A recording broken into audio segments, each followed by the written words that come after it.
Good morning, everyone, and welcome to our 2023 Interconnection Process Enhancements for Track 2 Straw Proposal. My name is Brenda Corona. On behalf of the Stakeholder Affairs Group at the California ISO, we welcome you to a very great topic today for our initiative for IPE. But before we get started, I want to go over a new pre-registration process about joining meetings for all future stakeholder calls. We will be having this feature on all meetings where you're going to be having to pre-register ahead of time or even before the meeting, and you'll be sent out an email in regards to logging in to the WebEx. The reason why we are going with this route is because we used to be able to view attendees during our calls, and now to allow more transparency within our calls, we're sending out a meeting attendance link that will show the names and organization type names and the organization company names of all the people who are in the call. This link will be sent out in like approximately 15 minutes, so we can be able to capture everyone who's on the call. And we definitely appreciate that if you do look into if you haven't received that email confirmation, make sure to contact your system administrator to make sure you're whitelisted on that domain. But we are looking forward to using this pre-registration moving forward. At this time, housekeeping reminders for this call is being recorded for informational and convenience purposes only. Any related transcriptions should not be reprinted without the ISO's permission. As this collaborative meeting is intended to stimulate open dialogue and engage different perspectives, we definitely encourage comments through the chat or through verbal, and we will be giving those instructions at the next slide. My event producer is named Jason, so feel free to send a chat to myself or Jason during the call for any questions. To ask a question, make sure if you're using the WebEx feature, use the raise hand icon that's located in the lower toolbar. You'll be added to our queue. Once you're added to our queue, make sure do not unmute yourself. We will be unmuting you during your time, and make sure to state your full name and affiliation before stating a comment. The #2 will work for those who are dialed in only through the audio only line, so make sure you hear that tone once you're unmuted. So as I mentioned before, WebEx does lock you when you are unmuted during the raise hand icon. So make sure just hold 1 second just so that way we can unmute you. And so we'll be sending that attendee list as well through chat. Keep an eye out for that. And we look forward to any questions during the presentation. And just to give a recap of the agenda for today is that this morning, we will do a little bit more background. Danielle Mills will kick us off with a stakeholder process of where we're at and a little bit about the working groups we've done in the past. And then she'll go ahead and hand it off to the interconnection request intake from 9:30 to noon. Robert Sparks, Barb Emmer, and Steve Reddy will definitely be there to provide those slide decks. And then we'll have like a lunch break around noon and come back around 1 to kick off the contract and queue management with Jason Foster and Debbie Levine. And then we'll hopefully wrap up everything with summary and next steps around 2:45 and conclude our call at 3 p.m. But we look forward for those who are here. We will keep an eye out for any questions. And at this time, we'd like to introduce Danielle Mills, who will be helping kick us off for today's interconnection process enhancement track 2. Brenda, and hi everyone. Good morning. Hopefully you've all had a little bit of time to digest the straw proposal and can see how we've tried to enhance the process to really reflect all this really good stakeholder feedback that we heard from you over the summer. This slide is just a snapshot of where we are in the ISO's traditional policy initiative stakeholder process, aiming for a decision still from the Board of Governors in February of 2024. But next slide, please. We do really want to acknowledge the time, effort, and expertise that came out in the course of the stakeholder working group process. We had 5 working group sessions where we developed principles and problem statements, got your feedback on some of the concepts that the ISO had been exploring in the discussion paper, heard stakeholder proposals from all of you and got feedback on those.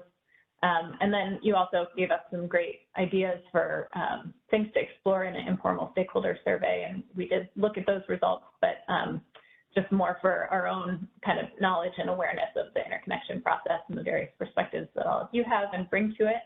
And then going forward, we do want to continue to engage with all of you through the formation of subgroups as necessary to address some discrete elements of the straw proposal. One early note here, just more on the substance before we jump into the actual process in the straw proposal, is that I know one of the themes of the stakeholder working group process was automation and opportunities for the ISO to automate some of the elements of the interconnection process. And even though this wasn't really called out specifically as an element in the straw proposal, I did want to acknowledge that this is something that the ISO continues to look at, and we are in the process of managing and upgrading our systems internally. So just a note on that. Next slide, please.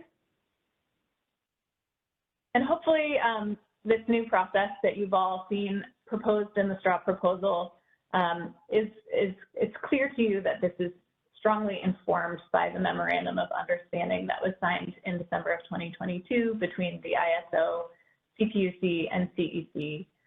This MOU is intentionally referenced throughout the paper and is behind a lot of our thinking on some of the more new and, we hope, transformational elements of the proposal, such as the zonal approach and the scoring process, and even to some extent the auction. The expectation here is that resource planning by both state and local regulatory authorities will drive transmission planning, which will provide clear direction to LSEs to procuring key zones. The ISO does propose prioritization of those zones for interconnection as sort of a cornerstone of this straw proposal. Next slide, please. And then, of course, we had FERC Order number 2023 issued in late July, I believe, right before our last working group meeting. And just an update on this, that we've had a few questions, and I think we were clear on the process from this in the August 1st working group, but I want to reiterate that the ISO does intend to comply with the order as fully and as quickly as possible. And we are looking towards a compliance filing that's due in early December. Because of the FERC order, we do see a number of elements that are now requirements as being now out of scope for the IPE initiative. And those items are listed here below. So these are the interconnection request requirements, the information availability and the heat maps that will be required by FERC. We plan to align the entry fees and deposits for queue entry with the FERC order. We do plan to adopt some of the site control, or all of the site control requirements, and see those as requirements as well. We're planning to move toward a single phase study process and adopting many of the financial posting requirements and withdrawal penalties that are included in the FERC order as well. Also looking at effective system processes, consideration of grid enhancing technologies, and consideration of planned storage operations. So as a result, you may see that some of the concepts that were discussed in the working group process before the FERC order was issued are not fully addressed or adopted in the straw proposed in the straw proposal. And that is because we do see these new requirements as needing to be fulfilled as part of our compliance filing with the FERC order. Next slide, please. But of course, the FERC order will have some implications on our current processes. So we do have to comply with Order 2023, and we'll implement the proposals in this paper before we re-engage with the Cluster 15 interconnection request validation process, and before we re-engage with the Cluster 15 studies. Therefore, we don't propose, or we propose not to open an interconnection request window in 2024. The tariff requirements for this cluster would be in flux. An additional queue volume, which we will have, would compound the challenges that we've already talked through in the straw proposal and as part of the working group process. So it will be part of our compliance to apply Order 2023 to Cluster 15, and we are planning to include the site control requirements along with those. Next slide, please. Danielle, we do have a question. Would you like to go ahead and take Susan's question really quick? Go ahead. Yeah, I think now's a good question before we jump into the substance of the proposal. Jason, you could go ahead and unmute Susan. Thank you.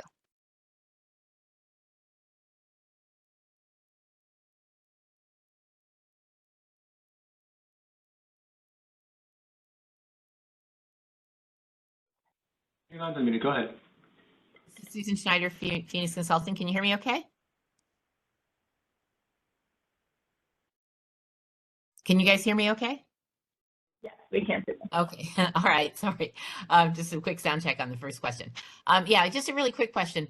As far as the first bullet goes, as far as what you need to do to re-engage for cluster 15, does that mean you are still planning to re-engage with cluster 15 around April or May and have the validation done by around September of 2024? Or is it possible that this bullet implies that there could be some change to that? I'm going to see if anyone from the team wants to address that. My read, Susan, is that we are still trying to work under the existing timeframe and process that we've always followed. But this is Bob, I can jump in as well. That as Danielle said, that's still our plan. However, we are hoping that FERC will give us a quick response to our filing, a quick order on our compliance filing, and we'll be able to move forward quickly with IPE and file our IPE filing. So a little bit is out of our control, and so we'll have to wait and see. So I think there is a risk at this point that things might, some of the current dates that we have for cluster 15 might be pushed back a bit.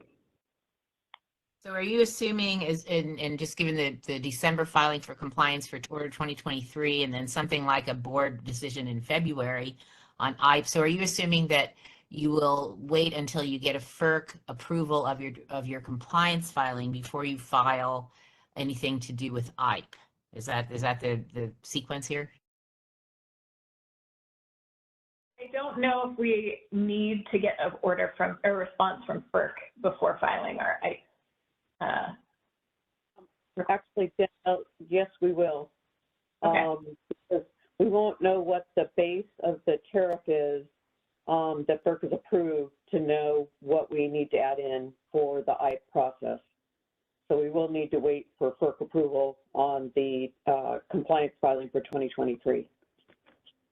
That makes sense. I just was looking for confirmation. So, okay, thanks for those clarifications.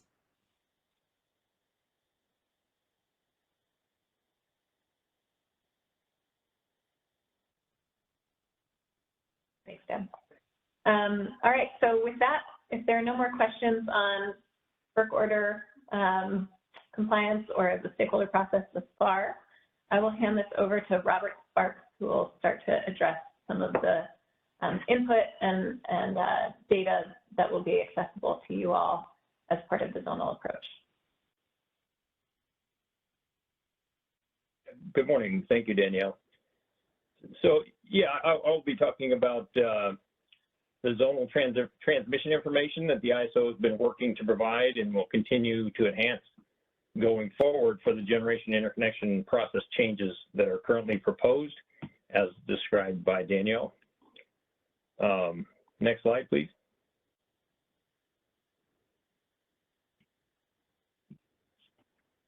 So jumping right into the details, this is a diagram from our 2022-2023 transmission plan, and it shows the current zonal boundaries that were provided in the policy study, and it is in the policy study section of the 2022-2023 transmission plan report. These boundaries originated from the generation interconnection study process, so it's definitely coordinated between the transmission planning and the generation interconnection process. Also shown on the diagram are the quantities of resources located in each zone that were identified in the CPUC resource portfolios, which actually drive the need for delivery network transmission, any significant delivery network transmission upgrades that are then used by generation interconnection customers to obtain deliverability. So this is kind of the first high-level piece of zonal information. Next slide, please. Also available is this information, which is provided as part of the CPUC portfolios. This table shows the detailed information provided by the CPUC for modeling the portfolio resources at specific transmission buses in the detailed network model, which we use in our transmission planning studies to determine the need for policy network upgrades, which create deliverability. In addition to showing the substation bus name in this chart, the resource type and megawatts are also provided. It also shows the study area or the zone. It's labeled a study area, I think, in this, but that's the same as the zone in the previous chart that each resource is located in. This is just a sample of the table. Of course, the table is much larger, but this is just a piece of it. And this information is publicly available. Next slide, please.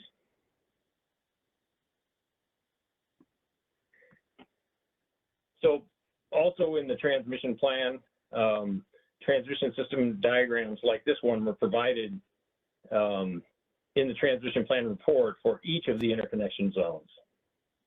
This diagram shows the capacity and technology type where the resources in the portfolio were mapped to the electrical grid in the zone for performing the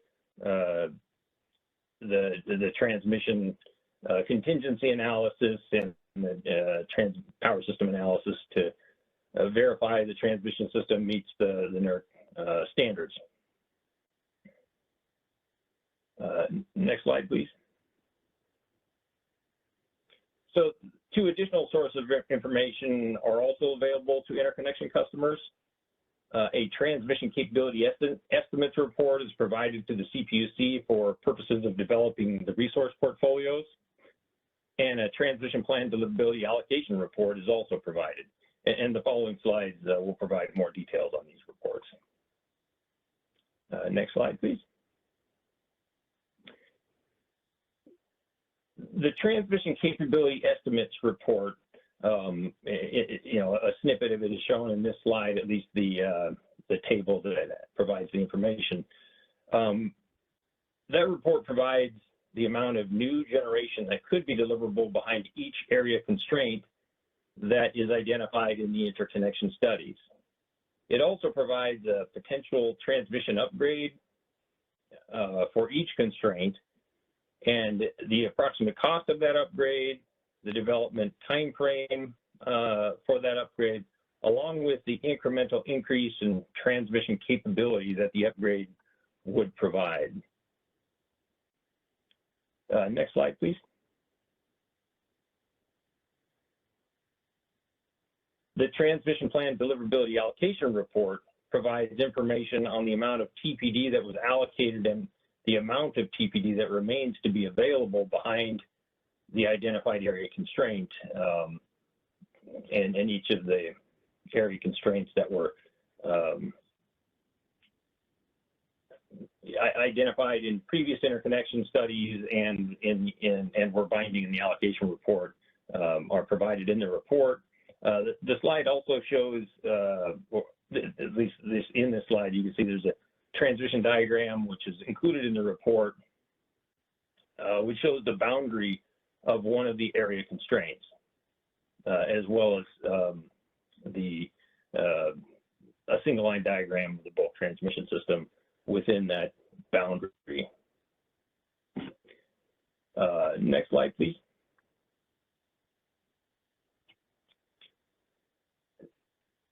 In addition to the information described above, as part of compliance with FERC Order 2023, the ISO will be developing a process for providing a heat map as specified in the order.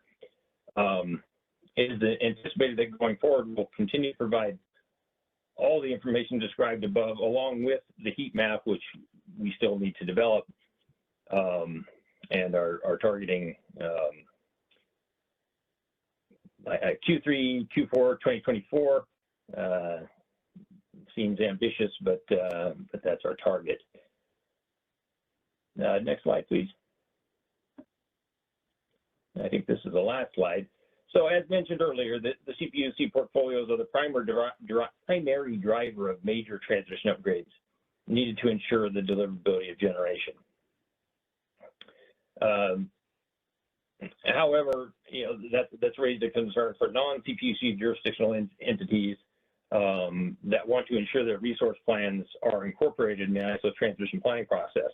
So the ISO plans to work with those non-CPUC jurisdictional entities to get information from them to ensure that you know, the resource plans are incorporated in the ISO's transmission planning process, and so therefore we have a complete picture of the transmission needs of all the resources in the ISO footprint of CPUC, which is the bulk of it, and non-CPUC jurisdictional entities. So I think that's it.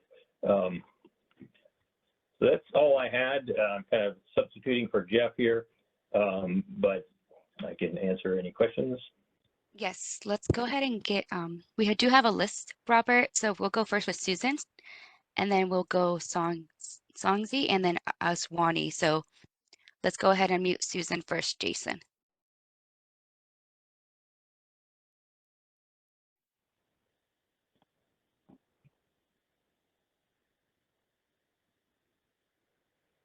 I can't hear you, Susan.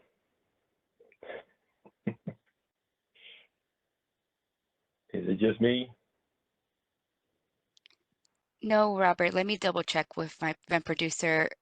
Jason, can you go ahead and unmute Susan from the raise hand? And make sure, Susan, don't unmute yourself because it will lock you. So we will do that for you. Go ahead, Susan. You're unmuted. Thank you. Yeah, I can't talk. I mean, it was just showed me as muted until about 10 seconds ago. So, okay. Anyway, yeah, Susan Schneider, Phoenix Consulting. Yeah, I appreciate all of this, and it will certainly be very helpful to put this in a. Are you proposing, Robert, to put this in some kind of consolidated form where everything is like all of the terminology and the framework is all consistent? And part of the problem we've had is that, you know, the boundaries are not clear for the different applications, and they don't seem to be consistent with each other. So my first question here is, are you planning to, instead of saying, well, this is over here and this is over there and this is over here, are you planning to do, I think AES and others had proposed to put together a sort of in a consistent and consolidated way all of this information that is consistent, that is internally consistent as well? Does that make sense? Yeah, I hear what you're saying, and certainly the objective there we do plan to work towards, which is make the information as digestible as possible for the interconnection customers, and you know, try and address the concerns that are raised. Exactly how we do that, I don't think we've landed on entirely, but you know, we are dealing with you know, what's approaching rocket science here, so it's not going to be simple. And if you make it simple, I mean, it's really not accurate. But yes, we are continuing to try and enhance the information. Hopefully, that's been observable. But we, you know, with the heat maps as well, and you know, it depends on how these proposals all play out too. So definitely, we're trying to continue to enhance it and make it a better experience for the customers. Well, yeah, I mean, in particular, you know, the way that you define boundaries in the local capacity technical studies, where you say, well, this substation is in and this one is out and that line is in, that's very helpful. And if all of this could be put in a consistent format in that way, because the differential treatment between projects in an area that has in one of the zones or has available transmission and a project in areas that don't is a very bright line. And so it'll be extremely important for people to know exactly where those boundaries are and have all of the information put in the context of that. So the transmission report that shows where the new upgrades could provide more capacity, well, that needs to be put in the same kind of format with the same boundaries. And so otherwise you have, you know, you're like the person with 20 watches, you just don't really know what time it is, you know. So I think it's just very important to do that. I guess the other question I have then, oh, sorry. Susan, can I jump in there on that? So keep in mind then how those LCR boundaries work, right? So those are just generic boundaries that were locked long ago because people wanted them bright lines, and they are nicely defined. But there's also a bunch of sub areas in there which are not so defined in detail. And the other part of that is LSEs go and procure local capacity resources, and the ISO has to go and do a study and see if they actually meet the resources. Then they send out another report and say, well, actually that didn't work. Go get some more resources, and if they still don't work, we go procure it for them. So if you want an interconnection process where okay, here's this bright line boundary, and you put in your interconnection requests and thinking everything's going to be great, we go and do a study. Well, it didn't work. Here's some more costs you're going to have to pay. Okay, you paid those costs. We do another study. Oh, actually, we're going to have to add some more costs. If you're okay with that kind of a process, we can make it nice and simple. I'm assuming you're not, so it's probably not going to be as simple as the LCR process. Well, if you expect people if you're going to give priority treatment to projects that are within applying to connect within certain zones, and you don't tell people where the zones are, I think that is conceptually a problem right up front. So I guess that's really the main point I was making. I'm not going to tell them what zones are. I'm just saying it may not be as simple. It probably won't be as simple as the LCR example you provided. I just went through several slides showing where the zones are. So hopefully that was clear enough. The issue is, the zones, there's lots of constraints within the zones, and we'll do our best to strike a nice balance there. But it's complex. Understood, but okay. Well, anyway, I've made the point, and you can do whatever you like with that feedback.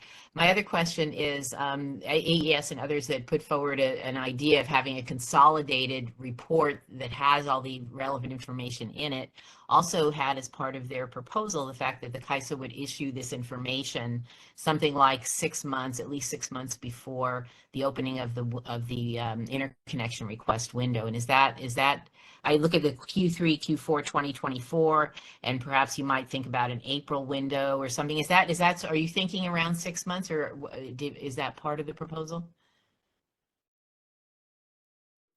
Well, what was written in the straw proposal paper is the proposal. Again, I'm substituting for Jeff, so I don't want to go beyond my knowledge level here. So okay, that's fine. And I don't want to put you on the spot. Paper, but I think the slides are. It looks like Danielle has her hand raised, so I'm not sure why she's here rather than just jumping in. Please, Danielle. Hey, yeah, Susan, we did note the recommendation to have this information be presented to stakeholders 6 months in advance.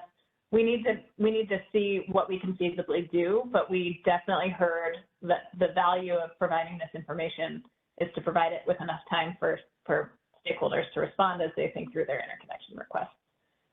So that's all I was asking. But we understand, and that is something that we'll shoot for. Okay, that's great. Thank you very much. Appreciate it. That's all my questions for now.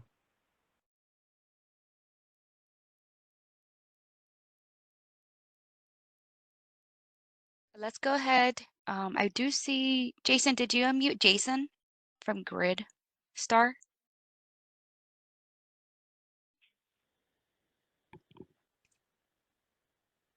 Go ahead, Jason, from Grid Storage.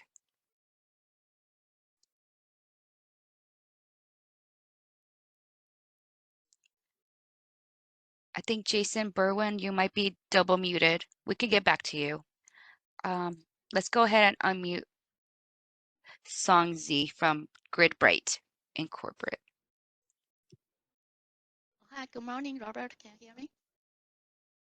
Yes, I can. Good morning, Sandra. Morning. Yeah, I have a few questions.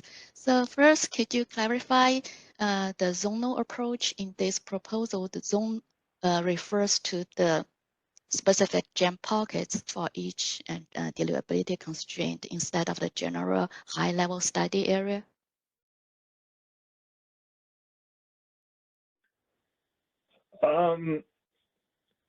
I think we're going to try and finesse it, but yes, we're not just going to ignore the actual constraints.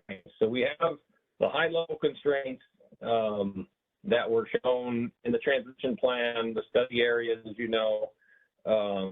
That's kind of the zone, but we're not going to ignore the fact that there's many constraints, or a number of constraints possibly within that zone, and there are even constraints that cross over more than one zone. And so we're going to have to finesse that to make it simple, but also avoid as many surprises as we can. Again, you know, I think it's still a work in progress, but that's why we're showing, you know, the transmission capability limits, which is basically all the constraints, but also the high-level zones, and you know that there will have to be some interaction for how the interconnection request intake process interacts with all that information. And again, I'm substituting for Jeff, so I apologize. I don't have all the answers here. Oh, okay, so it sounds complicated. If it's so assume that means ISO will provide the transmission capacity at the level of the study area. Then within the study area, some locations might be super good. They are not behind any constraints. So when people submit IRs, will you differentiate that? The different locations inside the same study area, although you have a high level transmission capacity for the entire zone. Yes, the internal work that's been done so far would look at the feasibility of the all the applications and work with the you know, the group, you know, essentially Bob Emmer's group, and help them figure out which ones actually can fit. You know, there's 150%, but yes, all the constraints. It's envisioned that all the constraints would be considered on a nameplate basis. Okay, then for the nodes, like for example, SC metro area, a lot of substations are outside any of the constraint. Are you going to give unlimited capacity on those nodes, or you will set certain limit to those?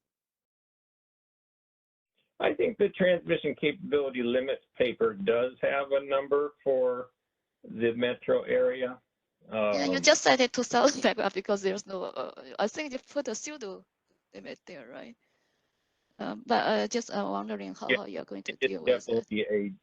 It's definitely just a sort of a notional limit for sure, but that's the information so we there have will there. Be a limit. Yeah, that's the detail we'll have to work through, but yeah, that's but we don't want unlimited. We have hit problems in the LA, even in the LA basin, even though it's hard to imagine, but we have hit constraints in the LA basin. Then the process-wise, so I guess that after change to the single cluster, single phase study process, this transmission capacity information will be available before you open the cluster, and that transmission capacity for each zone will incorporate the just approved TPP upgrades and the just completed TPD allocation. Is that the right understanding? Yeah, I don't see how we could not provide that. Okay, thank you.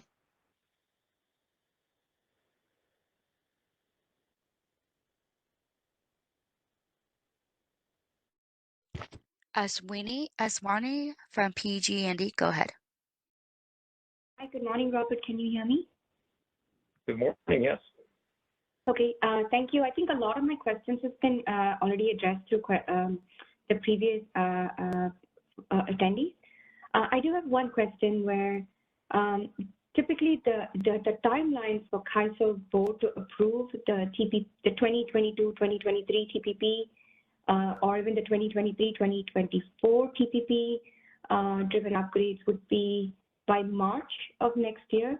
So would we be getting some timeline that says, hey, this is when the board approves it, this is when, you know, because that may be too short for the window applicants, right, cluster 15 window applicants to know which projects got approved. So I know you mentioned earlier that I think Bob mentioned that the cluster 15, some of the deadlines may move out to accommodate the whole zonal approach.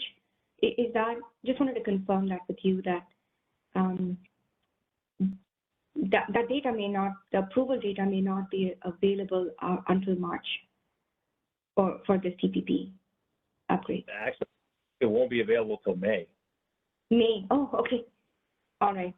The other question I had is, for at least, for speaking for PG&E system, the TPP upgrades, would that be incremental to address like 1,600 megawatts at Humboldt, 2,900 megawatts in the Bay Area, or is it going to look at the entirety of the queue, right, up until cluster 14, plus the 2,900 megawatts that's being shown on the map? What would be the approach for that capacity planning? Is it incremental or inclusive? Well, the technical numbers that are provided, for instance, in the transmission capability limits paper, is we find a cutoff date for projects going into service, and then assume they're using the transmission capability up to that amount, and then we provide a number which is the additional transmission capability for new generation beyond that amount. Those are the technical numbers that we provide. Probably be better for Bob to jump in to figure out, all the details of how they're going to use those numbers, I suppose. Okay. Sorry, if I may ask one more question. So this is a lot of megawatts, and at least for speaking for the PG&E system, when you're adding so much generation, it wants to get to the bulk system, and when it gets to the bulk system, there could be affected systems who would also want to participate as part of the TPP process, and they may have their own upgrades, just not for the GIDAP project, but for the TPP upgrades. How would their feedback be part of the ultimate scope for the TPP projects? And that would be the full picture that a generation customer that wants to connect to Humboldt may want to know, right? What is the upgrades in PG&E system? What is any affected system upgrade needed? Is there enough timeline to incorporate affected system input as part of that available capacity?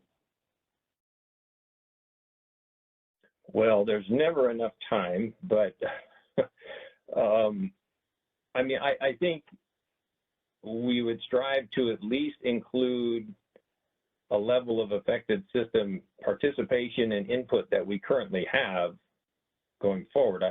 There's no plan to eliminate that part of what we're already doing. Some may say that's not enough, but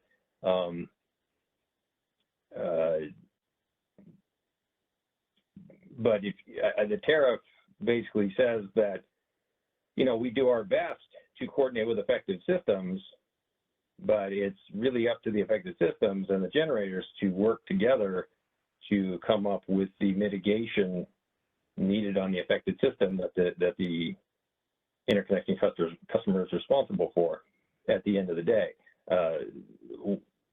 Our requirement is to do our best to coordinate those two processes,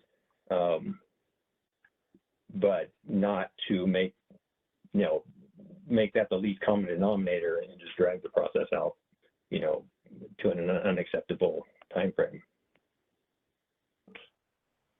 All right, thank you, Robert. That was just some thoughts to like, if we were to map a timeline, then these are critical inputs into that timeline, right? The for the zonal approach. So thank you. That is all I had. Next, we have Ryan from Sonoma Clean Power Authority. Go ahead, Ryan. Casey from Sonoma Clean Power Authority. Good morning, Robert. I wanted to ask if you guys have tried to come up with at least kind of an order of magnitude estimate of what this constraint means in terms of gigawatts. And I ask because I think I was trying to go through this exercise myself after seeing the proposal. And as a starting point, I was looking at the generation deliverability results from earlier this year. I know that's before all the upgrades were approved in the last TPP, but I think only 800 megawatts of TPD was available. So is that an indication that we would have, if this was in place, we'd only be accepting like 1.2 gigawatts of capacity, or what's kind of the order of magnitude you guys expect to accept? Well, that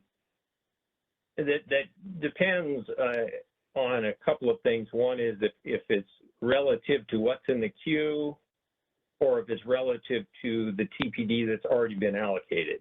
You get two different answers. If it's relative to what's in the queue, there's nothing available, right? There's 500,000 megawatts in the queue right now, so you'd have a real hard time finding any megawatts. I guess maybe pre-cluster 15 is in the paper, but I think it was 200,000 megawatts. There's some left over if you do it based on the queue. If you do it based on what's been allocated, even then it's not great. There's a lot that's been allocated, but as you mentioned, we have been approving. We approved a fair number of projects in the most recent transmission plan, and quite a bit in the plan before that. And there's been a lag, just a natural lag in getting that information incorporated into the numbers. But yeah, in the South, with all those upgrades, there should be a lot of new TPD available. Some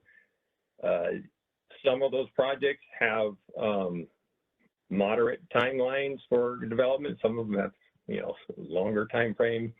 So that's a little bit of an issue. But there should be plenty, I suppose. Based on the generation that we need to meet the state's goals, there will be enough. And it's just a matter of competing for getting the available transmission, which is sufficient to meet the state's goals. So there will be enough, I guess, is the short answer. Okay, thank you.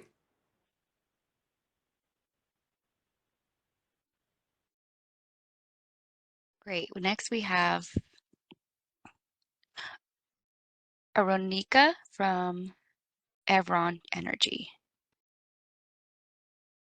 Hi everyone, this is Arunika from Arivon Energy. Hope you can hear me. Perfect. I had a question that's an extension to Ashwini's question. So just given that the cluster 15 timelines are a little uncertain at this point, I was wondering if there's going to be any kind of a lag in incorporating the transmission plan. Is it going to be the 2022-2023 transmission plan, or is there going to be another one that'll come out before the cluster 15 opens?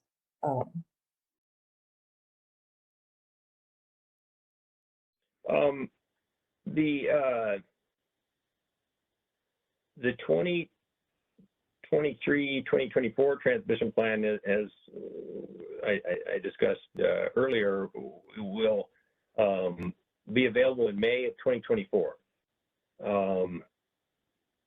And there will be deliverability studies done on those, I guess, to determine the need for those. So there is some information that comes out of the TPP.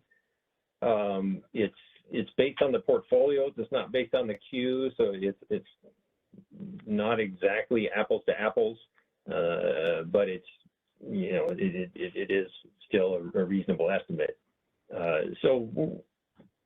But May of 2024 is going to be fairly late for when we have that information.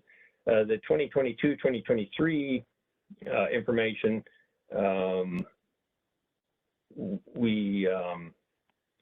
that will be in the 2024 TPD allocation studies, so we should start to get better information with the latest upgrades from the last transmission plan. And so that will be available at a minimum through the TPD allocation report. But again, we're trying to enhance all this information as well as the heat maps. So, yeah, we understand the challenge here. We're trying to meet it. Got it. Thank you.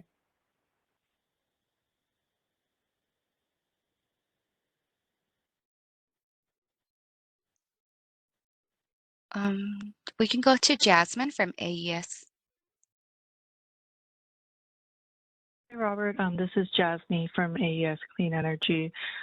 Thank you so much for the presentation. I think we do first have a thought/question. So I think that all the information that you provided, I agree that it should be consistent and as AES proposed in some sort of consolidated report. And then you guys propose that you guys will develop some sort of a heat map by the end of next year. And I think that AES thinks that we should go kind of beyond the heat map. And I guess a question for you guys is, would you guys consider having some sort of pricing transparency that's incorporated to the heat map, such as some sort of dollar price per megawatt for kind of network upgrades for interconnection? I think for the scoring criteria that you guys are proposing, especially for commercial readiness, that some sort of pricing transparency will be needed in the beginning. So any thought into adding that into part of this huge form of information that's released to developers ahead of time? Well, the heat map is, specified in order 2023. I don't think that's in there. But the dollars per megawatt for the upgrade is provided in the phase 1 study. So if you look at the cluster 14 phase 1 study, that information is available for all of the area constraints. Have you ever looked at those reports? Right, but then if we move on to a single phase study, then there won't be a phase 1 report anymore. So I think my point that I'm trying to get here is that there's going to be a more strict scoring criteria for competition, which incorporates commercial readiness requirements, but it would be kind of hard to meet those commercial readiness requirements if developers don't have kind of more of a price certainty ahead of time. Yeah, again, I would have to defer to Mr. Emmert on how much of the scope in the current phase 1 would be carried over. I mean, if it's critical information needed by the customers, I'm sure that the ISO will carry it forward. I think the idea is to streamline the process, but not streamline it so much that we start cutting the meat out and not just the fat. But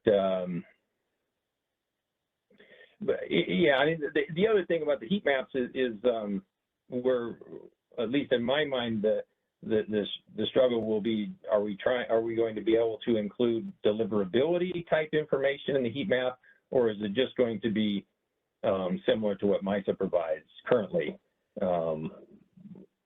which is pretty much a bus by bus,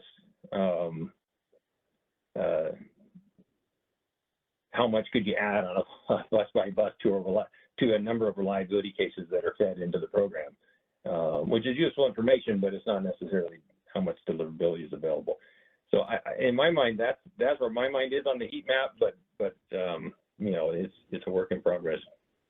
Yeah, that sounds good. I think we can put some comments in. Thank you.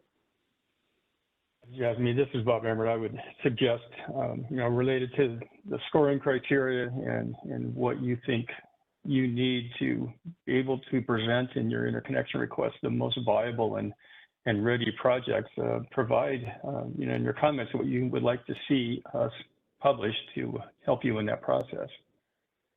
Yep, that sounds good. Thanks, Bob. Next, we have Anesh from NCPA.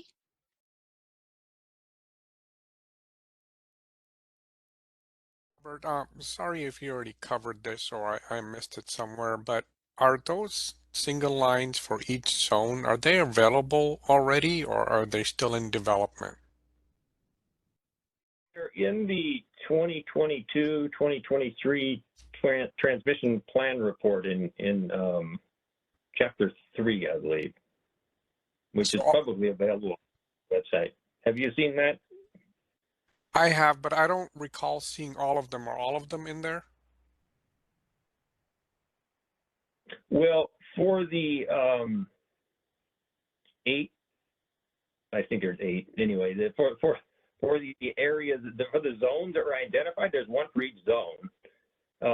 Now, so those are the high-level zones, the study areas, if you will, which are also kind of the primary zones. But then there's also the actual area constraints, but there are diagrams for each of the area constraints. That's in the cluster studies themselves, which are on the market participant portal. You need to sign an NDA with the ISO to get that. But have you seen those? I have not looked on the market participant portal. I'll check there. I have access to it. There's also the actually I didn't talk about the cluster study reports, but there's also the transmission transmission plan deliverability allocation report, which is also on the market participant portal. But the diagrams are there as well. They're similar to the ones in the cluster reports, and most of them are there in the allocation report as well. Okay, thank you.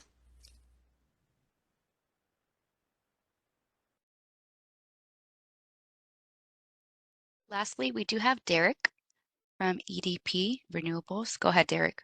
With EDP Renewables, I have a question for Robert on page 17.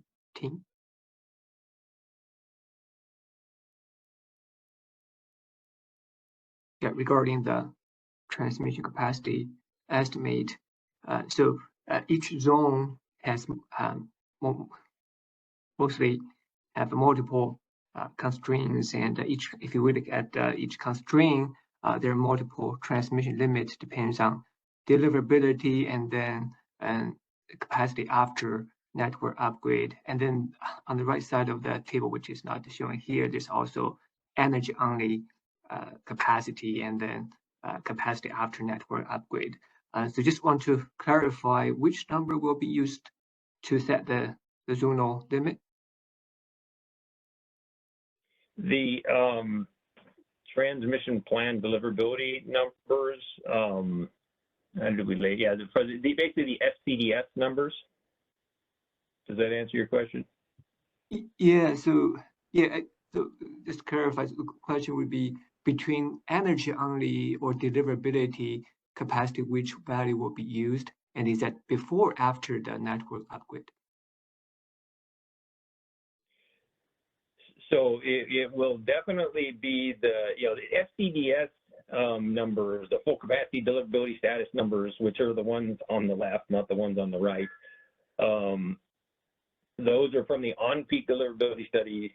Those will definitely be the ones that are used. And as soon as possible, we will be providing those numbers with the latest approved transmission upgrades incorporated. We weren't able to get it into the Cluster 14 Phase 2 studies because they were already underway before we approved those transmission projects. But like I said, they will be in the TPD allocation report for 2024. That would probably be the first time they'll be in a interconnection study report, at least. Understand. So understand the limit would be 150% of the deliverability capacity with network upgrade. Is that a correct understanding? Approved network upgrade, yes. And my last question would be, given each zone has multiple constraints, just try to understand how to read the table. Should we use the total number of each zone, or should we use the minimum number of the constraint within the zone? Thanks. Yeah, I would use, these constraints actually overlap. So going through the diagrams that are available, like we discussed on the Mark Participant Portal, if you know the node where you're planning to put your project, I would check all the diagrams in the area and look at the available transmission capability behind all the constraints that node is affected by. Yep, understand. Yeah, just a quick comment. So some constraint is very limiting. There could be 0 or 100. So that means substations under that particular constraint can be, can only hold a couple hundred megawatt, I guess. All right, so that's all I have. Thank you so much.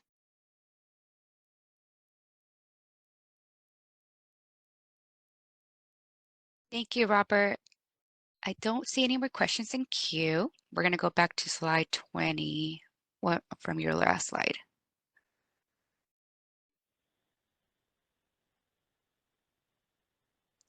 I do see Bob video. Thanks so much, Bob. You have the floor. Go ahead. Okay, well, good morning, everybody. Let's move to the next slide. We'll be talking about the interconnection request requirements. And so this first slide is on the proposed changes for new interconnection request applications in the interconnection request windows. And with the FERC Order 2023 preempting some of the changes that were being considered within IPE, at this time we are planning to go ahead and go with the site control requirements and the entry fees and deposits from the FERC order in our compliance filing to be consistent with that FERC order.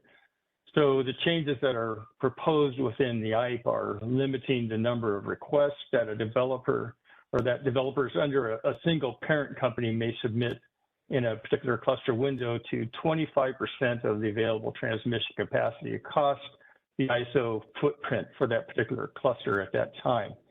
So the idea here is we want to make sure that no individual developer or parent company just floods the interconnection process with numerous projects. And we think this is probably the most viable and fair way to do it. It's just based off of the total amount of TPD capacity that's available in a particular cluster and limiting the number of capacity of the request to that 25% number. And within the interconnection request, they will need to include a bid price associated with each interconnection request in case the scoring criteria is not able to reduce the capacity in the zone to the level required that we want to get the total capacity for that zone to a particular amount for study. So pretty straightforward on this item, but why don't I go ahead and open it for questions for this particular slide. Thanks, Bob. We do have a few questions in queue. Let's go ahead with Susan Schneider from Phoenix Consulting. Go ahead, Susan. Hi, yeah, Susan Schneider, Phoenix Consulting. I had some questions about the 25% number. So this doesn't actually limit the number of requests, does it? It only limits the capacity of the requests, right? I mean, it's couched as a number, but then it's a percentage of capacity. So I just was looking for some clarification on that. Yes, you're right. It is based on capacity. So depending on the size of the project and the number of actual interconnection requests can change. So it's really based on the capacity in megawatts. Okay, and is this a market power concern, or can you just explain a little better what your concern is here about this? I mean, are people going to know in advance how much is available? I guess maybe they will from the information that will be provided. But what's the nature of the concern here?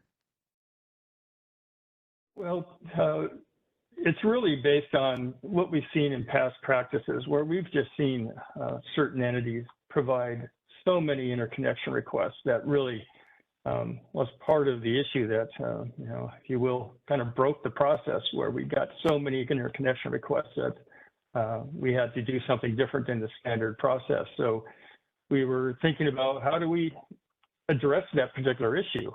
You know, partly market power does play into it, but it's not just that. We want to make sure that we don't just get flooded with interconnection requests from a particular entity that really it does try to come in, and, you know, we are using an auction process, and we don't want any one particular entity to try to buy their way in and buy their way into the study process through the auction process. So it's kind of a multi-pronged reason behind it.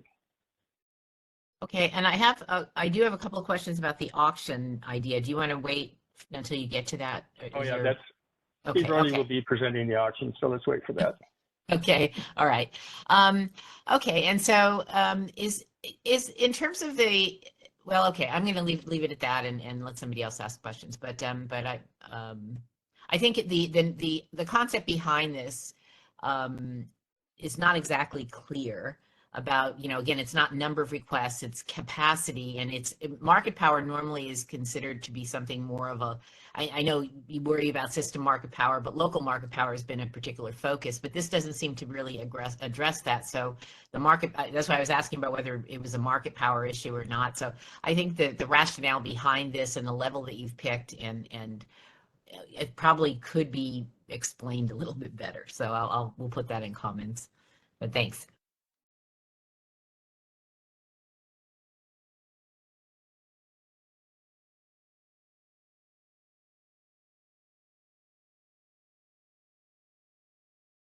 Okay, next question. Yes. Go ahead, Rhiann. Gridwell. Good morning. Thank you. Rhiann Quadro from Gridwell Consulting on behalf of EDFR this morning. 2 questions. I was wondering if the CAISO has a plan to review its FERC 2023 compliance approach before the filing. I know that you've said in past IPEs that you're not required to review that compliance with us, but given it's so intermeshed with IPE, I was wondering if you'll be willing to or able to take that step. I don't think we've made that decision yet. It's possible that we could. We have discussed it internally, but we haven't come to a conclusion yet. Understood. Thank you. And then just a clarification on the 25% capacity. That is net capacity of the POI, not gross request of megawatts, correct? Yes. All right. Thank you so much. That's all I have. Next, we have Ryan. James Millard. Let's go ahead, get him unmuted. Please introduce yourself.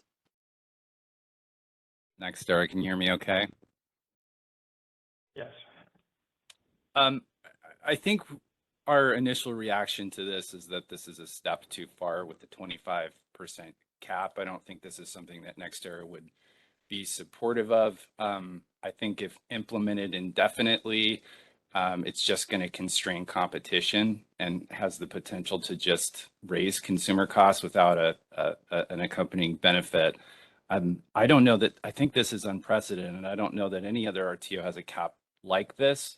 I think there's been some discussions at the MISO level, but ultimately MISO is backed off of that cap requirement.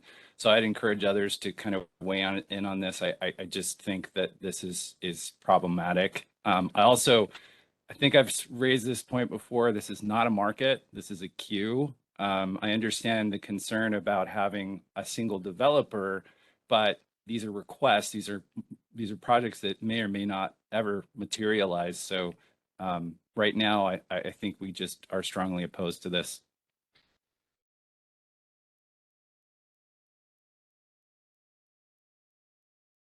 Okay, well, put that in your comments, and if you think that a different percentage versus just totally doing away with it is appropriate, provide that.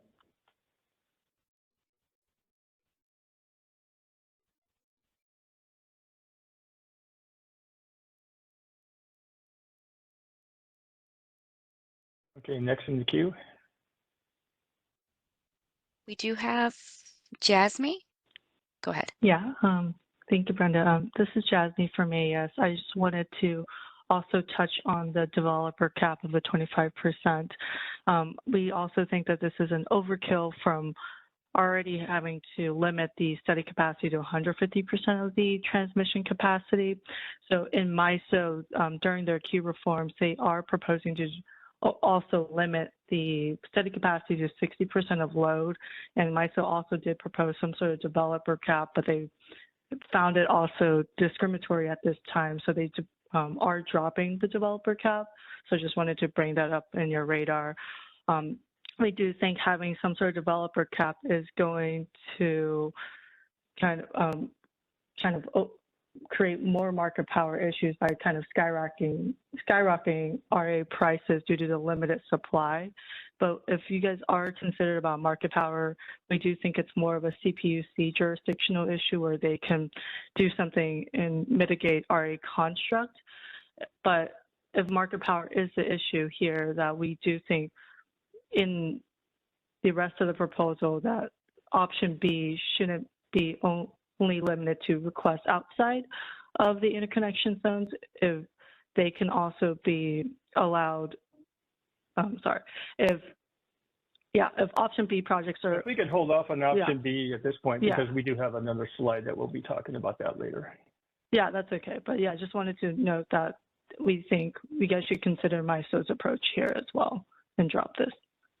Thank you. Okay. Hey, Bob, if I can chime in, this is Steve Ruddy on the 25%.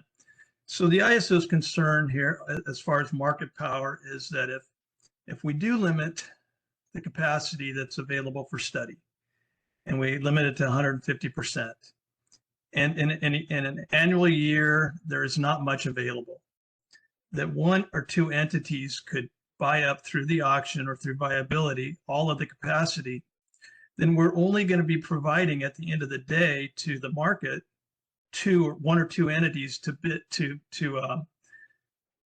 compete for those PPAs. And at that point, market power would be extremely in favor of those one or two entities. So our idea here is to try to limit that so that there's multiple participants available to compete in the PPAs. So that's kind of where we're coming from. If you think there's a better way to do that, we'd sure like to hear it. Great. Yeah, that sounds good. I think we can submit comments on there. But yeah, thank you. I'll save my questions for later. Next, we do have Brian Corpex from New Leaf Energy. Go ahead. A couple of questions on the 25% limit. How would developer be defined? Say multiple companies were held by a parent company. Would it be applied to the parent company or the individual company? Yes, we would apply this to the parent company, and one thought that we have is within the interconnection request that we would require that the developer for that particular interconnection request provide the name, of their parent company. Okay. And then would there be any limits placed on option B applications? There is, but we'll address the option B items when we get to that.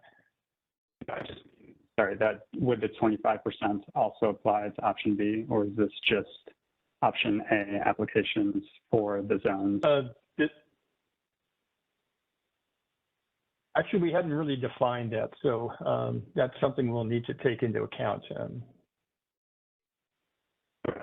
And then I've got some questions on the criteria. Why don't you put that in your comments that we need to define that? Okay, sounds great. And then should I hold off on my questions on the criteria? On what criteria? the viability criteria to determine what project. Yeah, that's my next slide, so we'll get into that next. Okay, thanks. Okay, we do have Mark Turner from Terra. Jen, let's go ahead and get his question.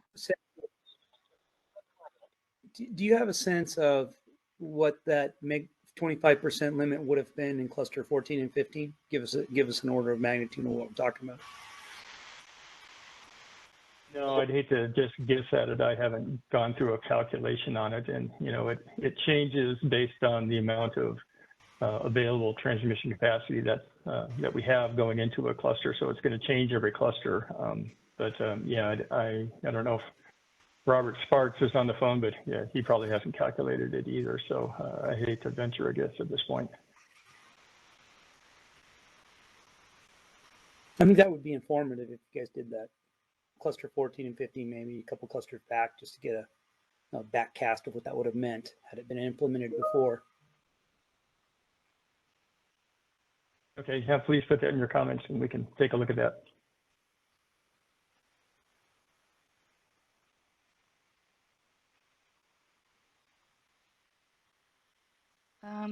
Let's double checking. I do see a few hands are still raised from those who already had a question. I did submit a quick chat to confirm if the raised hands that are on our screen are still questions or follow-up questions. I do see Brian's name on there, Mark and Ryan's name raised still. I think they already asked a question, so I'll give a minute just in case they still have a question. All right, so Ryan, I will call on you just to confirm you have any questions. Let's go ahead. Yeah, this is Ryan. Can you hear me okay? Yes. Just a clarifying question. I think you had answered this, but I want to make sure. What's the cap based on? Is it nameplate or POI capacity? Was it POI capacity? Yes. Well, yeah, Okay. capacity at the POI. Yeah. And then the other, just kind of piggyback off the other question, just to add maybe another additional layer there. A number of requests a developer may submit may be a little more opaque than you think if you're going to place a firm cap. In some instances, we have counterparties for project builds. And if those counterparties aren't part of the parent company, how are you going to account for that or pull that apart when trying to, calculate what percentage we're at? So that was just another question I had. Well, if you would provide that in your comments, that is an area that we understand could be a bit difficult to be able to track. So if you could provide that in your comments, I'd appreciate it. Will do. Thanks. Thanks, Bob. I think we don't have any more questions in queue. Wait 1 second. Susan, do you have a question? Let's go ahead and unmute her really quick to double check. Just a really quick question, just kind of along the lines of the last question. If there's a limit on interconnection requests by entity or parent entity, is the CAISO going to enforce anything down the road in terms of project acquisitions? Because projects do change hands. And in fact, sometimes larger entities will buy projects from smaller entities, and we could go the other way too, but often that can happen. Is the CAISO going to track this in some way and enforce anything in the future, or what is this? This is just going to be for submitted interconnection requests? This is just as proposed for submission of interconnection requests. Okay, thank you.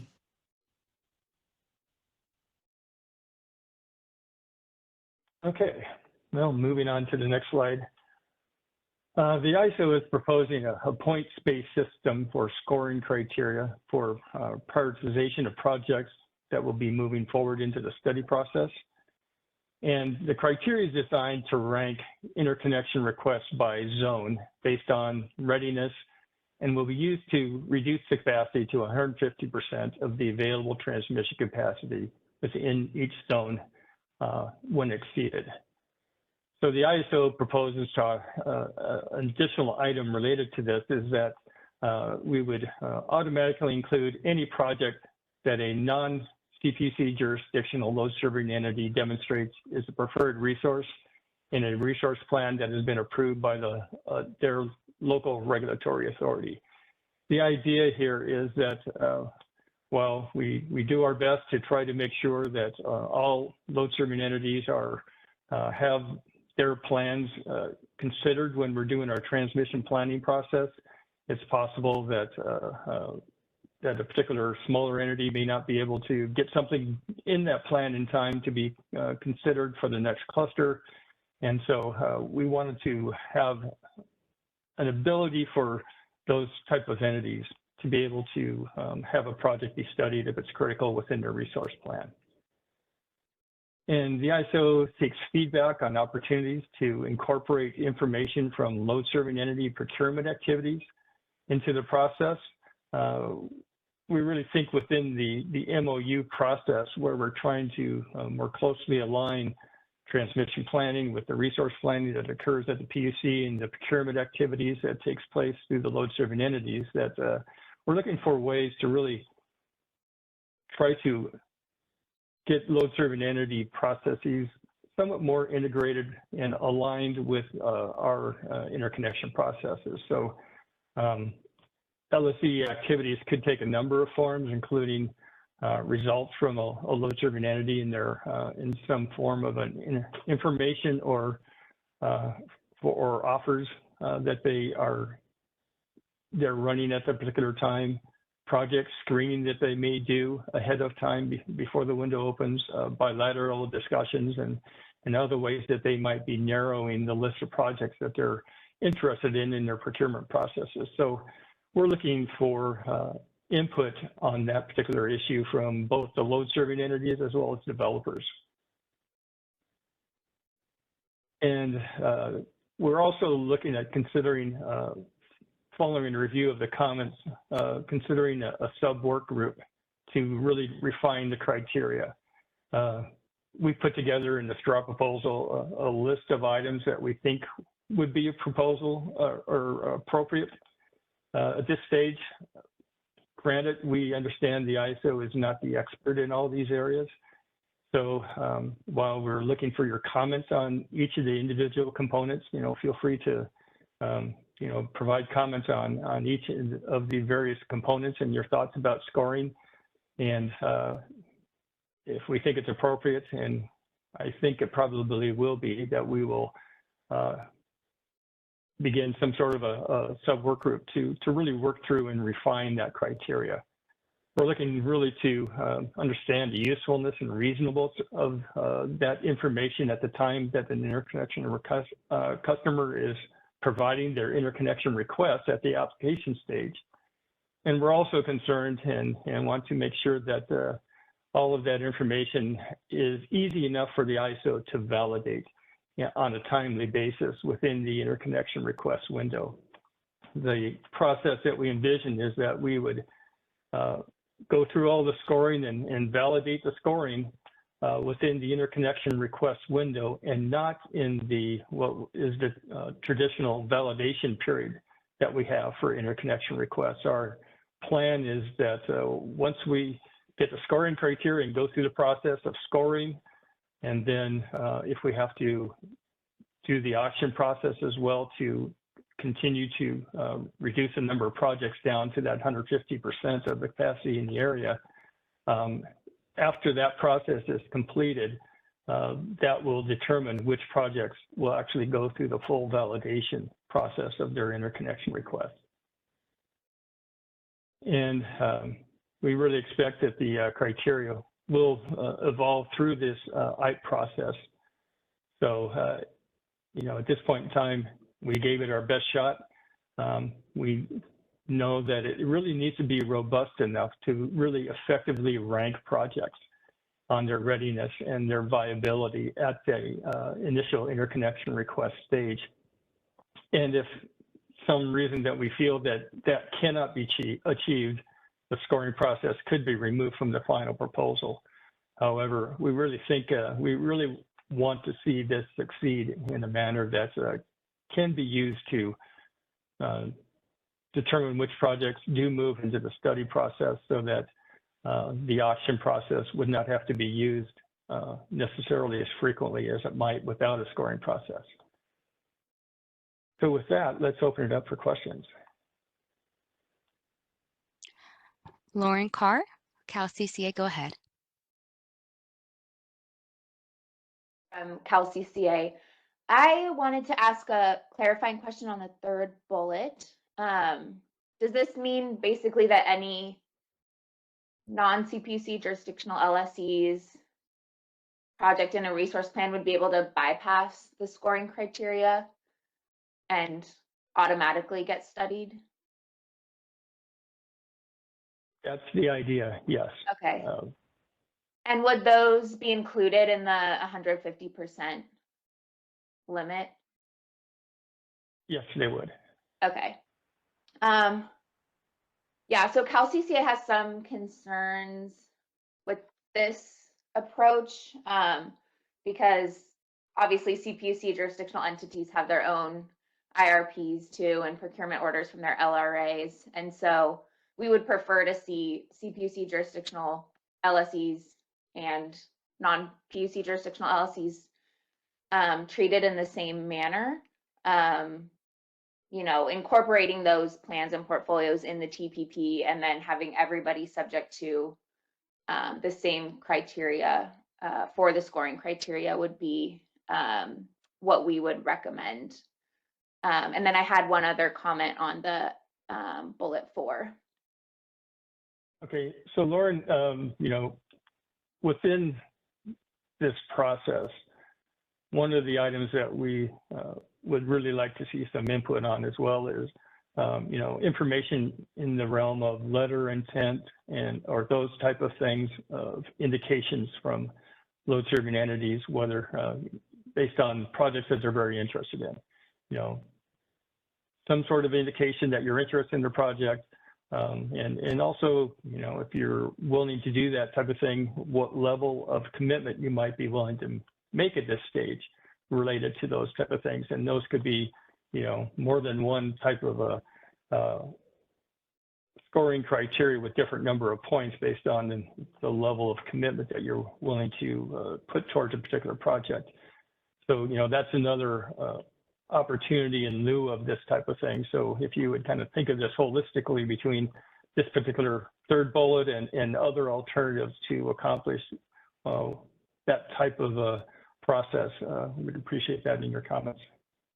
Yeah, thank you. And that's kind of where I was going to get to with my next comment, which is it seems like in the straw proposal, you have kind of two ways to obtain LSE interest. The first one's a letter of interest where you'd get 20 points based on a letter of interest. And then the second one is the commercial readiness criteria that gets you like anywhere from 20 to 50 points based on the level of commitment.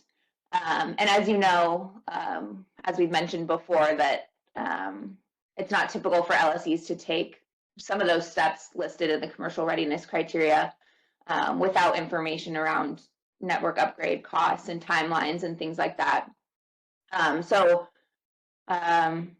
we put in our comments support of Sonoma Clean Power's proposal that could allow LSEs to assign points based on their load share, based on the projects that they're most interested in. And that could be a way to, you know, have some more granularity in terms of the ranking of projects that LSEs are interested in, beyond just, you know, assigning a uniform number of points based on letters of interest, and then having some commercial readiness criteria that may not be able to be committed to at the time that you're doing the scoring criteria. So I don't know if you have any feedback on that proposal or the idea of having like LSEs assign points to kind of make their level of interest more granular and kind of differentiate and prioritize that way. Yeah, we did consider that. It's something that's, you know, I can't say is off the table.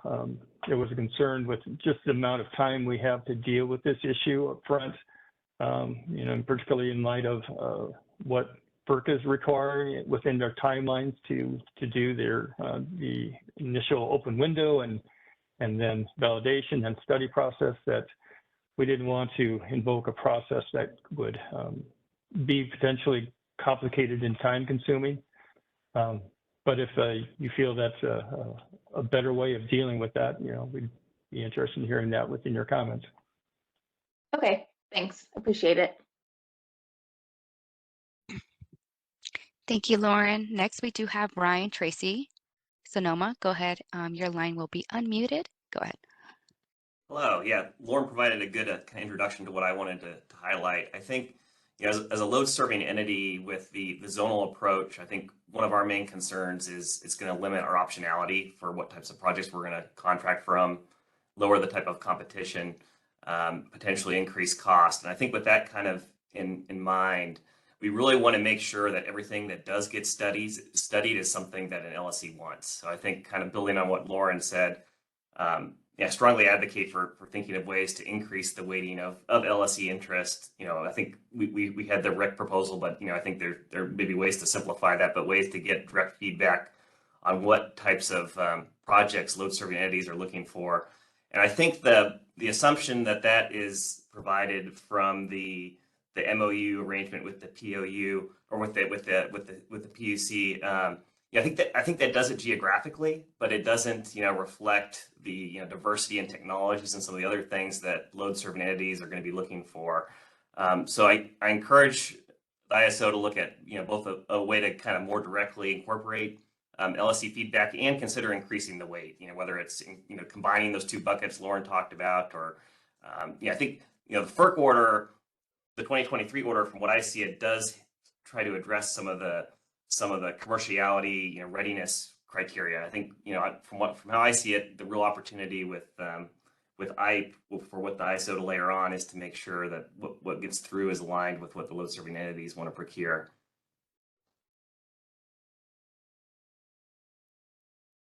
Okay, so in the original discussion paper that we put out, we were really wanting to make some progress towards load serving entities taking a more active role up front in helping us to determine which projects to study. And we felt pretty significant pushback on that. So, we're still looking for the best way of doing this. So if you've got some further ideas on that, we'd like to hear them. I guess I'm a little interested in understanding when you were talking about concerns with market power and lack of competition, was it related to the zones that are coming out of the TPP process, or the 150% related to those zones? I'm not sure I'm fully understanding where your concern is. So please make sure that's clear in your comments to us.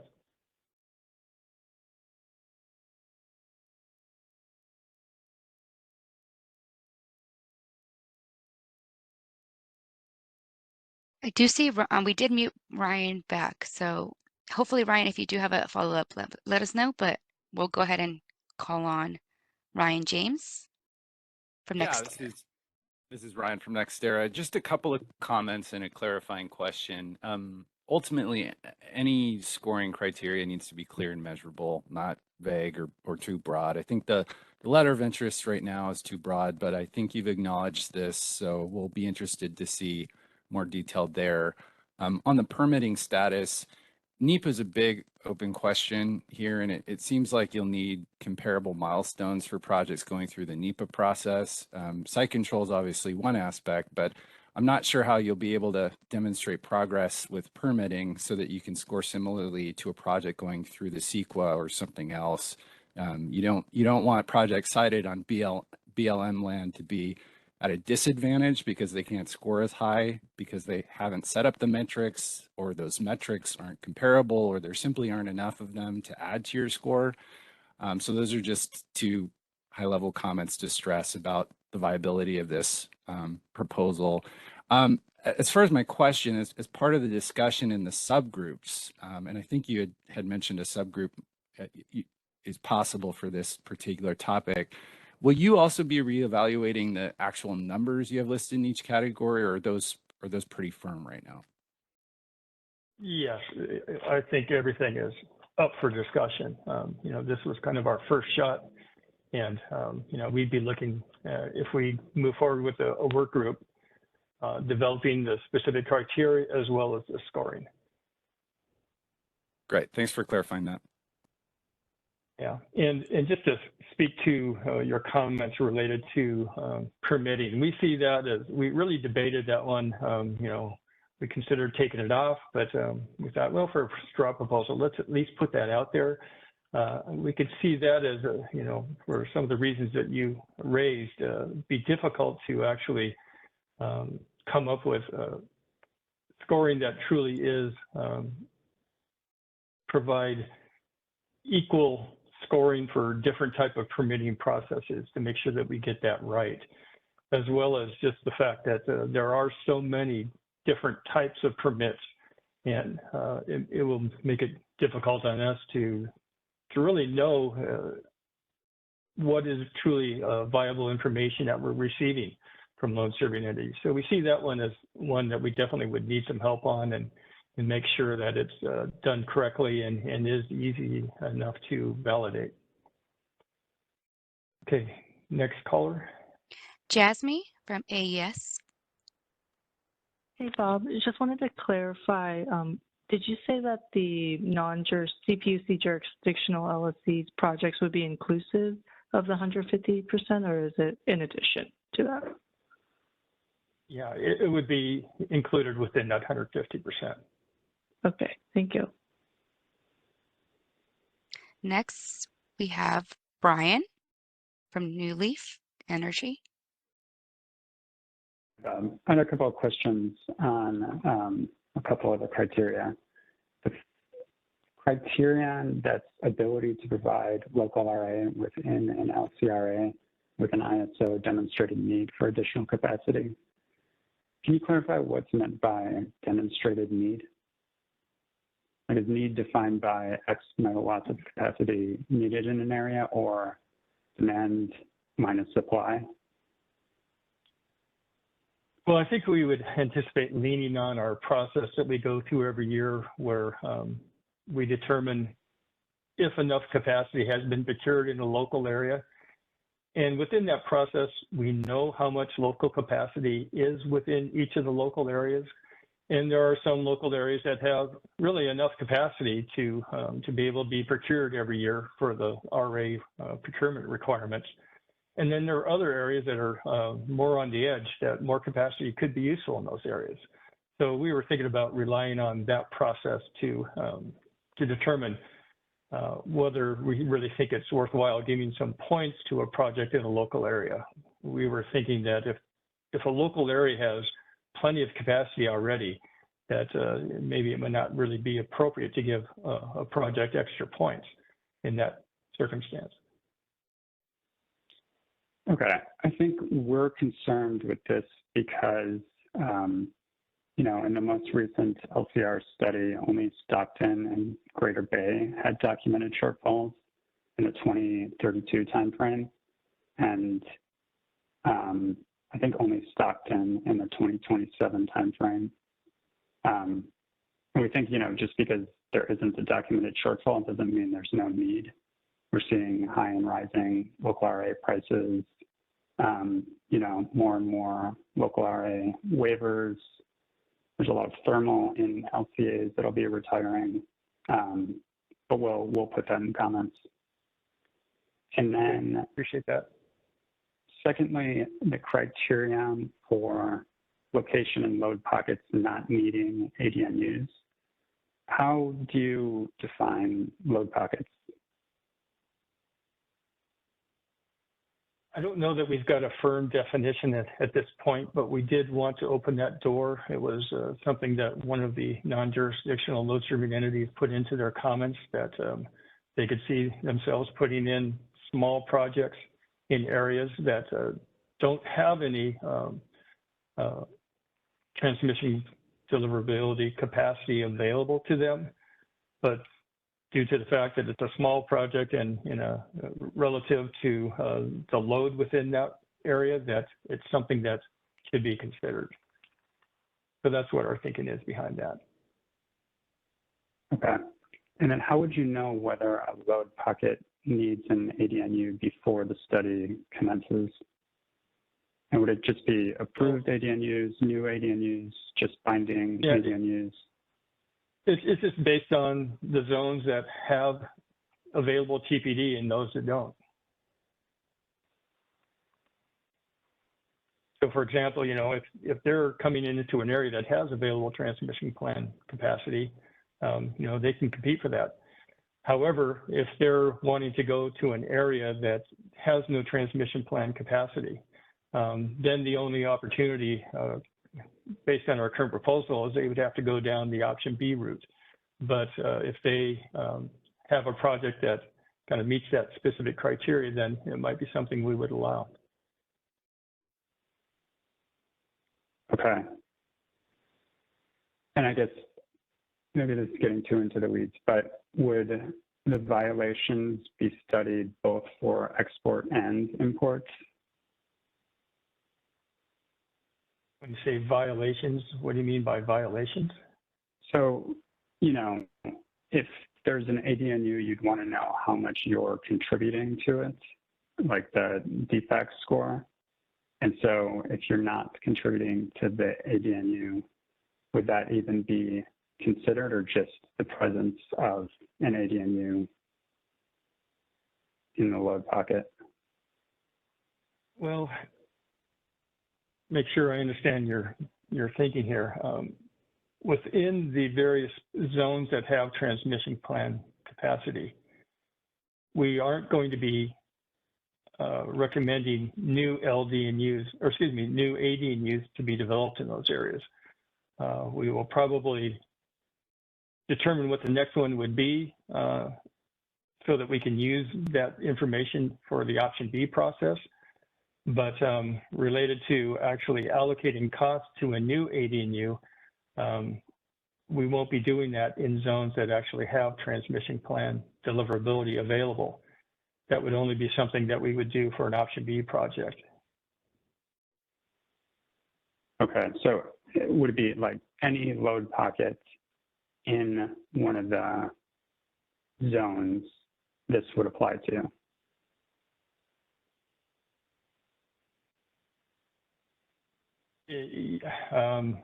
I guess we'll probably need to get some more definition around this than we have at this point. So why don't you provide your thoughts in your comments? Okay, sounds good. Thanks, Bob. Next, we have Neil from Sonoma Clean Power.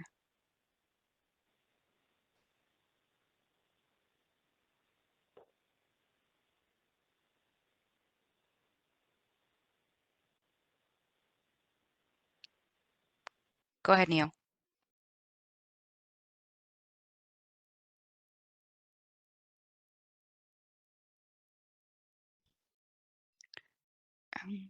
Event producer, can you go ahead and unmute Neil from Sonoma Power? Neil, make sure you don't unmute yourself. We will unmute you.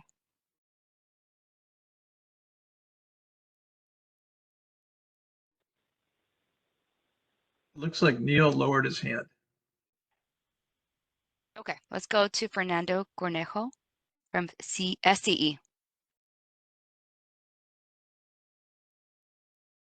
Well, I'd like to thank the CAISO's entire team for leading the process and getting us to this stage where we are. I believe the straw proposal is a dramatic improvement, and it reflects a lot of hard work by the CAISO and the entire stakeholder community. So I just want to acknowledge the great effort on this front. As far as Bob, getting into the actual scoring criteria, you know, for some reason, this executed PPA remains in the commercial readiness category. And, you know, based on the review of parties' comments, I don't think there was really any party, or maybe one or two parties, that supported a PPA, executed PPA at such an early juncture in the interconnection process. And typically, if we don't have stakeholder consensus on issues in these types of initiatives, the issue is dropped and doesn't, you know, remain or doesn't stay intact in the proposal. So I was a little surprised to see the executed PPA remain in the commercial readiness for that reason. I mean, just folks are pretty, not unanimous, but there's a strong support or acknowledgement that an executed PPA at such an early juncture is pretty highly unlikely, and that this would probably include some kind of scenario where there's some type of gaming. And unless you get a PPA, an executed PPA that has such stringent terms and conditions, such as maybe not having or having that PPA be irrevocable, and that it must proceed and not be withdrawn, and to be actually enforced even without the without knowing the network upgrades and their associated costs and in-service dates. It's just a very problematic criteria to have, at least from SC's perspective, at such an early juncture. So I just wanted to point that out, that I was a little surprised to see that it's still in this overall category, scoring criteria category, for the reasons I've indicated. Does not appear to be reasonable. And then the last comment is that you guys are offering up or inviting. Fernando, can I interrupt you and just respond to that? So let me just kind of tell you the reason why we put that in there. It was kind of a later addition. We are fully aware of all your comments related to PPA at the early stage. We made those very same comments to the FERC NOPR. Under existing conditions, it's not only rare, it's probably non-existent that anybody would have a PPA at this stage of the process. However, we thought in the future, maybe things will change, that we don't want to totally eliminate it. We didn't think it was problematic to include it in there. It's not a requirement by any means. It's just something that would provide some additional points if someone does actually have an executed PPA. So, related to your concerns, if you think there's too much opportunity for this to be gamed, we'd sure like to hear that in your comments. Yeah, no, thanks, Bob. I appreciate that feedback. And I mean, I think there's an opportunity for me to gain, and not only, and also, would probably at least partially agree with you that, let's not be exclusive of any potential scenarios that may develop in the future, but it's a criteria that it doesn't have an insignificant amounts of potential points to be allocated or awarded. I mean, if it was, 50 points potential, I think it is at this stage, it takes up a pretty large percentage of the overall 240 points that could be awarded. So just, well, I just wanted to point that out. And so a little surprised to see that it's still being considered. But anyways, as a follow-up to that, and given that concern, SE would like to obviously raise our hand and be a part of any type of a subgroup that would be formed in trying to refine the existing criteria to make it a little bit more reasonable. And so I'm not sure if that type of group would be formed, via coordination with the CAISO, or how you envision that happening. But we are supportive of such a subgroup to be to work on this issue. Okay. Well, we anticipating having within the stakeholder comment template an opportunity to volunteer for that. Okay. Thanks, Bob. Appreciate it. Thanks, Fernando. Next, we do have Renee from Rev Renewables. Go ahead, Renee. You will be unmuted. Go ahead. Hi. So at this point, my comments have mostly been made. Definitely echo a lot of what CalCCA and SCE said with the commercial readiness criteria concerns, especially the high level of points for the executed PPA, and also the first two categories with the interest from an off-taker and the next one with the commercial readiness seem duplicative. So needing to refine those buckets. And one clarification question, it says or eligible commercial off-taker. And so just wanted to clarify that could be corporate off-taker. Yes, it could be a corporate off-taker, someone that's not a load serving entity with an RA requirement could provide such an interest as that. Okay. Because I know in the previous IPE, there's a lot of conversation around with the TPD allocation and the corporate offtake with with getting deliverability status. So, just might need to make sure there's some clarifying language around that on like how it would qualify for that. And then lastly, just to also echo support for the work group to help refine this criteria, I think would be really helpful. Thanks. Okay, thank you. Thanks. So next we have Arenika from Evron. Let's go ahead for you. Hi. Yes, a lot of the comments that I have kind of already been made, but reiterating them regardless. So to start off with, of course, the commercial readiness scoring criteria, there's already overlap. I think a lot of the other stakeholders have already brought that up. So if in any way that can be uh, that overlap can be mitigated in some way, shape, or form.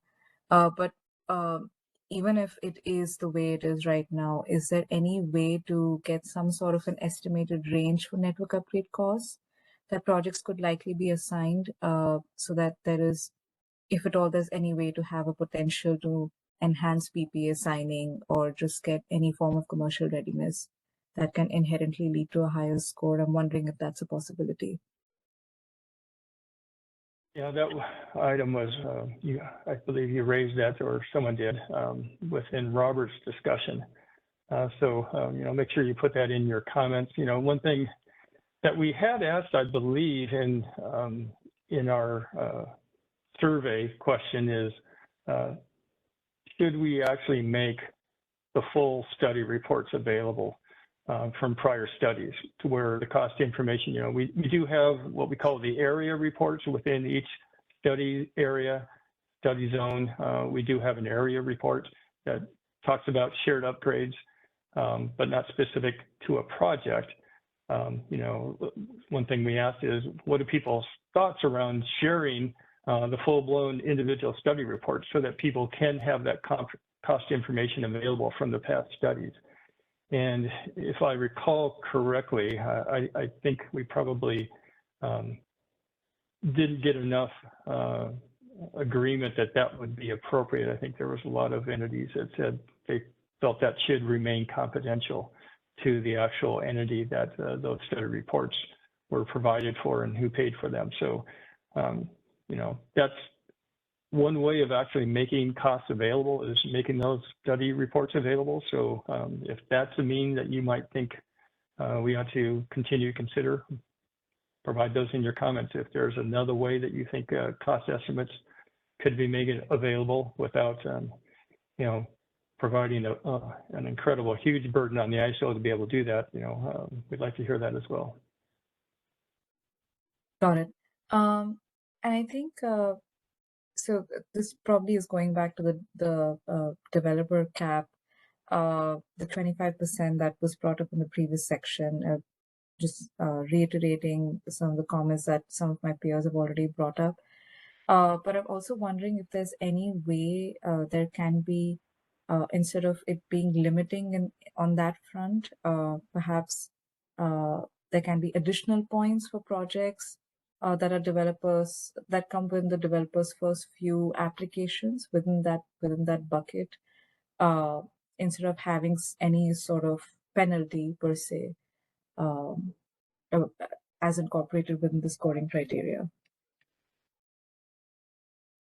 Okay, so that's something that we could consider, either extra points or negative points or something like that. So yeah, put your ideas in your comments. No negative points, but yeah, perhaps additional points. But yes, I can incorporate that in the comments. But yeah, that's it from me. Thank you.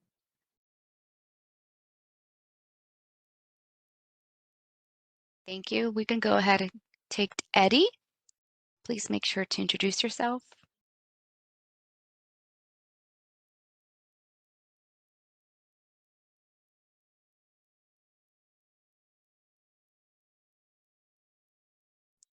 Eddie, I think you're on mute. You're unmuted. Yeah. Eddie, make sure you unmute yourself. We'll get back to Eddie. Event producer, go ahead and unmute Esteban Santos, and then we'll go back to Eddie once he gets unmuted. Good morning. Thank you so much for the presentation and for the time. This is Esteban Santos with GridStore. I wanted to ask a few clarifying questions on the scoring criteria. First of all, in the interest from an off-taker, what constitutes interest? How do you guys evaluate what interest means in that point? we'd have to provide more definition around that.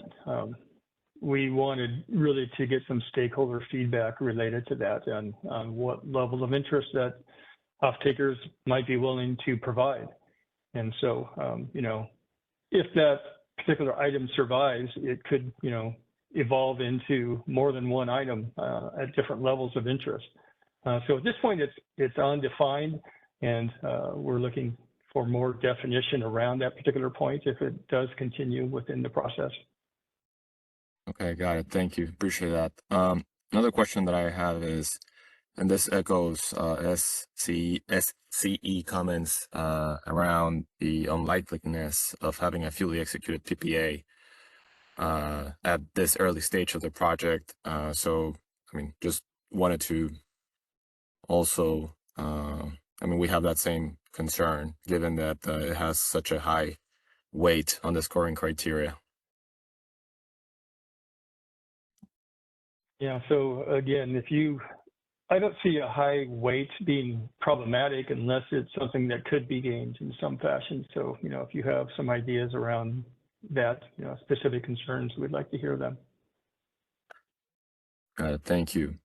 And then in the permitting status, I feel like there's a similar situation as what constitutes interest.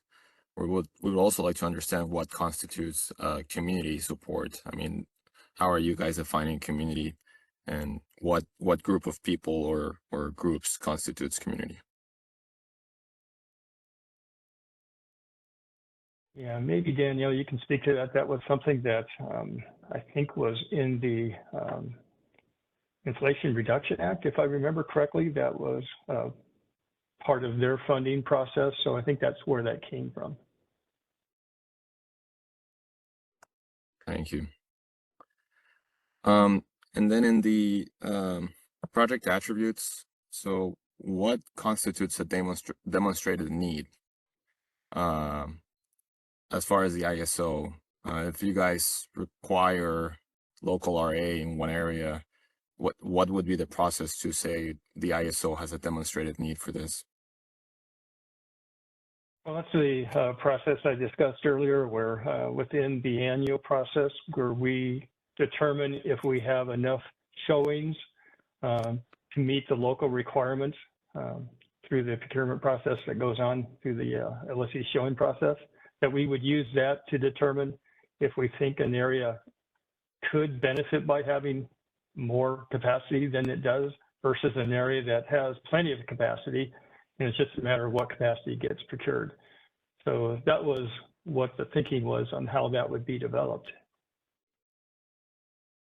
So it's not related to reliability issues. It's more of you guys understanding whether you have enough capacity in one region or not. Well, it is a bit of a reliability issue. You know, that's the reason we check local areas to make sure enough local capacity is being procured, and we see a local capacity area that only has enough capacity and all of it needs to be procured just to be able to meet the reliability requirements. That's an area that could use some additional competition, probably. So, you know, it is a bit of a reliability issue in that consideration. Got it. Thank you. And project location, I know that you guys mentioned earlier that the ADNUs would be something that you would consider before the cluster study begins. So basically anything that you guys have identified before the study, but nothing that comes out after the study, right? So if, let's say, a group of projects go to an area and after the study, you guys determine that ADNUs are required in that area, that would not impact this criteria. That's correct. The study process, the way it's designed right now, is that we would study 150% of the amount of available transmission capacity that is used for deliverability within that particular area, which means by default, if you study up to 150, not all projects would be able to be fully deliverable and would then require additional ADNUs to make all 150% fully deliverable. But our intent is only to provide deliverability up to the 100% amount, which is what the CPUC portfolios that are provided to us that we use in our transmission planning process, that's a result of those portfolios, and we only want to make enough capacity available to serve those portfolios. So even though an AD&U would be required to make 150% available, we don't plan on actually putting that AD&U, any additional AD&Us within the study reports and providing any cost allocation for that AD&U. So that's a process that could be a little bit sticky as we get into the allocation process to make sure that we allocate out as close to that 150 or that 100% as possible. But that's something we'll have to work through. Got it. Thank you. That's all. Thank you. I appreciate your time. Great, thanks. We are getting a lot of questions. Just a reminder for those on the... Oh, go ahead, Danielle. I'll go ahead and give you the floor. I'm sorry, Brenda. I was just going to respond quickly to the last question about indication of community support. There are two items that are proposed in the STRAW proposal. One is indication of community support. We definitely recognize that this is vague and hard to pin down, so that's one of the items that it was suggested in stakeholder comments, so we considered it, but we know we need to put some definition around that. The other is being defined as an energy community under the Inflation Reduction Act. So those are two different criteria, different scoring points, but I think all of these questions sort of underscore how challenging it is to get really measurable and clear scoring criteria. So I think we're hearing concerns loud and clear, and we feel the difficulty in this.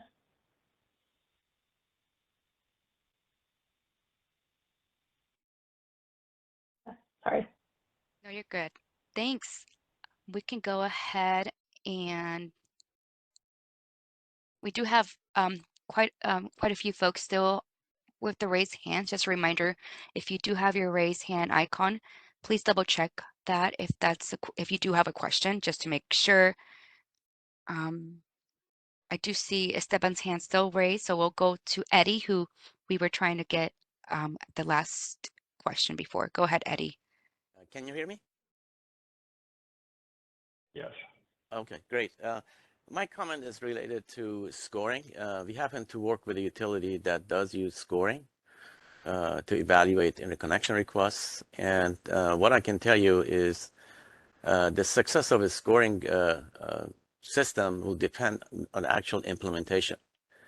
If you score everything, say 1 through 5, and then provide the score to the unsuccessful bidder, that can cause a lot of disputes and complaints to the ISO. So need to be extra careful with respect to how you design your scoring system. But I think if you have something that's pass-fail, it's much simpler and much more difficult to dispute. I'll try to put these in my comments. Thank you.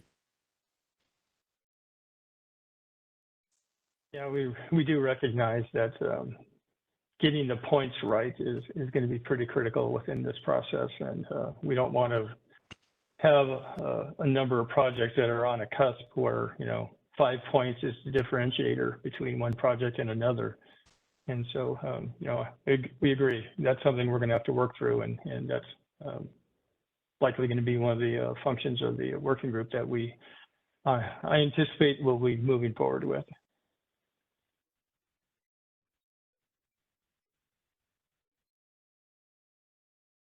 Great. So we are doing okay on time. We have an hour left for the first session. So we do definitely want to encourage our stakeholders to remember that. Please refrain from repeating or reiterating comments that were previously made. We appreciate those comments that were provided earlier, and we will be opening up a comment template tool maybe tomorrow. So that will be a good opportunity to write those comments down. Also, we are taking questions through the chat feature. So if you do feel that you want to have a more direct answer, we could definitely have those sent over through the chat. But now I'll go ahead and have Jason Berwin, who from GridStore. Let's go ahead and get your quick question.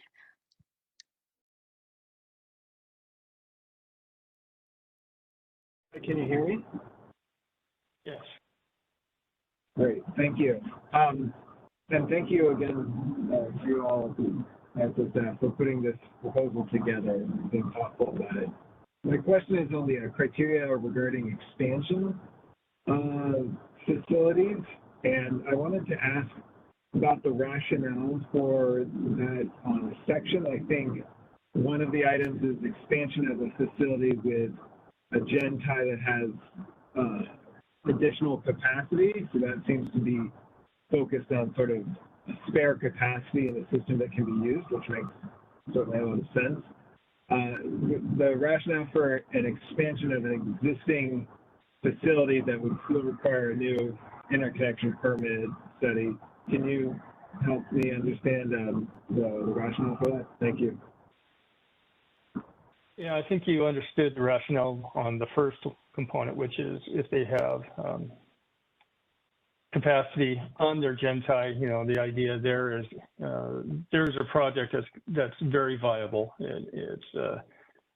It doesn't have to, all it has to build is generating, you know, the additional generation at its already at its existing facility, and we just have to check if there's any additional upgrades that would be required at the POI and beyond.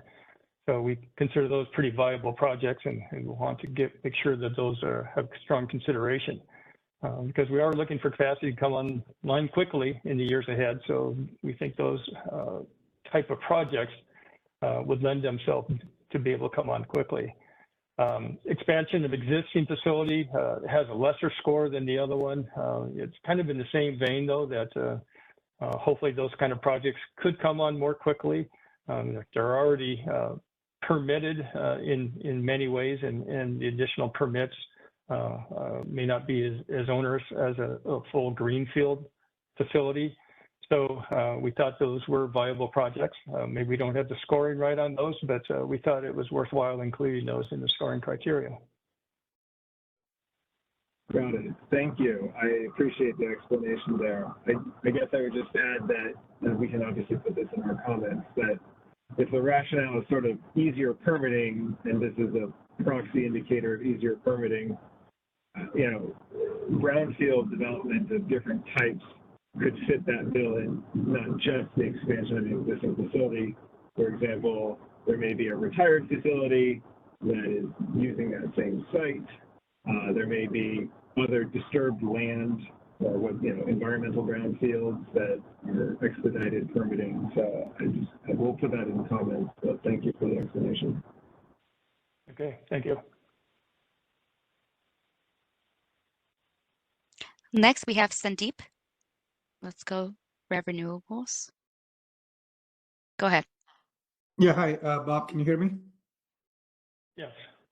Hi, this is Sandeep Arora with Renewables. Hey, first of all, thanks to CAISO team for taking a stab at producing this straw proposal and helping address this very important issue of overheating of queue.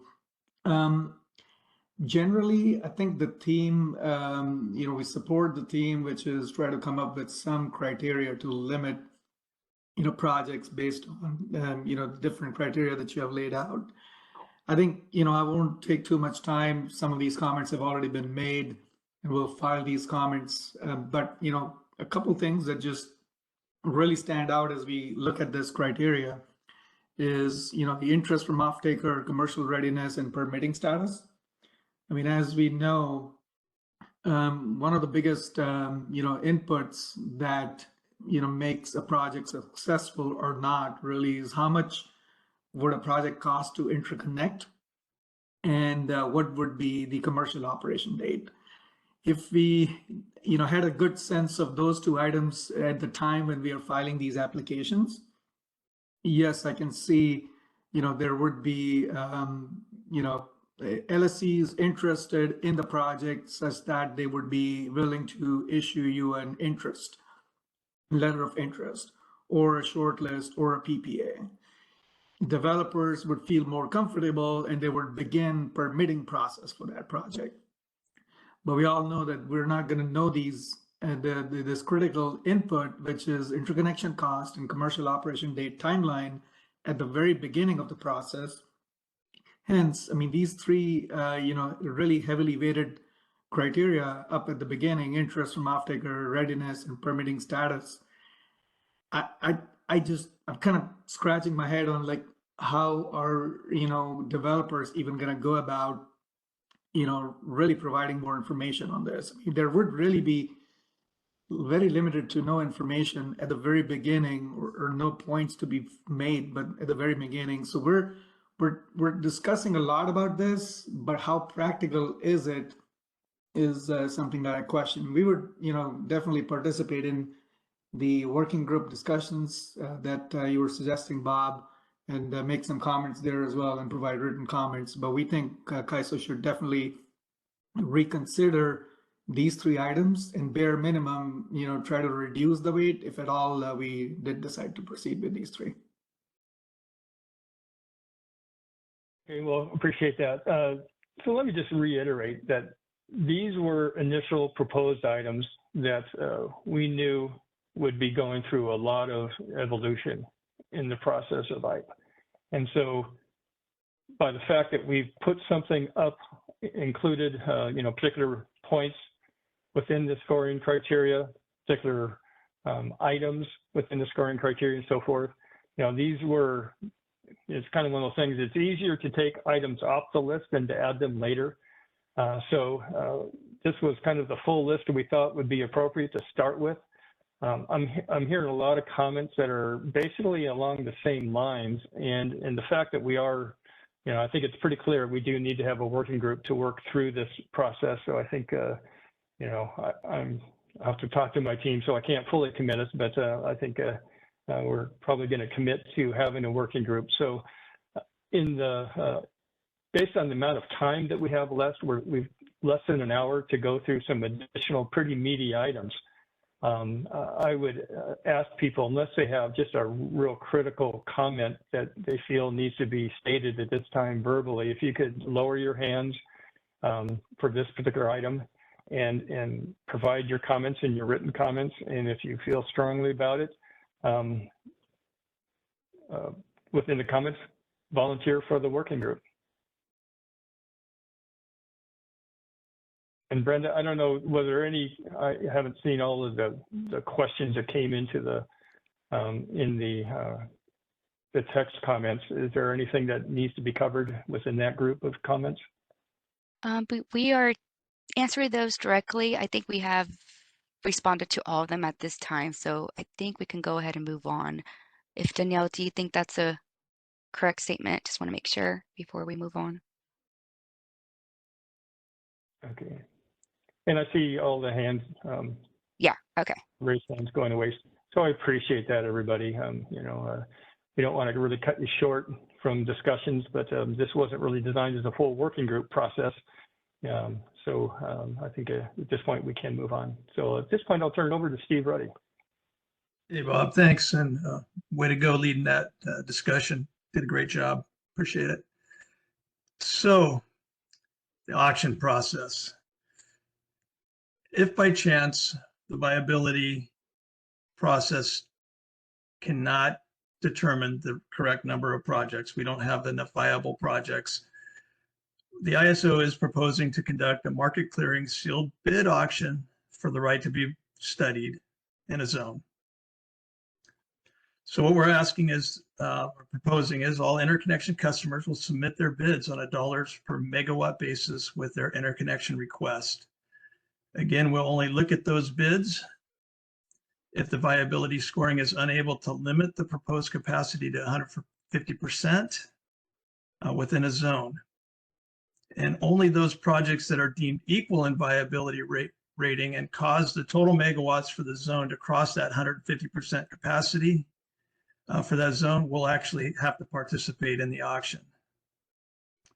And if they're successful, only the bidders that are successful will have to submit that at-risk financial security if they win the auction and proceed to be studied. The idea here is the viable projects get studied. The ones that are tied at the threshold position will compete in an auction. The highest bids will be moving on. So I think we have an example on the next slide.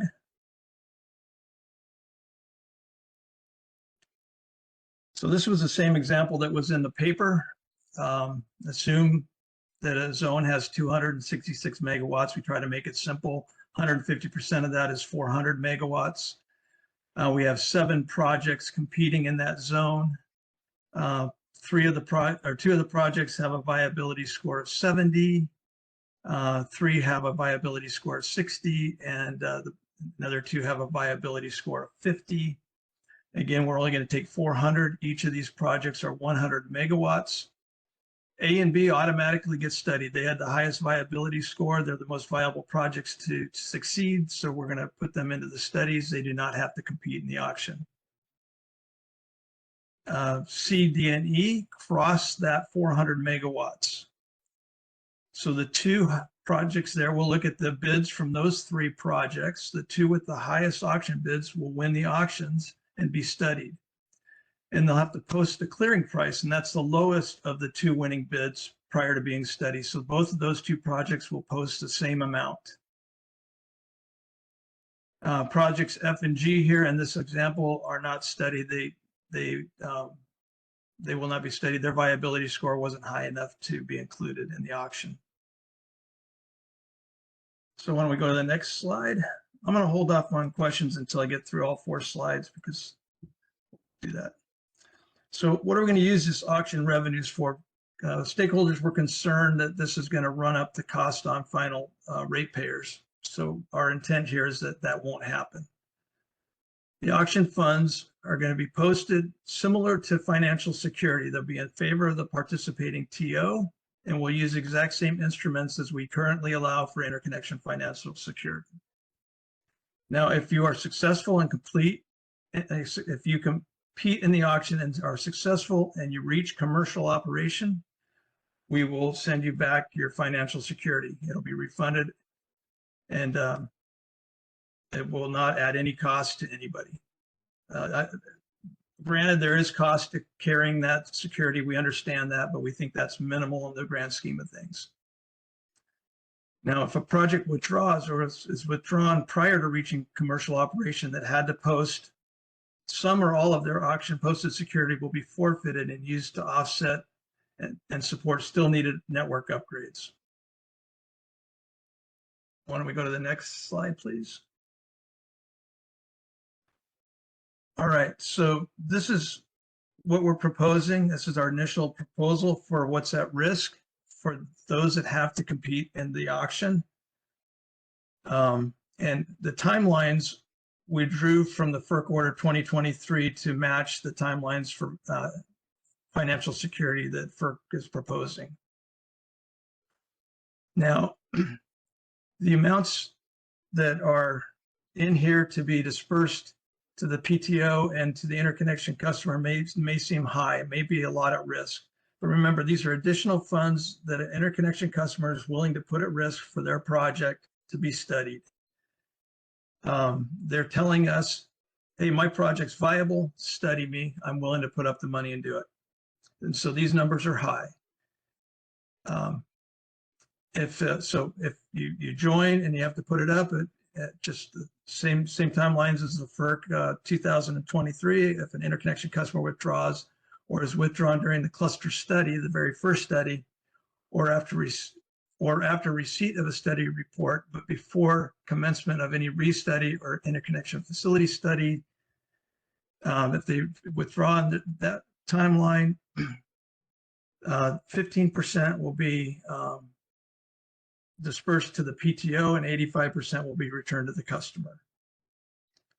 All right, so if the customer withdraws or is deemed withdrawn after that point, but during a restudy or prior to the commencement of a facility study, it moves to 70 and 30%.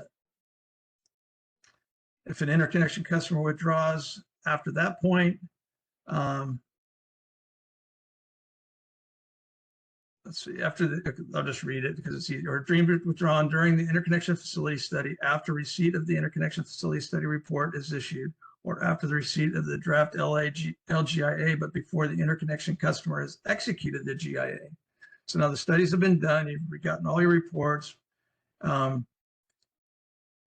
You have the GIA, but you haven't executed it. you're at 50% during that period. If you execute your GIA and you move forward, 100% of this bid amount is at risk. Next slide, please. Okay. I remember here. Nope, go back two. Yeah, I'll go back one more. So again, as I mentioned before, what we're going to use the funds for that are forfeited, they'll be handed to the PTO. The PTO will take it as construction work in progress funds to continue to build needed upgrades. And that will actually lower the cost for others that have those upgrades still in their project. So with that, why don't we open it up to questions? Hopefully that was clear enough. We have Ryan James Millard on queue. Go ahead. Yeah, Hi, this is Ryan. Ryan from NextEra. Can you hear me okay? Yep. Just like to do that test. Thanks for this, Stephen. So I have two questions. One's a little broader. It's going to help me kind of wrap my head around this auction concept, and the other is just a clarifying question about the auction specifics. So let me start with the more loaded question, but I want to be candid because I think that's helpful. I think our initial thoughts are that this could have real potential to have implications for ratepayers, and the reason for that being, if we only have specific areas to sign projects and a limited number of project sites that are going to be viable within those zones, isn't an auction only going to create the potential for a bidding war and ultimately drive prices for the project sites up higher than they otherwise would be? I ask this because this kind of behavior is already happening with developers focusing on specific POIs. So wouldn't this only compound the problem, particularly given the fact that for those that don't withdraw from the auction, they can have their funds refunded? Wouldn't they just be incented to drive up their bids in recognition of that? Well, they drive up their bid because they're sure that they're going to be successful. And if they're successful, we refund the money back to that interconnection customer, right? So no cost hit a ratepayer on that. It's just what they're willing to put at risk. Now, if that interconnection customer is not successful and they withdraw and we liquidate the financial security, we use it to help pay for those upgrades that that customer would have had to pay for, ultimately lowering the cost to the ratepayers, because those funds go to the PTO as construction work in progress, and are not put into rates. It's like, I mean, granted, the PTO will have to pay tax on that, but if we turn over $20 million to a PTO and they pay the tax, I don't know what the number is. I'm sure Fernando will help me with that. But beyond the tax, the amount that actually helps lower that rate for the ratepayers. So 20 million, let's say they had to pay 5 million in taxes. So 15 million goes to that upgrade paid for by the withdrawn customer on this financial security, and actually lowers the cost for ratepayers. So in neither of those two examples, whether they continue or withdraw, do ratepayers get impacted by additional costs. Granted, I do admit that there is carrying costs for the financial security that the interconnection customer will have to think about. And again, these are only the ones on that across the border of what's available in a zone, the 150% border. Not everybody participates in the auction. Only those few that are equal in viability and cross that zone. So that's a great segue. I appreciate the clarity. We'll noodle on that a little bit more.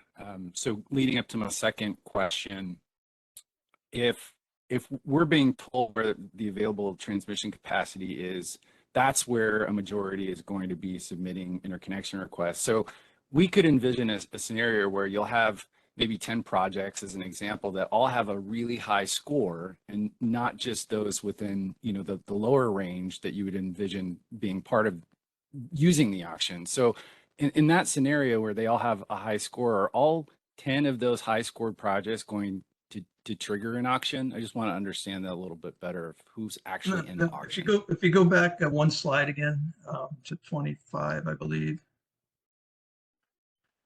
Only the projects that cross the viability, cross the capacity, 400 megawatts in this example, have to compete in the auction.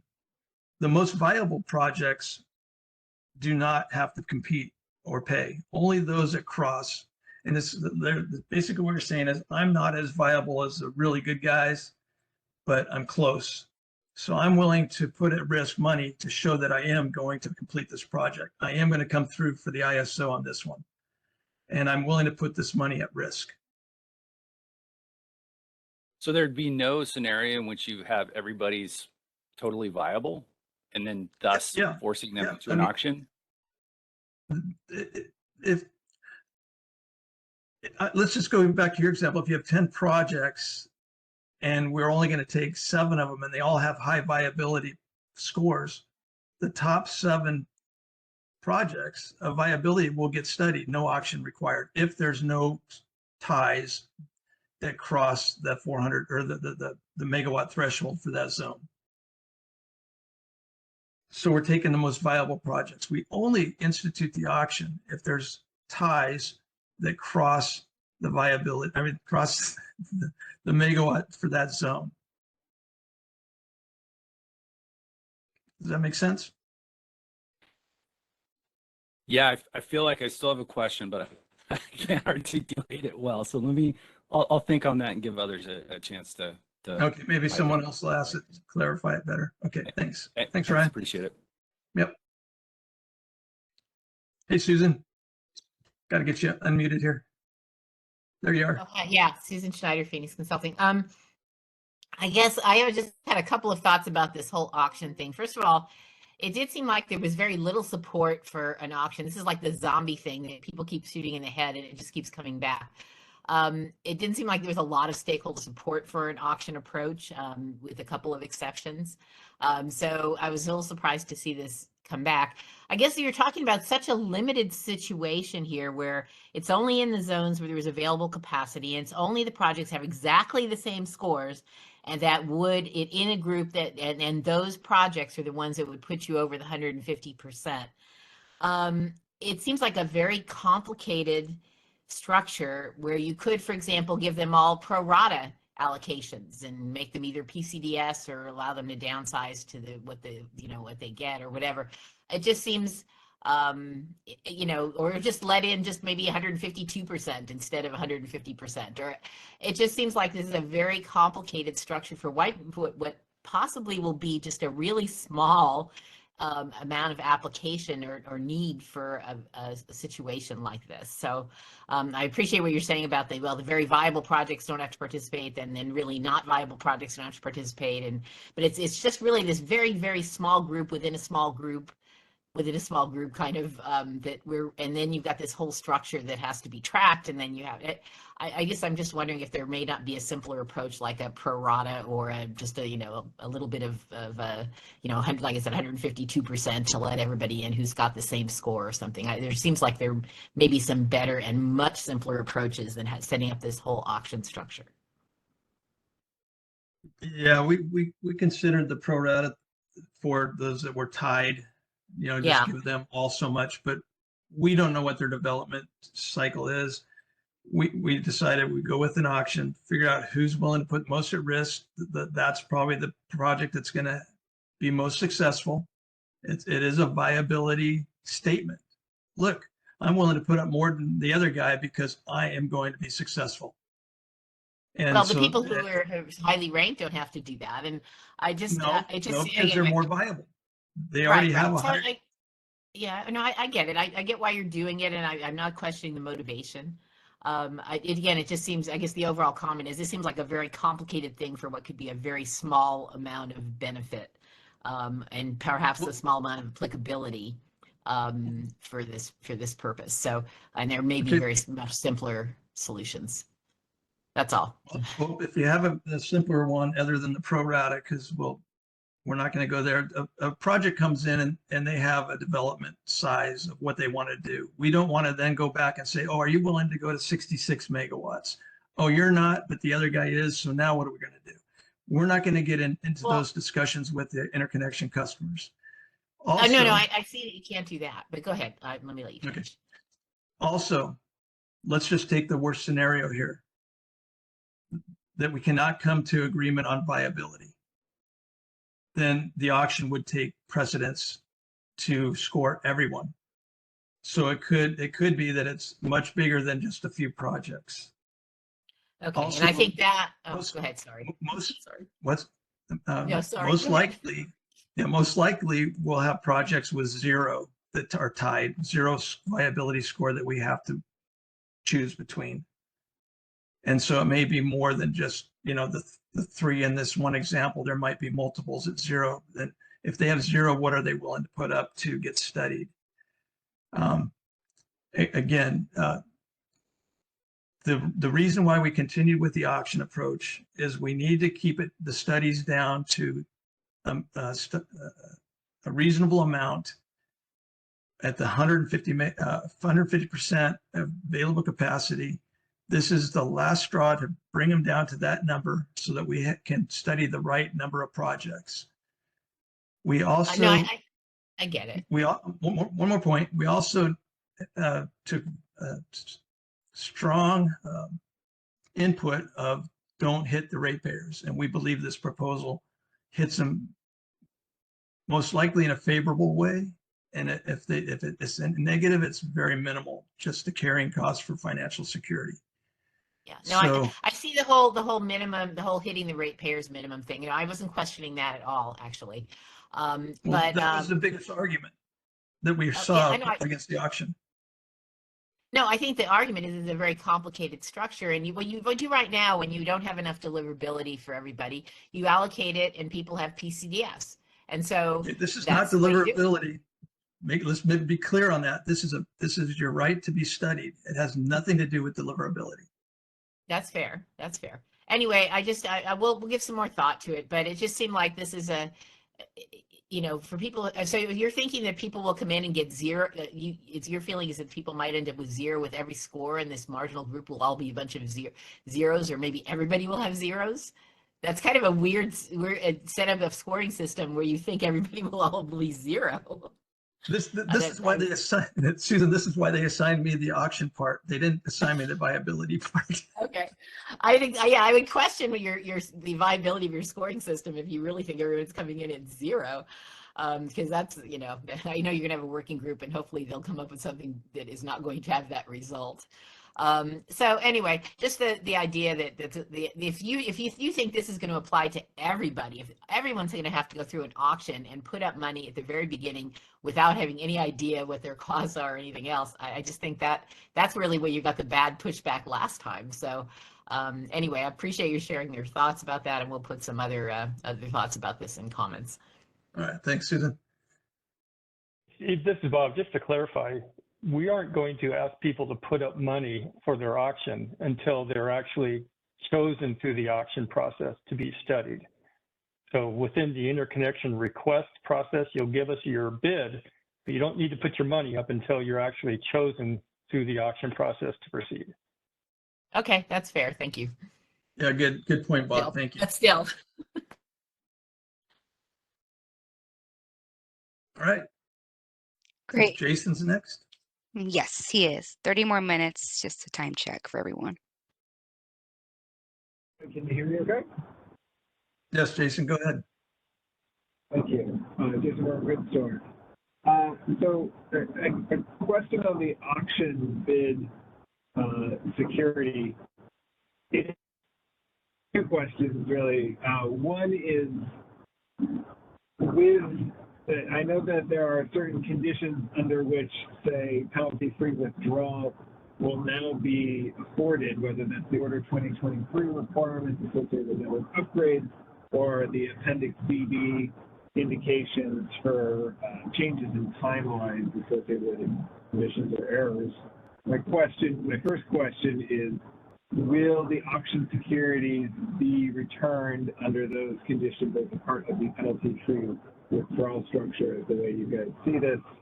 And then the second question, sort of question and comment, which is understanding that the purpose of the auction is for a tiebreaker where interconnection customers are signaling their confidence in their ability to complete a project. Certainly there are things outside of those customers' control that can change that viability, whether that's being given a particularly long timeline only after the study report comes in, or having that timeline shift, particularly in a post-IA environment, where also the carrying costs of that security can become particularly onerous as well, on top of course, all the other securities. I suppose my comment and question there is, would you all consider that there may need to be some sort of accommodation, or I guess this just raises the question of the amount of risk or cost developers are carrying when timelines change on them seems to be, again, could be an increasingly significant and challenging for interconnection customers who may be putting up now very substantial amounts of money. Thank you. Yeah, good points. We intentionally did not put in the paper outs for this for these dollars, for these auction bids. We wanted to hear from stakeholders whether there should be and what they thought were reasonable ones. Yes, there are some outs for the current financial securities. We can consider those, but this is separate from that. So should these have their own outs? So yeah, if you could put that in your comments, what you think might be reasonable, we sure will consider them. But we purposely did not propose anything right up front, knowing that we probably would have that conversation. Thank you. Thanks, Jason. Fernando. Hey, Steve, thanks for the nice update here on the auction mechanism. Just had a question. I guess I'm raising it here in the context of the withdrawal timelines for the posting of the security for those that end up being part of the auction bid. And I'm just curious, it applies here, but it applies more universally, I think, in the terms of the first quarter 2023. And I had a question in terms of how the CAISO is interpreting the terms cluster study, cluster restudy, and interconnection facilities, and especially in light of the fact that we're moving to a single phase study approach. So just kind of wanted to get your thoughts on that. Yeah, I thought this would come up. Until we do our compliance filing, we're not exactly sure. So the best thing I could do is put in what FERC had said. We're going to try to comply, as we said before, with Order 2023 as much as possible. 2023 allows for a facility study, a restudy.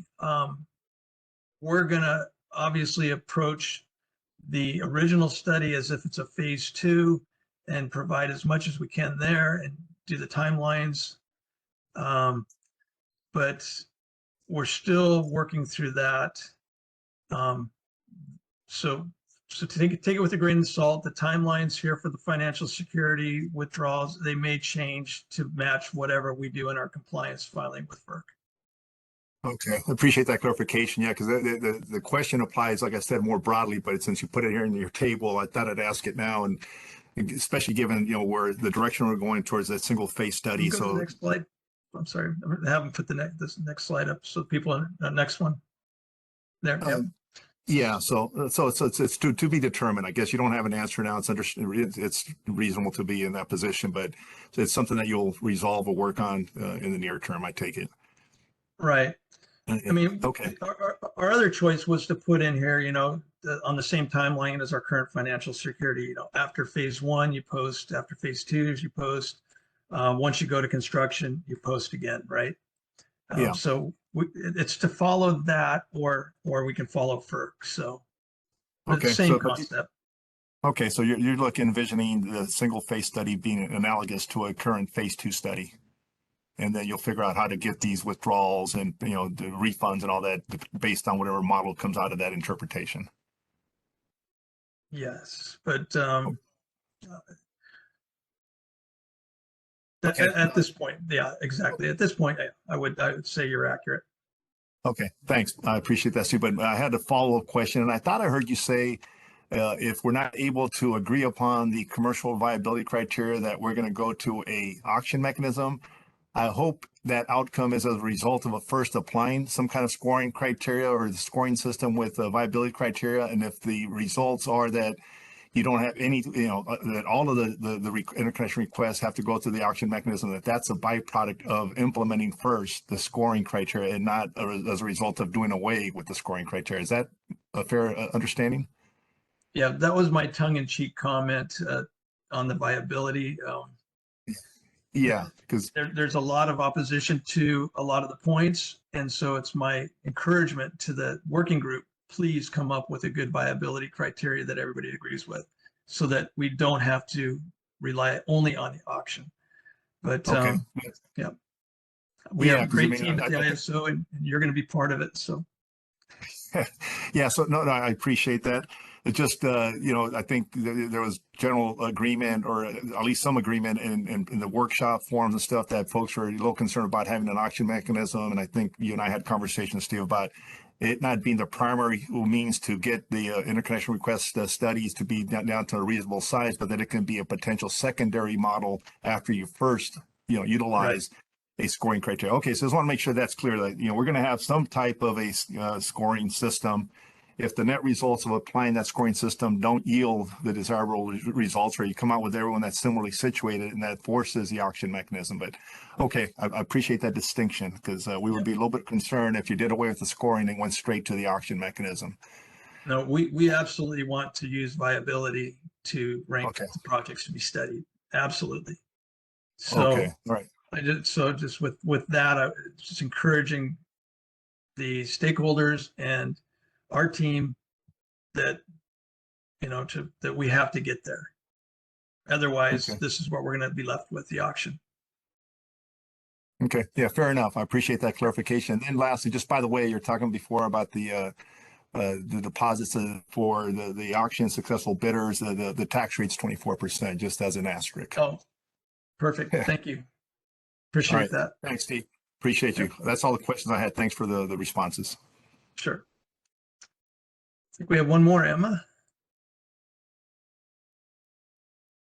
So thinking about this auction, I'm a bit curious how these offers would even be constructed when you're submitting your interconnection projects. I'm concerned that this creates a mechanism that's going to favor companies that have deeper pockets rather than just find ways to make the viability scoring system more granular to be able to differentiate between like projects. And I don't want to create a system that just allows larger companies to buy their way into the study process. No, fully understand that. That's why we're limiting it just to those that are tied, that cross the threshold, that not everybody has to participate.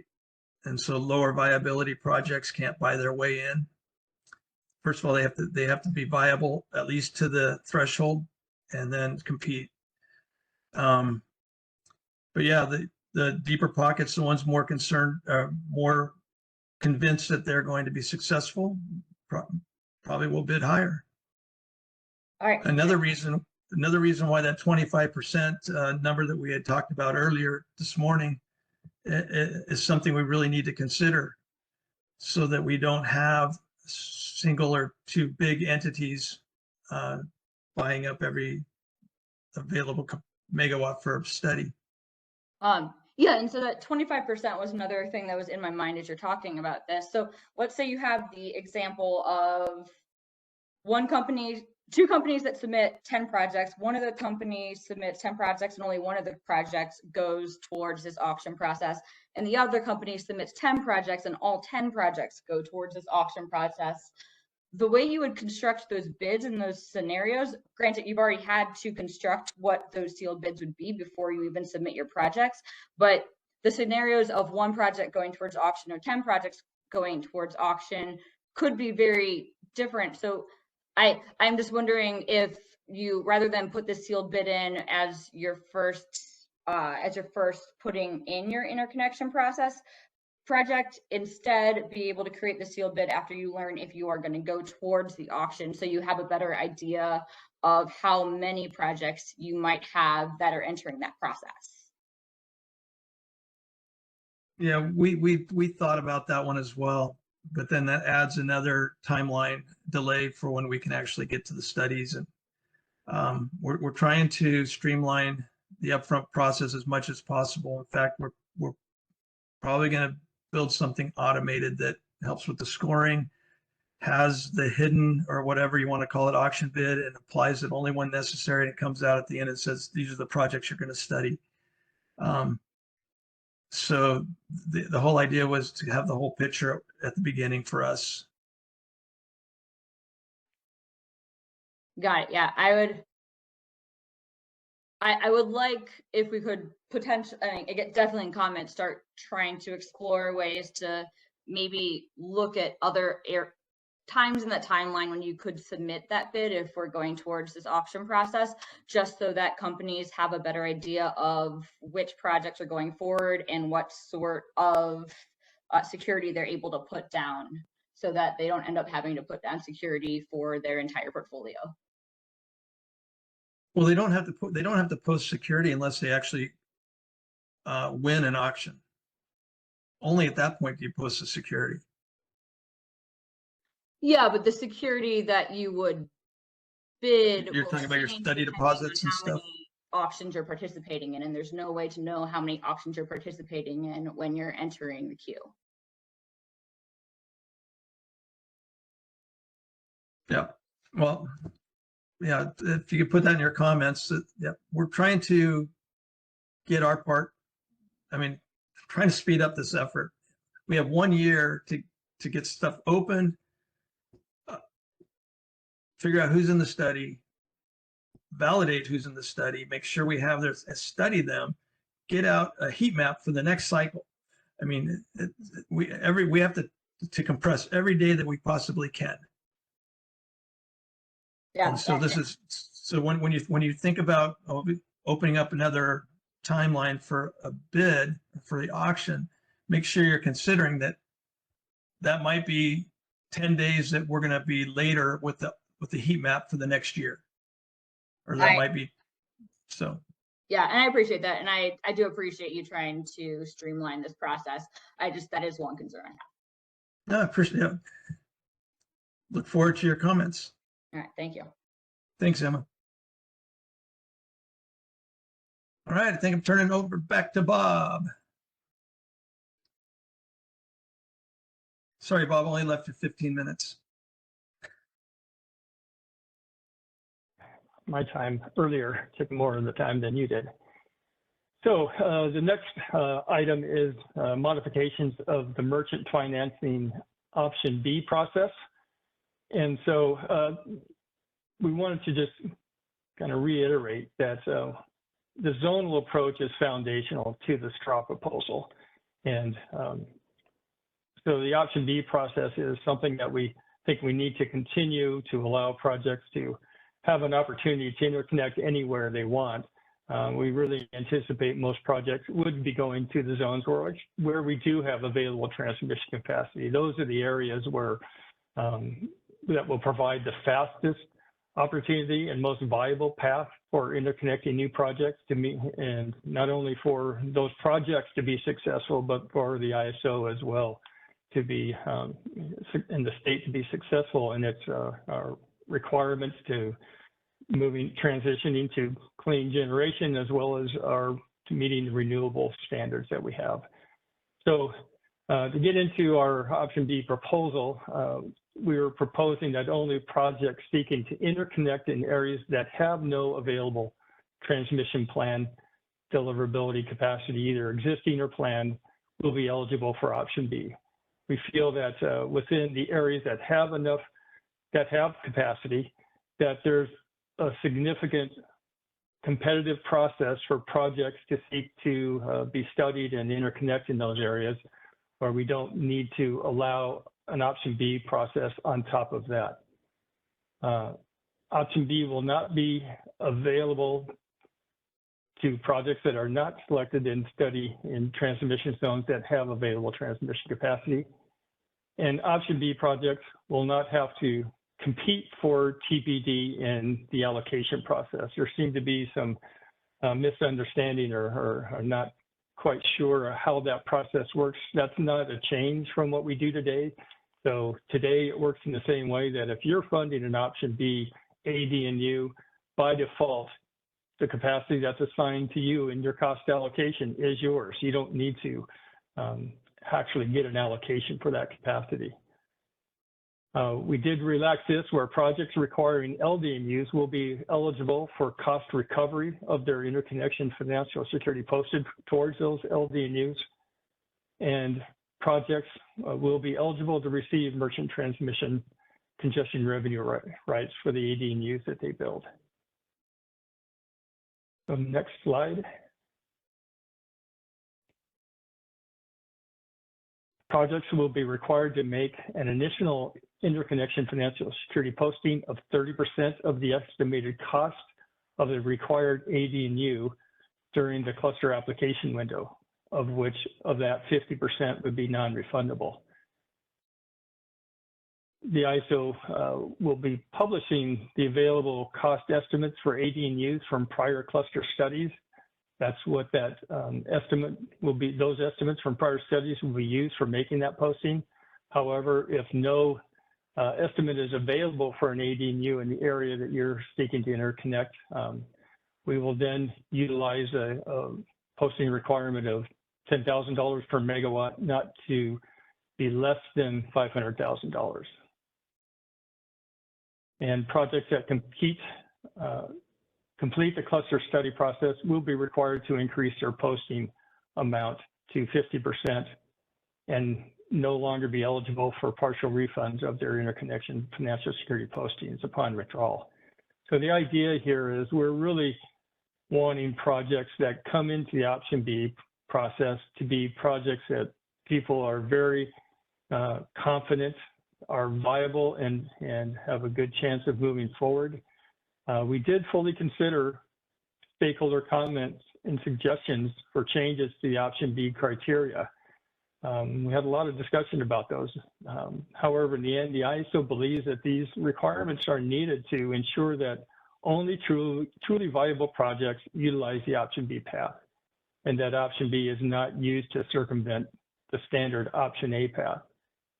And the ISO is also concerned that if option B results in significant new capacity coming on outside of the CPUC portfolio areas, that some amount of transmission assets based on the portfolios could become stranded.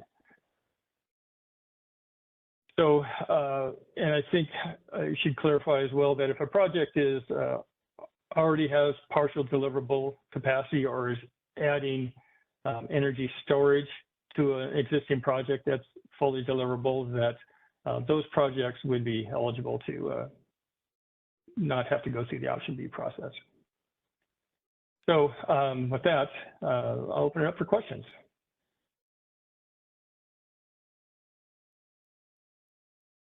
Let's go ahead and get Susan.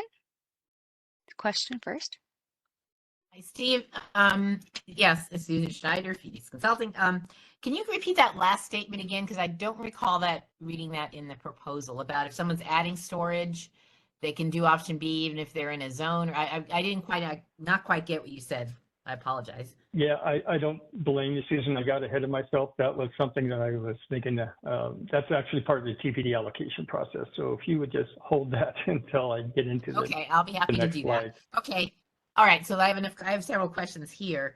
The idea, first of all, the idea that option B projects don't have to compete for TPD, I do not think that is a widely known fact and is not clear in the tariff. And I've gone into several situations, or at least one or two situations where the parties from the CAISO did not have a statement consistent with that. So it's good to hear that that is actually what you're considering to be how it works today. Could you go back to the prior slide, please? Okay. Where it says the projects requiring LDNUs will be eligible for cost recovery of the security, but will they be eligible for cost recovery of the actual cost? Once the project is built and the LDNUs are there, they still get refunds for the LDNU costs as well, don't they? Not just the you know, maybe that's a better way of stating it. It's just like any other project is able to be reimbursed for the upfront costs funded to construct the LDNU. So it's no different than any other project. Okay, that's good. Okay, that's good. Is a good clarification. Is the one of the things that LSA had proposed with respect to option B reform was that if there's security that is forfeited for option B projects, because the other projects are going to be required to pick up the cost, that the security that is forfeited would actually go to the other projects that are still responsible for financing to help cover the cost of the project that has dropped out. Now, is that still under consideration? It's hard to see why that should go to ratepayers, for example, if the rest of the projects still have to pick up the cost and if the upgrade is still needed.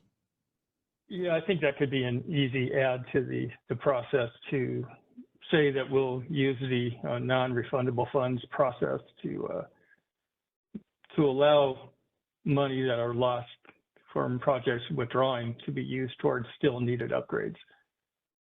Okay.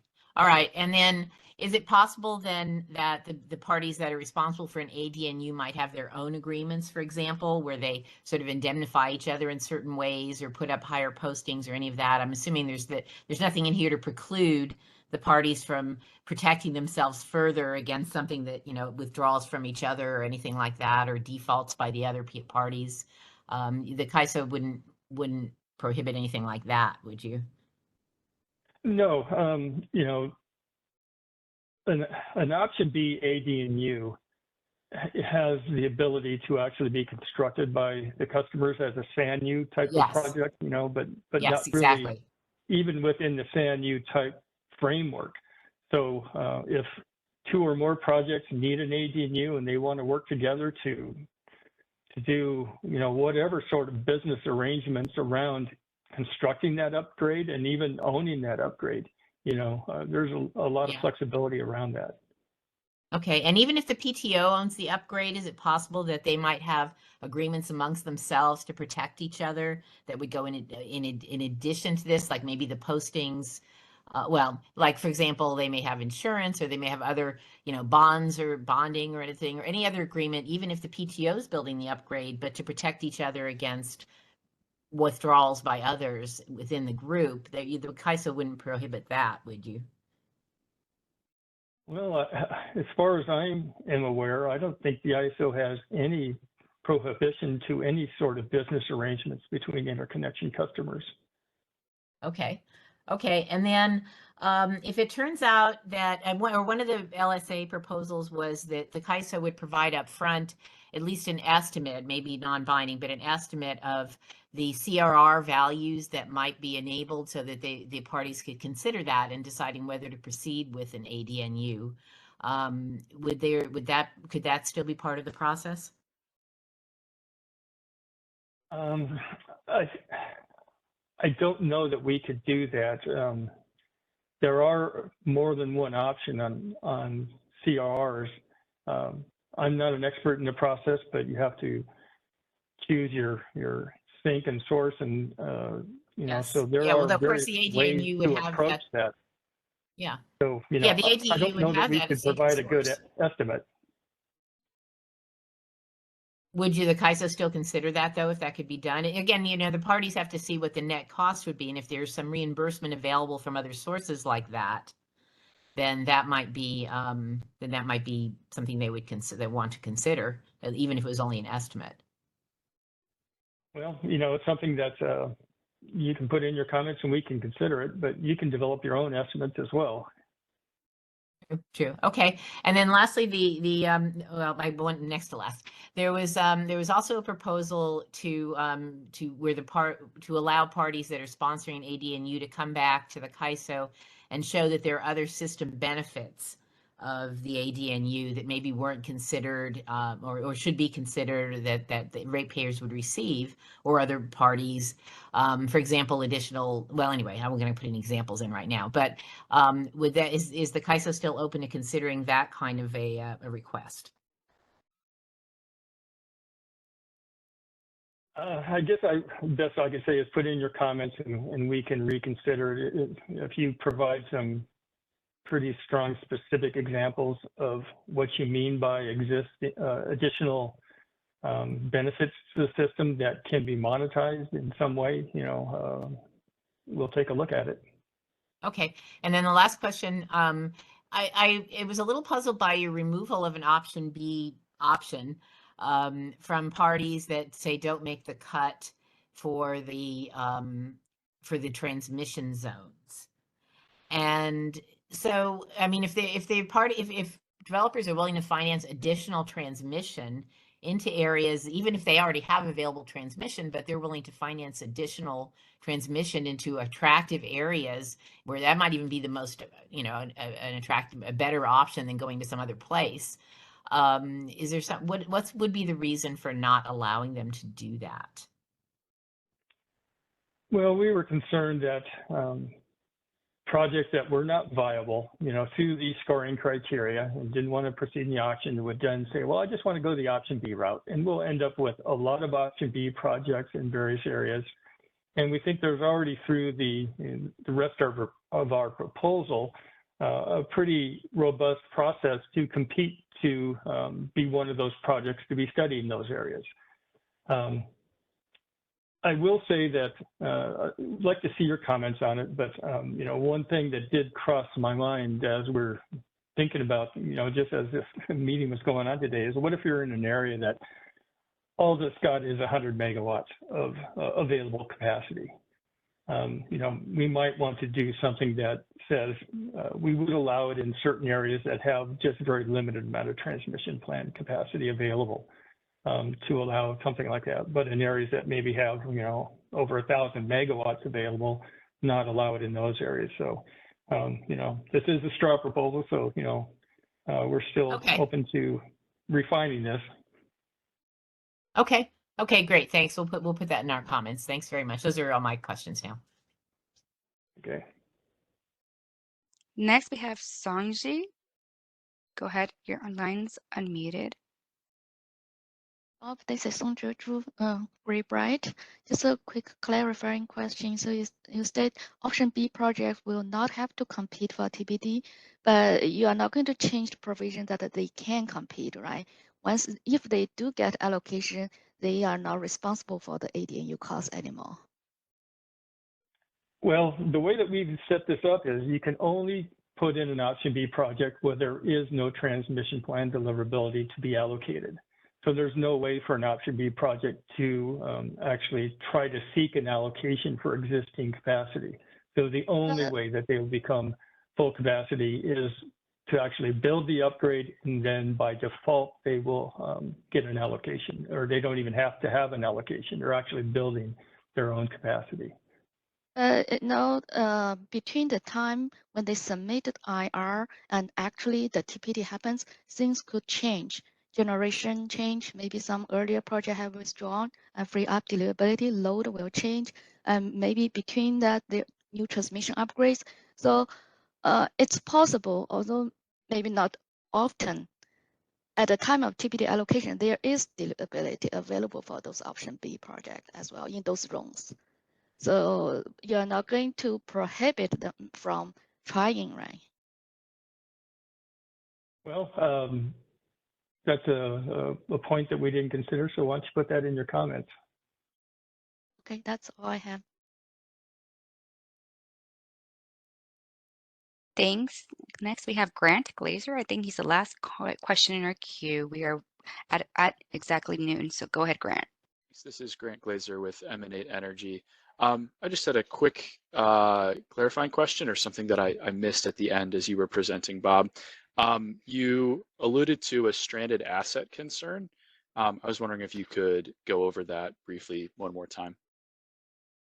Okay, so within the transmission planning process, we are building transmission upgrades to fully serve the portfolios that we get from the CPUC, the resource portfolios that we get from the PUC.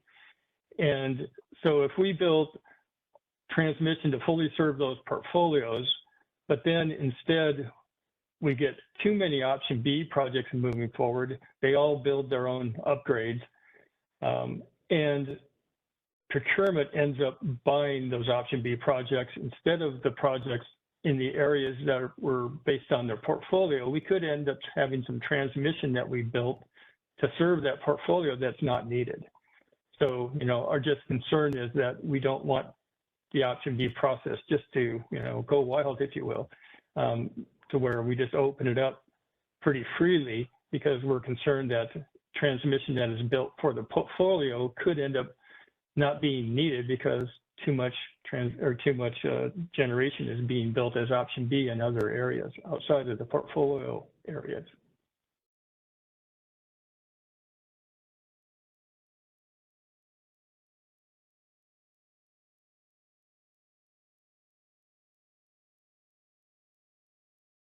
No more questions?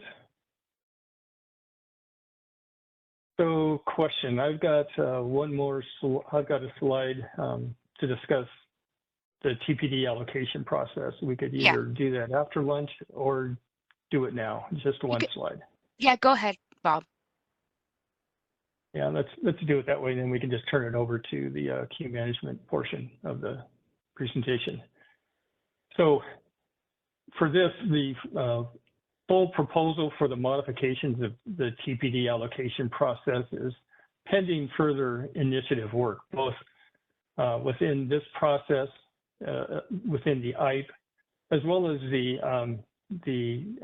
deliverability methodology initiative, a separate initiative that's going on. We want to make sure that we fully have firm foundations of how we're going to be studying projects through this new zonal process, as well as what may come out of the deliverability methodology initiative before we jump into really developing new criteria for the TPD allocation process. We anticipate that the allocation process will undergo some pretty significant changes. And before we kind of head down that road of making those significant changes, we want to make sure that the rest of the processes that are before it and are part of this process are put in place, and we feel are not going to be making any significant changes to where we can develop some good policy around it. So at this time, we are proposing that we're pretty limited in what we're proposing at this point in time in the straw proposal, and that we are going to propose to limit that eligibility of energy-only projects to seek an allocation of TPD will only be related to allocation group C. Allocation group C are projects that are energy-only. They go into commercial operation and then seek an allocation after they've gone into operation. We feel we definitely want to include those projects to get an allocation of and be fully deliverable, because obviously those are the most viable projects of all. They're online. So we want to continue that. And so by not allowing energy-only projects to come into groups A and B, they're already in the next allocation cycle not eligible for group D. So this is primarily impacting groups A and B. We feel this will significantly reduce the number of low viability projects lingering in the queue as energy only. And the proposal does not limit the ability of partial deliverability projects or projects adding storage from seeking an allocation of the energy only portion of their projects. That's the point I was making too soon in the last slide. Development of the full TPD allocation proposal will begin after the details around scoring criteria and the study process and the deliverability methodology process are finalized. the straw proposal does consider a new multi-year interim deliverability allocation process to bridge the gap between the in-service date of any required LD&U and the project's requested COD. This is something that stakeholders brought up within the working group process. They'd like to see us see if we can implement some form of a multi-year interim deliverability process. The idea here is when we talk about bridge the gap, there are areas where the only deliverability that's available to be allocated are based on TPD, transmission plan, TPP upgrades that are being built, but have pretty long lead times. And with long lead times, it's pretty unlikely that, at least today, we're hoping that'll change in the future, but at least today, there's not a lot of procurement going on for projects that have CODs that are maybe tied to those long lead time upgrades that are needed to make them deliverable. So we are looking at a way to possibly bridge that gap, but only based on the LD&U. So the idea is that if 4 projects need the same AD&U, but maybe 2 of those projects could come online before that LD&U is actually built, maybe there's a way to be able to allow them to come online sooner. Now, I do need to voice the concern that we have at the ISO is that could be a pretty involved process to be able to implement that type of a process with very little actually being able to be allocated on a multi-year basis. We think it's probably very limited in opportunity. So we wanted to at least kind of throw that caveat out there as we consider this process. And then finally, considering how to prioritize long lead time resource specific to resources that are planned in the portfolios will be an important part of this discussion. For example, there are some transmission plan projects that are being put into place that have been approved and will be constructed that are only designed to meet deliverability for offshore wind in Northern California. That's kind of the prime example. And we don't want to necessarily getting all that capacity to those projects or to other types of projects, non-wind projects, because those projects aren't going to be eligible until they're further down their development process. Currently, the process is either you have to be shortlisted or have a PPA. And it may be a number of years before those long lead time type of generation facilities would be able to come into the allocation process with either a PPA or shortlist. So we're looking at developing a process where we basically reserve capacity in those type of scenarios for those type of projects. We also need stakeholders to consider whether off to take some sort of a lead role in seeking an allocation for projects that meet the eligibility requirements for allocation groups A and B.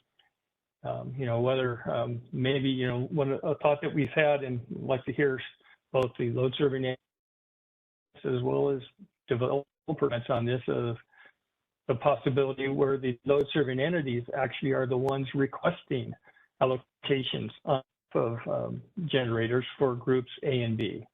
Or if not that particular scenario, some other option to better align resource procurement with the TPD allocation process.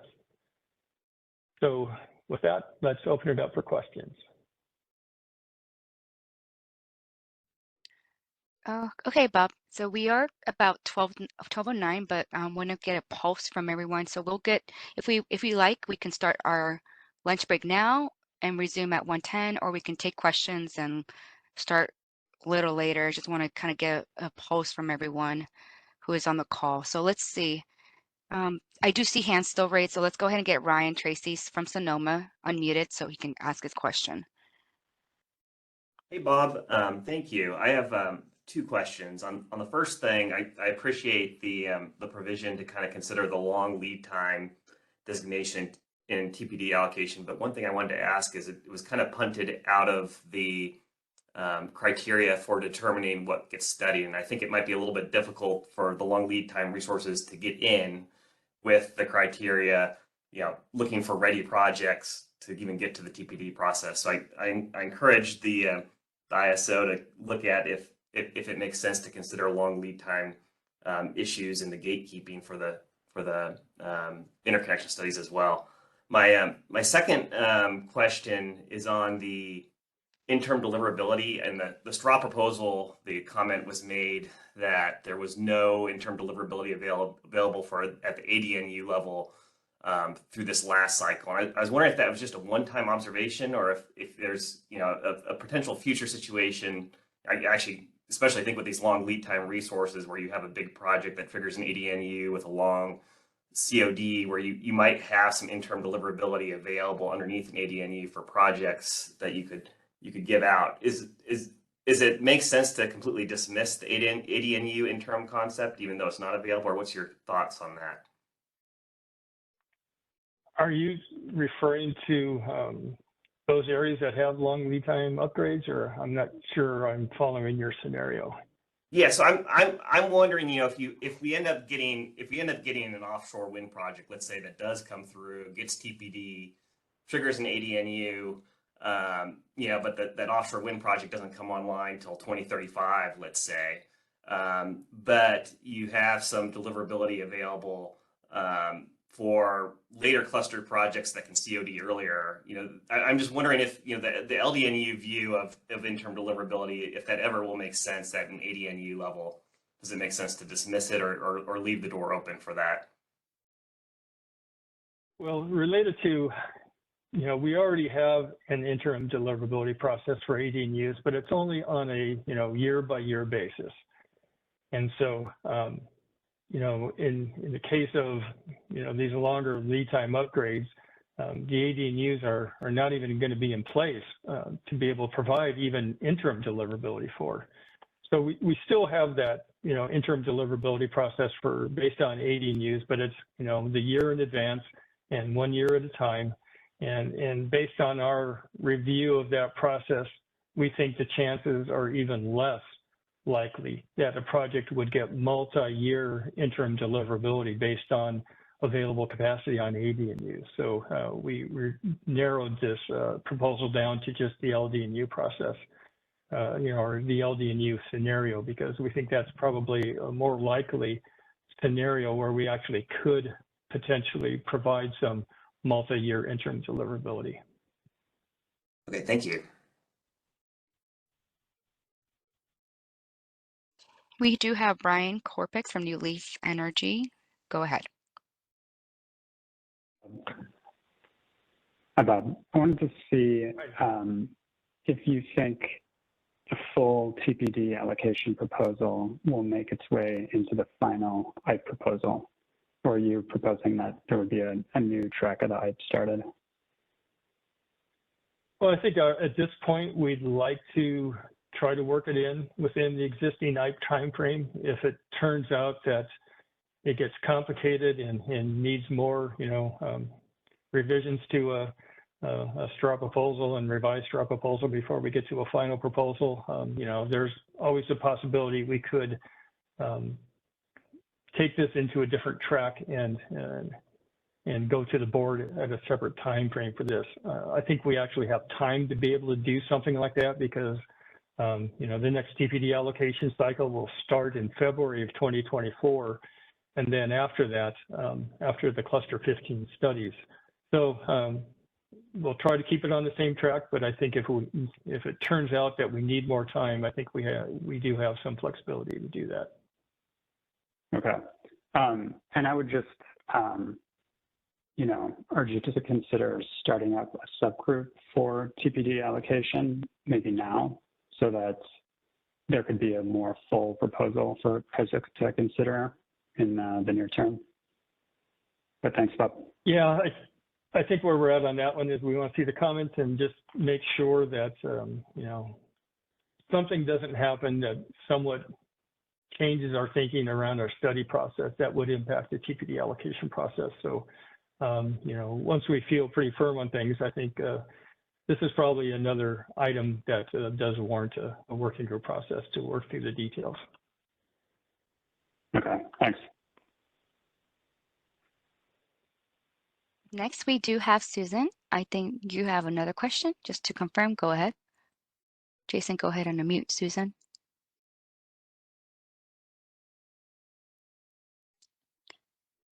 Hi, yeah, Susan Schneider, Phoenix Consulting again. I wanted to clarify something you just talked with New Leaf about, and then I had one or two other questions. You're not proposing to, are you proposing to do this, maybe this option, or excuse me, TPD allocation group A or B, and limiting the eligibility of energy only projects? Are you proposing to do that for this very next cycle? Or would this be something that would come within cluster later when cluster 15 is going through the process? Yeah, there's no way we'll be able to get a FERC ruling on this in time by February. So this would have to be not implemented until cluster 15 gets to its allocation procedures. Okay, because you do have a lot of projects that are energy only that are really rushing to try and get PPAs in place or get shortlisted so that they can qualify for an allocation this time. So I would urge you not to implement that particular change for this next time, given the limited amount of time available and the efforts that a lot of people have put into it. The idea that energy only projects coming in to get an allocation are somehow, they're non-viable and they're just hanging around. There was no, I mean, all the other earlier clusters there was no scoring criteria. There was not anything else. It's a little bit of a blanket assumption that because they're energy only, that somehow they're not viable. I know you guys have said some things about how many energy only projects reach COD and all of that, but it doesn't mean that if they got into TPD allocation, they wouldn't be viable. I think it's one thing to save projects that didn't score well, and so they're just hanging around and they want to come in, versus a project that is just happened to be in an earlier cluster and has never actually been assessed in that way. It seems a little bit of a blanket assumption. Well, we did some research on this, took a look at it, and based on what we saw, there's just rarely do LSEs contract with energy-only projects. And so, the fact that the current process allows an energy-only project after they've gone through their opportunities to get an allocation and then are converted to energy-only, the number of projects that have been able to come back, get a PPA or being shortlisted and get an allocation is pretty rare. And so we felt this was one way to actually help reduce the number of projects in the queue, that once you're energy only, that you're no longer able to seek an allocation, and we hope that would provide the signal that projects at that point should withdraw.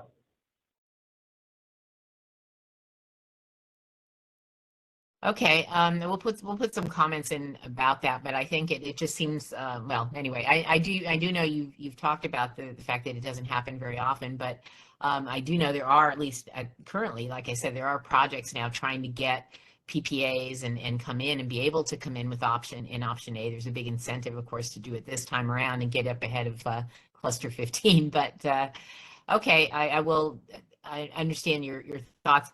Your mention of allocation group C as the most viable of all, I thought was very interesting, because there was a big discussion last time about why projects that have already been built would have to be behind projects, or be behind projects that weren't built and just had been contracted. And you guys had said, well, because they're obviously didn't need the deliverability to be built, and therefore, we're going to put them below the other ones. So it might be a good idea to think about that particular thing in projects that have already been built and how they come in. So anyway, it's just a thought, and doesn't really require a response. But anyway, that's all I've got. Thanks very much. I know we're trying to rush to lunch.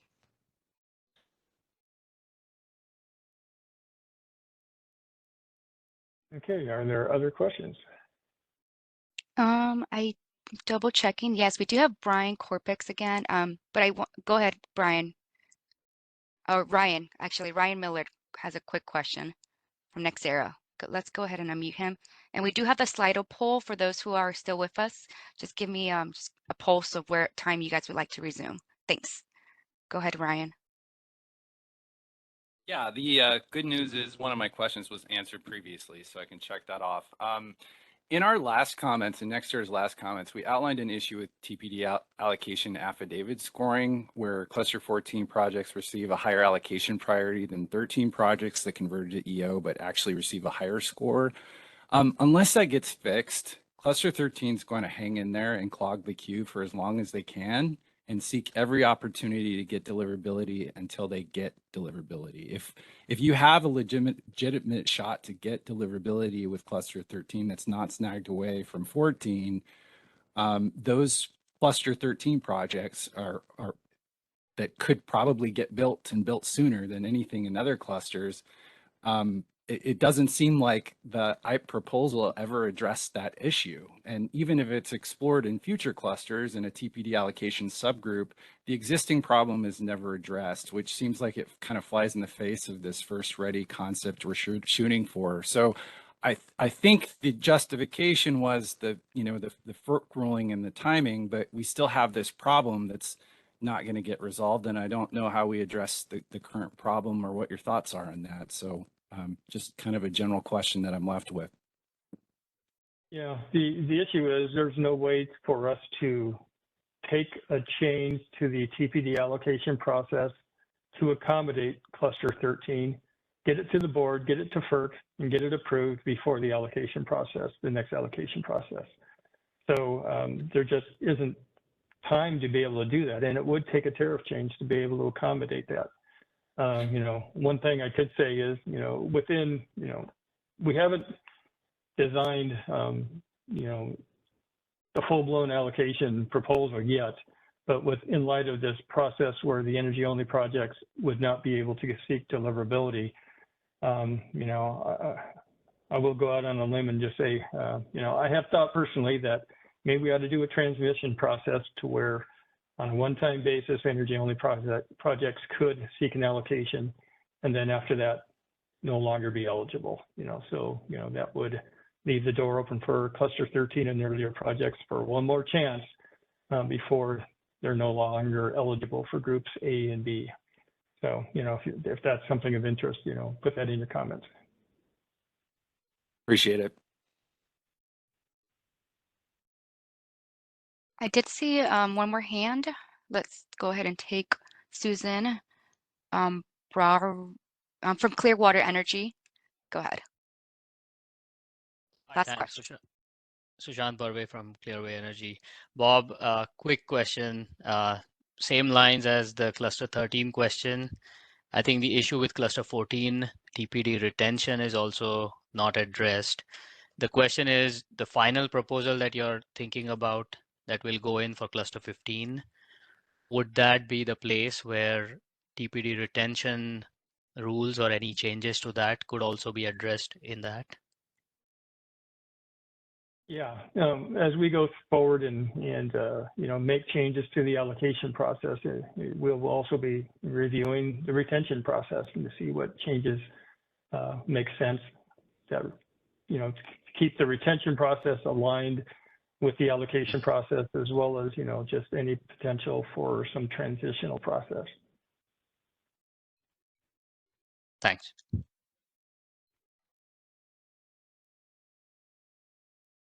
Okay, great. Thanks so much, everyone. I think that's enough for us for this portion. I thank so much for all those people who were able to submit on their Slido question for the afternoon. So we'll be resuming back at 1:20. Event producer, if you can give me access, I will go ahead and share that break slide. We will come back here at 1:20 Pacific time. And then if you have any more questions, feel free to send them through chat. We'll be monitoring that at this time. But thanks so much for everyone who was able to participate for that quick Slido question. So 1:20 p.m. we'll be returning back. Thanks so much. Well, it's 1:20 p.m. We can get that recording started. Thanks so much for those who are still with us. We will have the next half of our interconnection process enhancements presentation. I do see Jason live now, so I'll go ahead and hand it off to him. And then Debbie Living's also going to be joining us for this topic. Thanks so much.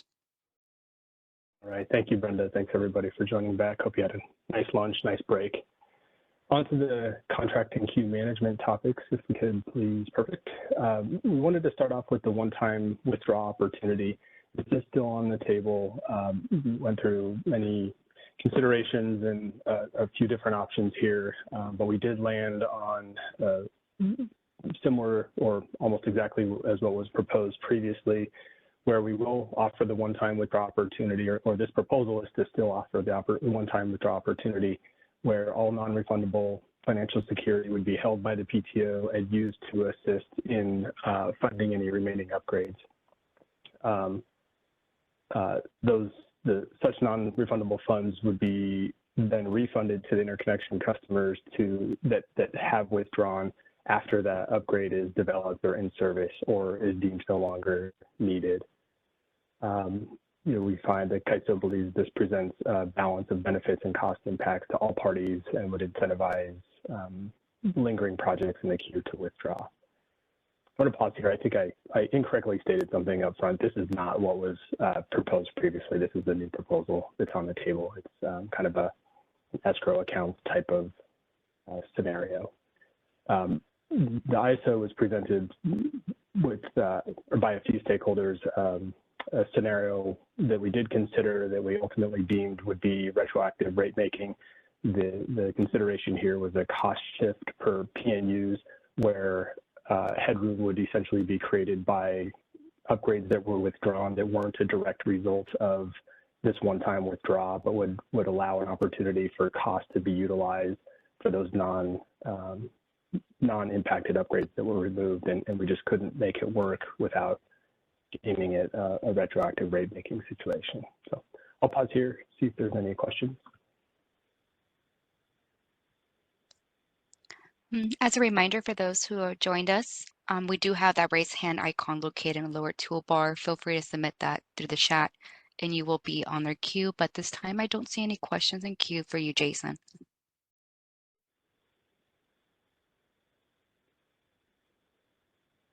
Okay, great. Let's keep going. I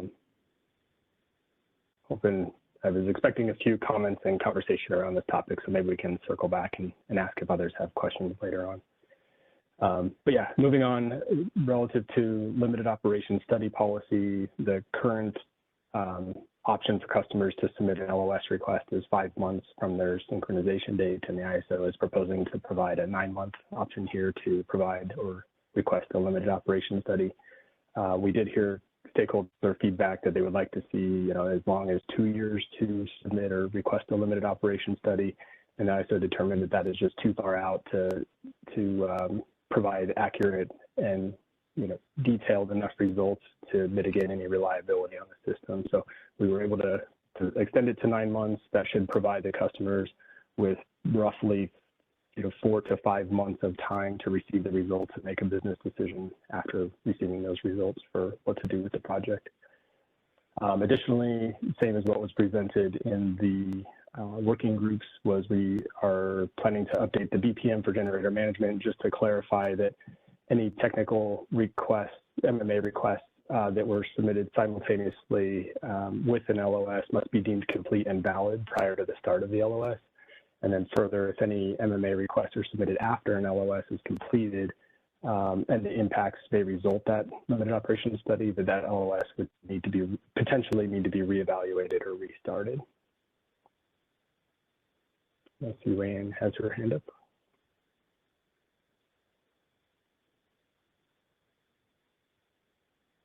Hi, Jason. Actually, my question was for the previous slide. I hope you don't mind going back. I don't mind at all. Yeah, we got started pretty quick there. Yep. Awesome. Thank you. I noticed in September, the CAISO issued their annual market notice talking about the non-refundable funds distribution. And related to this proposal, as well as kind of some conversations we had in the first half of today, I'm just wondering how large of a problem the still needed upgrade costs are. If we look at that September 5th market notice, it was less than $1 million that went to still needed network upgrades, and it was over $1 billion. Or no, it was $1 million that went to the TRR. And to me, in the scope of, you know, a TRR that's billions of dollars, and the scope of what network upgrades cost in general, these are kind of small numbers. And so I'm just wondering if the CAISO has concerns about the magnitude of this growing, or like, we seem to be spending an awful lot of time talking about where funds go for, you know, how small these funds look like right now.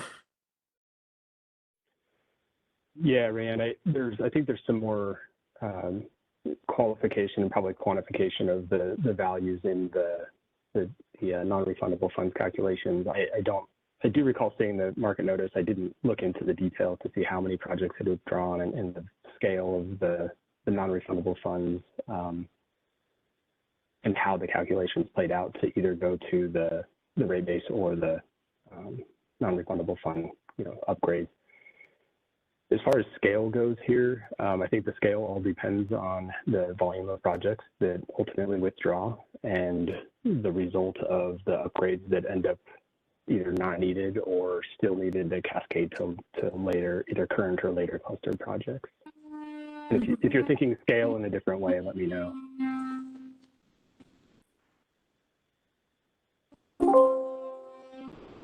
Jason, it's Deb. I think it was due to the low number of withdrawals for last year is why the number was so.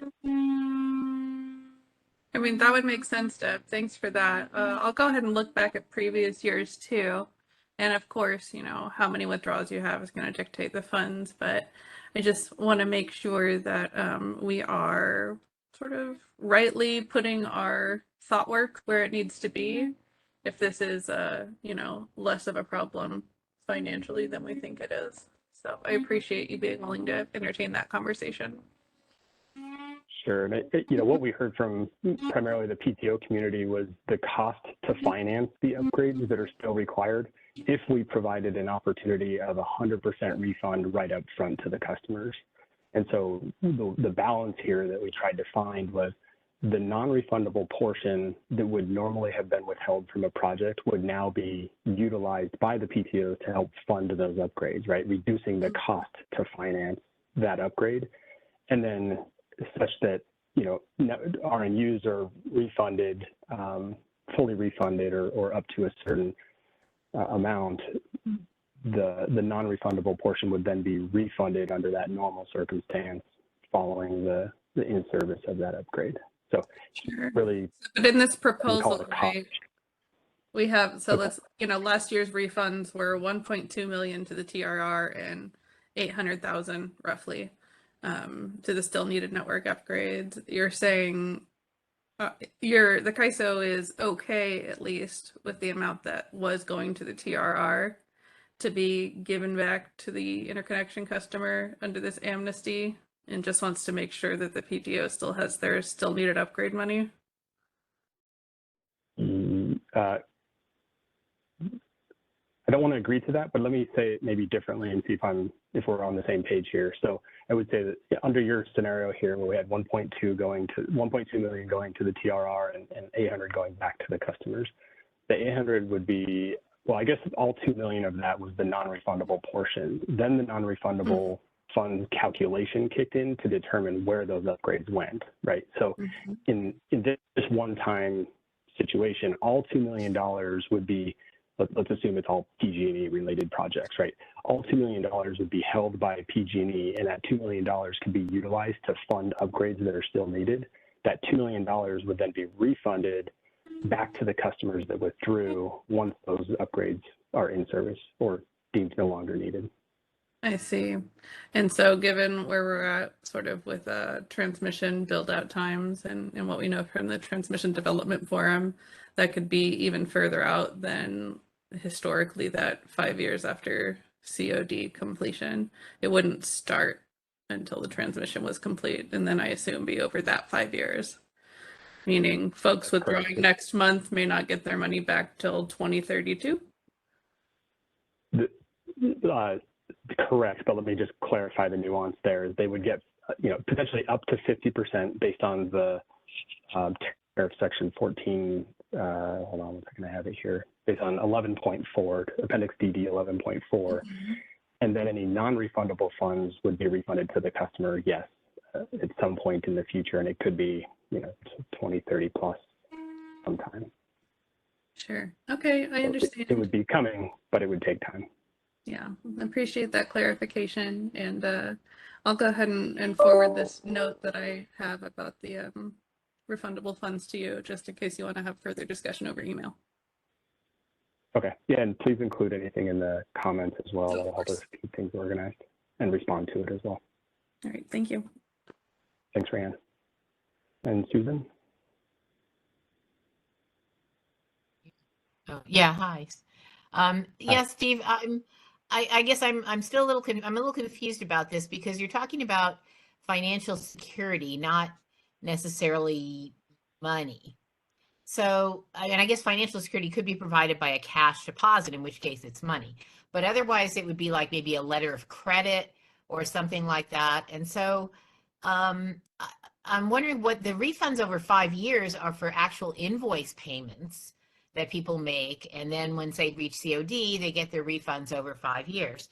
This is like a letter of credit or some kind of, it's security. It's not actually necessarily, for lack of a better, it's not necessarily money. So maybe it would be security that would then be liquidated by the PTOs, and then they would use this money to fund upgrades, and then they would, and is it only, okay, so first of all, is that right? Is that what you're assuming, that it will be liquidated and then it will be therefore money and not an instrument of some kind?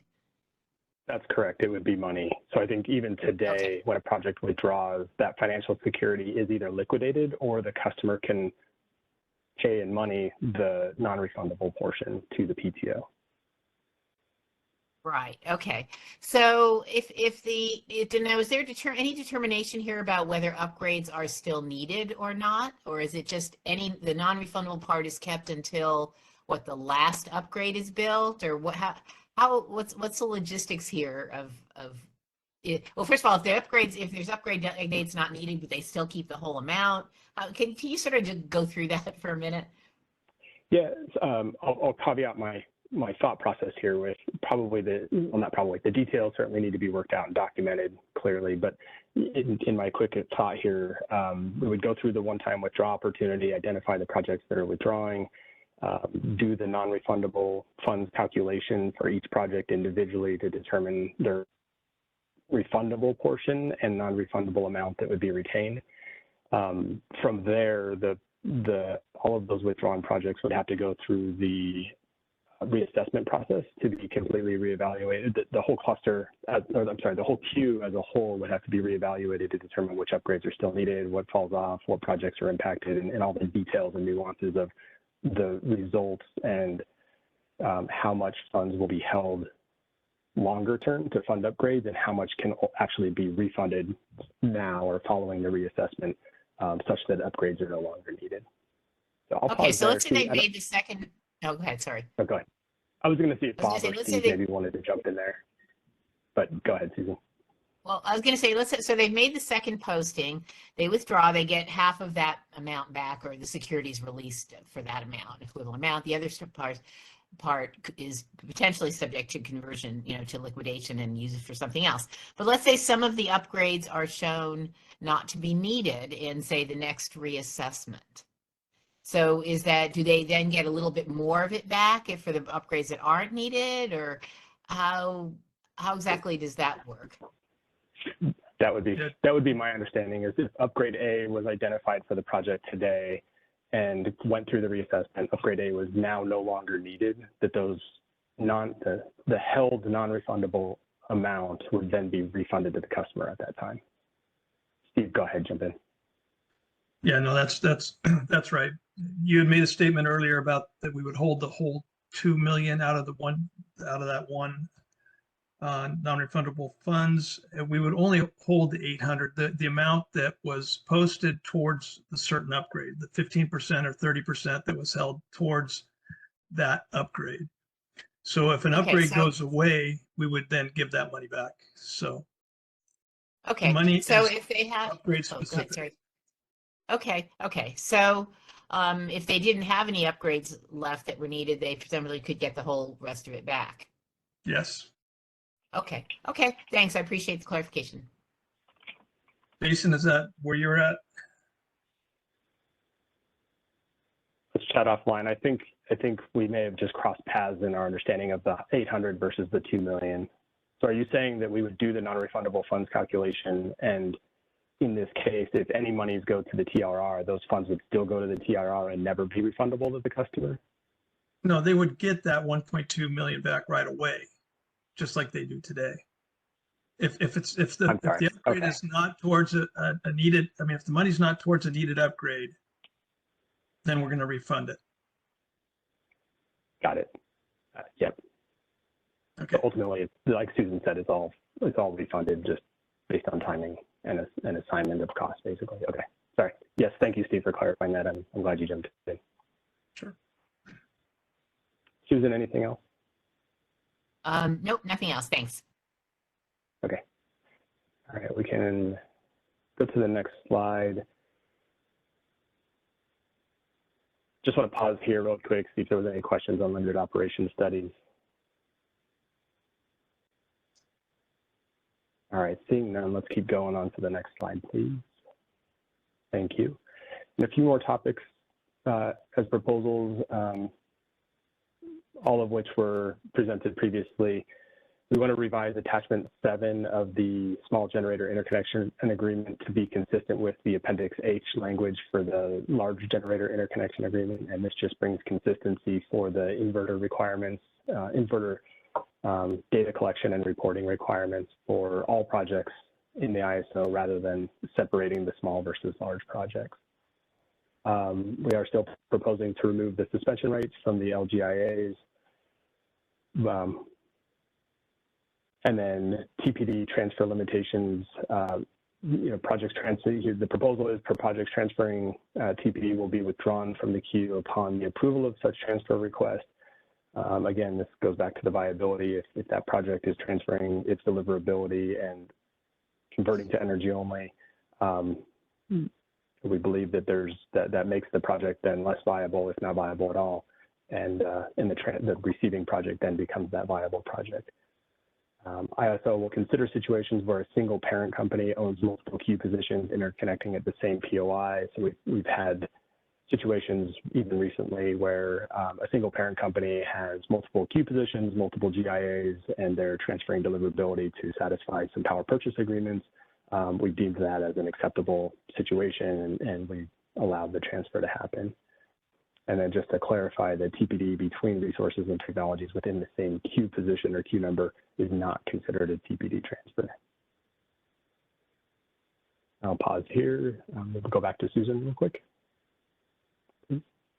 Hi. There's also a provision in there that talks about the fact that a PCDS project that transfers its allocation has to actually withdraw the entire project. Even if let's say the PCDS was 20% and then they transfer it to another project, they would have to withdraw the entire thing. Can you talk about why that makes sense to you? Sure. So it's under the same premise of the first dash here, right? Projects transferring TPD would be withdrawn. So if you're a PCDS project and you have some level of deliverability and you're transferring it, converting the project entirely to energy only, under the same premise of that first bullet, the viability is then deemed to be less, if not zero, and would be withdrawn. Even if they have a PPA, you would still make them withdraw from the queue?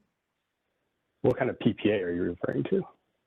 Any kind of PPA to deal with for the rest of the project, or even the project where they're transferring the deliverability. I'm wondering, for example, let's say they have an energy, it's a renewable project, and they have an energy only PPA for the rest of the capacity, or that would cover what they're, even the part that they're transferring it for. I'm just wondering what Sure. Would that be mitigating, for example, and showing that they would still be viable? I could see that playing out if there was a PPA, maybe a long-term PPA similar to the requirements to seek an allocation. I think it's currently 5 years for any future years, right. A 5-year PPA for any years going forward. I think we could consider that if the remaining project, or I guess, let me say it this way, right? If you had a 100 megawatt project, 20 megawatts of that was had an allocation, 20 megawatts transferred out, and the PPA was only for 80 megawatts, maybe a downsize to the PPA amount would be the right way to handle that. Is that something you could foresee?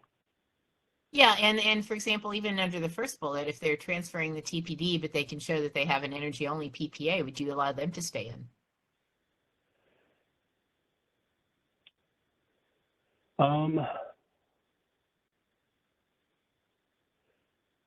I would, I guess I would, and I think a PPA shows much more viability for a project. I guess my hesitation here is I have yet to be shown a PPA, I have yet to be shown that any project has a PPA for energy only as a standalone project. So I guess maybe I need to be convinced that this is actually happening in the market and LSEs and off-takers are procuring it. But I could see it playing out, so I don't want to discount that. I don't want to say no, but I think maybe we need to look at some stringent criteria or milestones that need to be maintained or something to that nature that says, yes, I have a PPA and I'm planning to move forward, and you have to then proceed to build a project, something to that nature. Yeah, no, I could see that. But I personally have seen a couple of energy-only PPAs, and it seems like people, because deliverability has been so difficult to get, it seems like that has encouraged at least some parties to start talking about these things for the renewable projects, especially solar, where you don't really have much deliverability to be had anymore from it anyway, and the trend is going in the wrong direction. So I guess I'd encourage you to at least provide some provision for a project that otherwise could show that it was viable in some way to be able to stay in and not automatically have to leave just because there was a bit of deliverability it transfers to somebody else. Okay. Yeah, certainly take that back, and please throw that into your written comments so we can will do. Formally report it. Yeah, thank you, Susan. Okay, thanks. And Rayanne? Hi, Jason. Thanks. Rayanne Quadro with Gridwell Consulting on behalf of EDF Renewables. I don't want to repeat anything Susan said, but I definitely do want to endorse her sentiment. I want to share also that as a consultant who gets the opportunity to see a lot of different PPAs, work with a lot of different clients, I am also seeing energy-only GIAs. And so the question that comes up for me here is, why do we need this particular off-ramp, this particular tool, when we have tools for pushing energy-only projects to, perform or deliver? And that was, one of the proposals and items that we talked about. I guess I just don't understand why we're attaching it to this transfer opportunity. Yeah. So my reaction to that would be, TPD was never intended to be a tradable commodity and sold or transferred between projects. Transferred is not the right word. Sold between projects, and it appears to be that's what's happening, right? To take one project and make another project viable, potentially sell that asset because it's an RA asset, and that's what's being procured.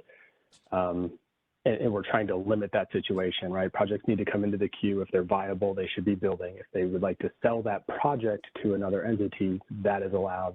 That's a tariff option that's available. But TPD was never intended to be traded between projects. Yeah, understood that was never the intent, but it was always possible, right? Because if we're not trading, FCDS, then we're just acquiring and selling wholesale projects, which is not meaningfully different, if that's what it takes, right? So like stepping away from what the intent of the procedure was, I guess what I'm really trying to understand is why not scrap this proposal and continue to use the queue management tools you have to push those energy-only projects forward or to withdraw.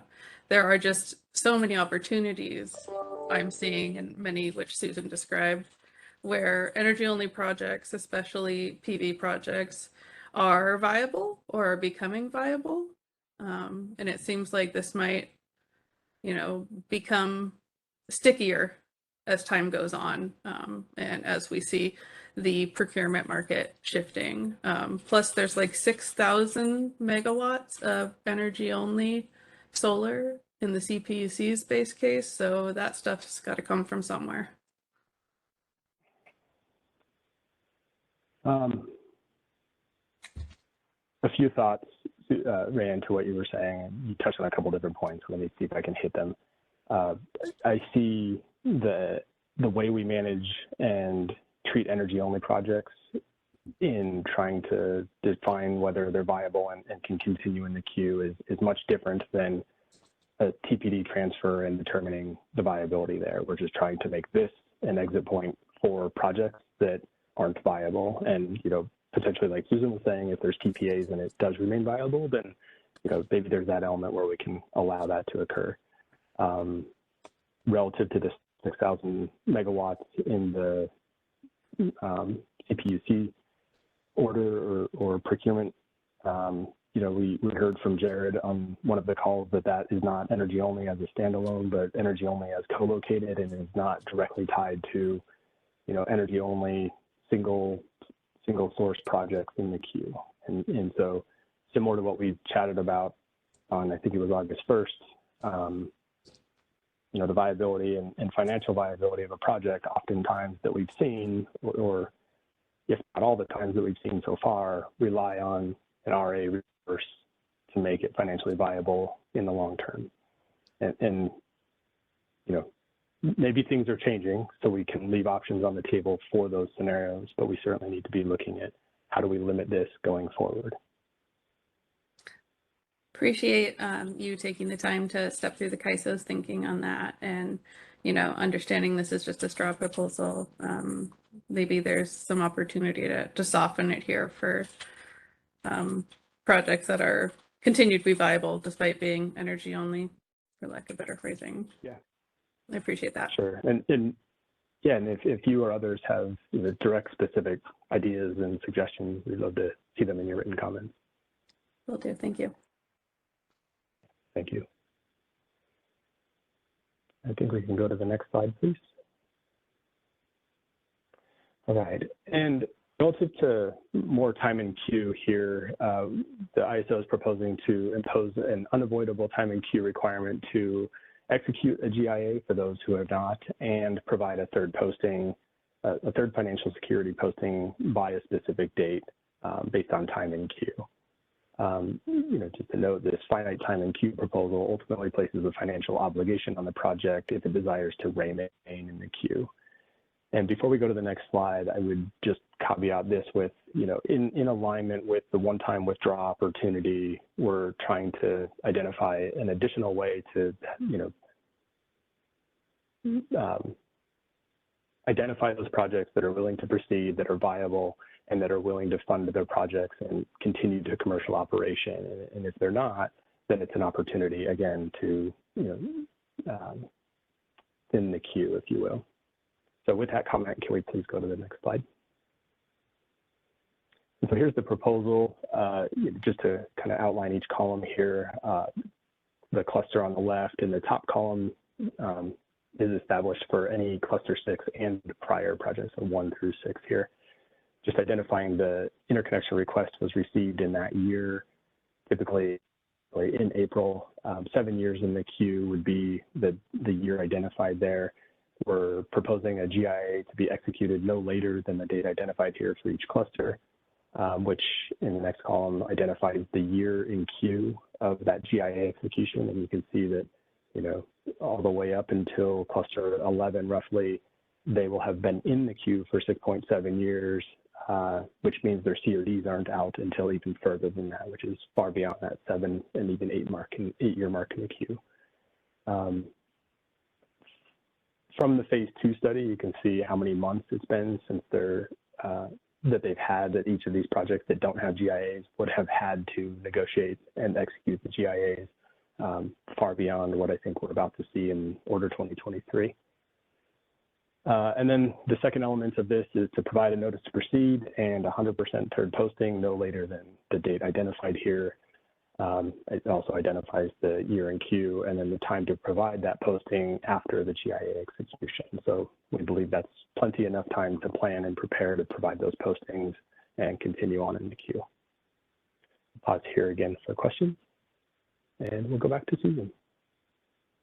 Yeah, yeah, you and I've had a little conversation about this, but first of all, Sure. I mean, this doesn't really seem unreasonable, but one thing that has to happen here is that the PTOs have to be willing to issue to tender the GIAs in a particular time in order to meet these deadlines. So this is to say we have to sign something by X amount of, a certain date means you actually have to have it a certain number of months before that. And that means the PTOs have to be willing, have to be willing and able to issue whatever, I think there's huge numbers of these, but when you start getting down to cluster 13 and 12, they're going to have the personnel to, beside everything else they do, process a number of these all at the same time. And so I guess the one thing to do before you decide to do this is just to verify from them that they can actually do this, and that people will have instead if you don't get a draft until a month before it's got to be signed, that's really not viable. So there's a timeline before the GIA has to be executed that also has to be addressed here, and so I would urge you to just make sure that was all able to be in place as well. The other thing, I guess, and it's something I've talked about a little bit is, well, if these projects have been sitting in the for a long time, it's not, that doesn't seem really that unreasonable in my personal opinion to make them move ahead. But if they have to put in an MMA request to extend their COD, some of these are already going to be well beyond 7 years. And so in order to meet the CVC, they would have to do things that are not actually possible, including providing an executed GIA. So somewhere in this proposal, when you as you start to refine it, I would hope that you will address the question of CVC compliance with these COD extensions. And if an MMA request is necessary, is this going to trigger the CVC, and how will this be addressed if it's not possible for them to comply? It's one thing to have CVC, which are not unreasonable, but they should be at least possible as they apply here. So I think that's something that you'll need to address when as you refine this proposal. Yeah, Susan, thanks for that. We'll certainly take that back to the table and consider how we would manage those individual situations. And I think it's going to end up being based on cluster as well, or cluster and upgrade. We'll have to evaluate it. We'll just leave it with that. But thank you for bringing that. Thanks. Yep. We'll put that in. No, I'm sorry. Great, I just said we'll put that in our comments also. Okay. Yep. Thank you. Thanks. And Rayanne?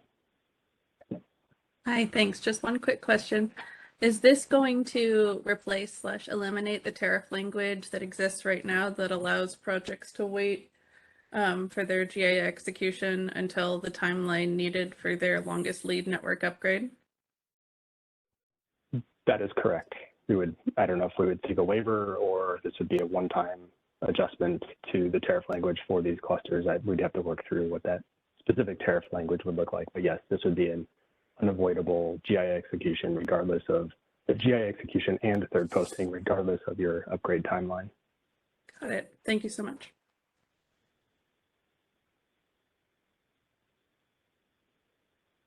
All right, great. I think we can move to the next slide, please. So relative to modification request updates, we had a lot of conversation, a lot of great feedback from interconnection customers, from the development community, from the PTOs, held a number of sort of one-off meetings, if you will, just to brainstorm some options here, to go into some details. We heard from interconnection customers that they can't be limited on when MMAs can be submitted or what changes can be submitted when, based on time in queue or when they're achieving synchronization in COD. We heard from PTOs and the ISO engineering teams that we can't limit projects I guess said a different way, the ISO and the PTOs for the modeling purposes need to understand what projects are doing in more real time than requiring MMAs later in the process or earlier in the process or one time per year, something to that nature. And so we really came down to the conclusion that unfortunately we just left with a situation where we sort of have to be open and fluid with the modification request in hopes that interconnection customers can do what they can to minimize the number of modification requests that are submitted, help the system as a whole by the volume of modification requests that are being processed. And really where we landed is what we see on the screen here. We are proposing to increase the deposit to $30,000. This is really kind of twofold. One, we're seeing a number of shortfalls, meaning that the cost to complete these MMAs is well above the $10,000, $20,000, and even $30,000 mark today. The second element of that is, the $30,000 hopefully would cause projects to just pause and say, do I really need to submit this MMA, or can I wait and include a couple other changes next year or later in the process? The second element, just given that the time to complete these MMAs is taking longer because of volume and resources and so forth, we're proposing to complete the engineering analysis within 60 days instead of 45 as well, change the facility reassessment timeline from 45 to 60 days. The second element of this is, and I'll explain why here in a second, but we do agree that some process improvements could be held here. We, the ISO and PTOs and others, determined that if we make some of these tariff requirements that will actually spend more time monitoring, tracking, and making sure that we're not in a tariff compliance situation, then we will actually focusing on the modifications and doing these processes in the meantime. And so rather than making them tariff policies, we as the queue management team will coordinate with the PTOs to help improve the processing that we do today by hosting calls following the second or third validation turn based on evaluation either from the customer or the PTO. Some coordination efforts can happen there. We'll coordinate with the PTO to improve the timing of the validation turns. We saw some averages in the last stakeholder call that we held, and we'll work to do what we can to reduce those. We'll work to identify specific milestones in the GIA or providing conditional requirements as part of a lot of results to execute GIAs by a certain date or take certain action by a certain date, provide notice to proceed or even third postings, and those will be identified in the modification results. As well, consistent with what we've been through the whole process, is we want to adjust the BPM for generator management to allow construction sequencing requests to be requested only within 6 months of achieving the then current synchronization or commercial operation date. And the project then, of course, would have to have started construction at that time as well. And we can pause here for questions. Susan? Hi, a couple questions. First of all, it would be actually very helpful to have a third posting milestone ahead of time. Some PTOs do provide that, or at least an estimated date, and it's very helpful to know when that big commitment is coming up. So it would be great to be able to have that in the GIAs of the other PTOs as well. So that would be actually a big improvement. As far as the construction sequencing, I can see a couple things. First of all, I'm assuming that with this 6 month thing, if construction sequencing could accelerate or delay the COD by 6 months. So for an acceleration of the COD, I'm assuming that request could be submitted earlier. Does that make sense? That earlier than 6 months before, because you could want it to be, you wouldn't soon say I want it to be tomorrow, right? Sure, yeah. Yeah, I think we could clarify that the accelerations could be requested sooner than 6 months, but maybe no longer. I mean, do you think it'd be reasonable to say, but no longer than 12 months before the current synchronization, or you're thinking that I don't know why you would. A COD could come up sooner? As I say it out loud, I'm second guessing what I said. Well, it seems like the sooner the better, because if the PTO knows that the customer wants to go faster, for example, or if the customer knows it wouldn't be possible, that's something that really should be addressed, I would think, as soon as possible. I know right now, I think even today you can't give a construction sequencing notice until construction is started, right? technically, and the question is, you know, the gray area of what does construction started mean? I mean, Well, you or yeah, I could walk out on the site and put a shovel on the ground, right? Yeah. Yeah, So, but do you have, I hear you. is there a problem today where people are asking for these too early, and how are you making that determination? There is actually. So there's oftentimes we get customers, and part of it is education, but part of it is just simply they're saying, hey, I have this tariff allowance to extend my COD by 6 months, and they haven't, I believe we've had situations where they haven't even signed a GIA yet, and they're requesting construction sequencing. But nonetheless, even if they haven't started construction, they haven't provided third posting or notice to proceed, and their milestones are 3 or 4 years out, and they're requesting to change their COD because they don't want to submit an MMA for whatever reason. And so we've tried to decline them the best we can, but on some levels they have the right, so we don't want to, refuse, or we can't refuse it today, I guess, right? But it's not really appropriate if you're not under construction and just adjusting your milestones because of procurement or whatever the case might be. Well, okay, so let's talk about that. But I think, I think I thought already you had to have started construction. So if you don't, I could see or if it isn't clear, then I think that would be something to clarify. So that's not a change. Yeah. That would be, I think, a clarification. Now, I think sometimes, as you said, sometimes people do want to do construction sequencing because it is less than 6 months, but they are trying to negotiate a PPA. And so it's something where, I mean, if they submit an MMA request, they don't really have to exchange it for less. So that it seems like that would be a legitimate reason to want to know sooner, because you do want to execute a PPA, which is a good thing because you want them to be viable and have an executed PPA, right? If they don't already have one. Sure.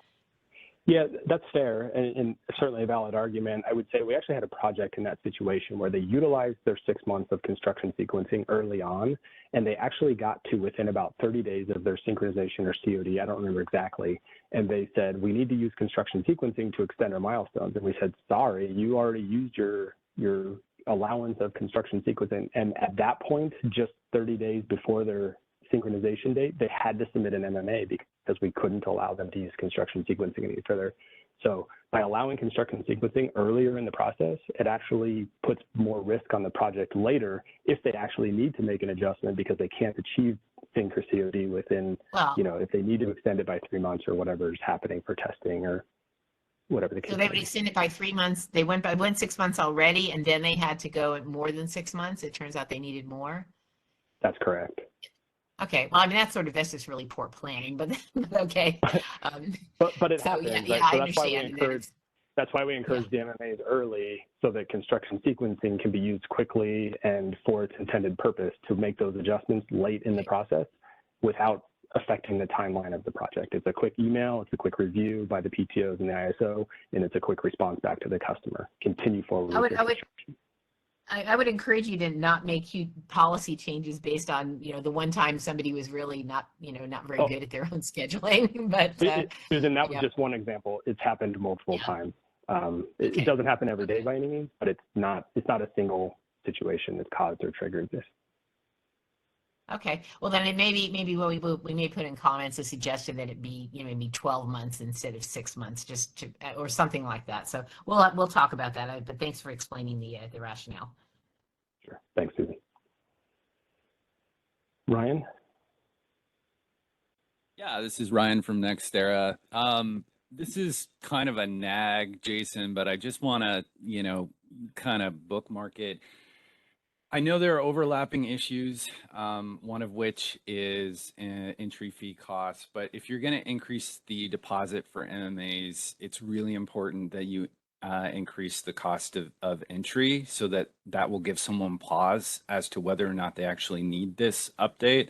I know that's going to be addressed in the compliance filing, but because we don't know how exactly you're going to comply with the FERC order, it's real hard to assess these separately. So it's a little disjointed when we take this back to our stakeholders. So just me kind of flagging that. I know you're going to address it in the FERC compliance order, but true up I think is really important, and just would encourage you guys to do that when you're doing all this stuff. So that's it. Thank you. Okay, thanks, Ryan. Yeah, if you could throw that in your written comments, it would be helpful to understand the specifics of what you're referring to. Thanks. Jasmine? Hey, Jason, this is Jasmine from AES.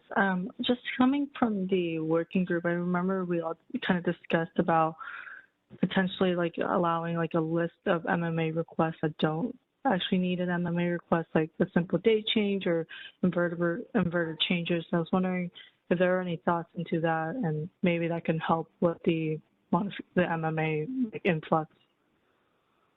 Yeah. I do recall the conversation in the topic you're referring to.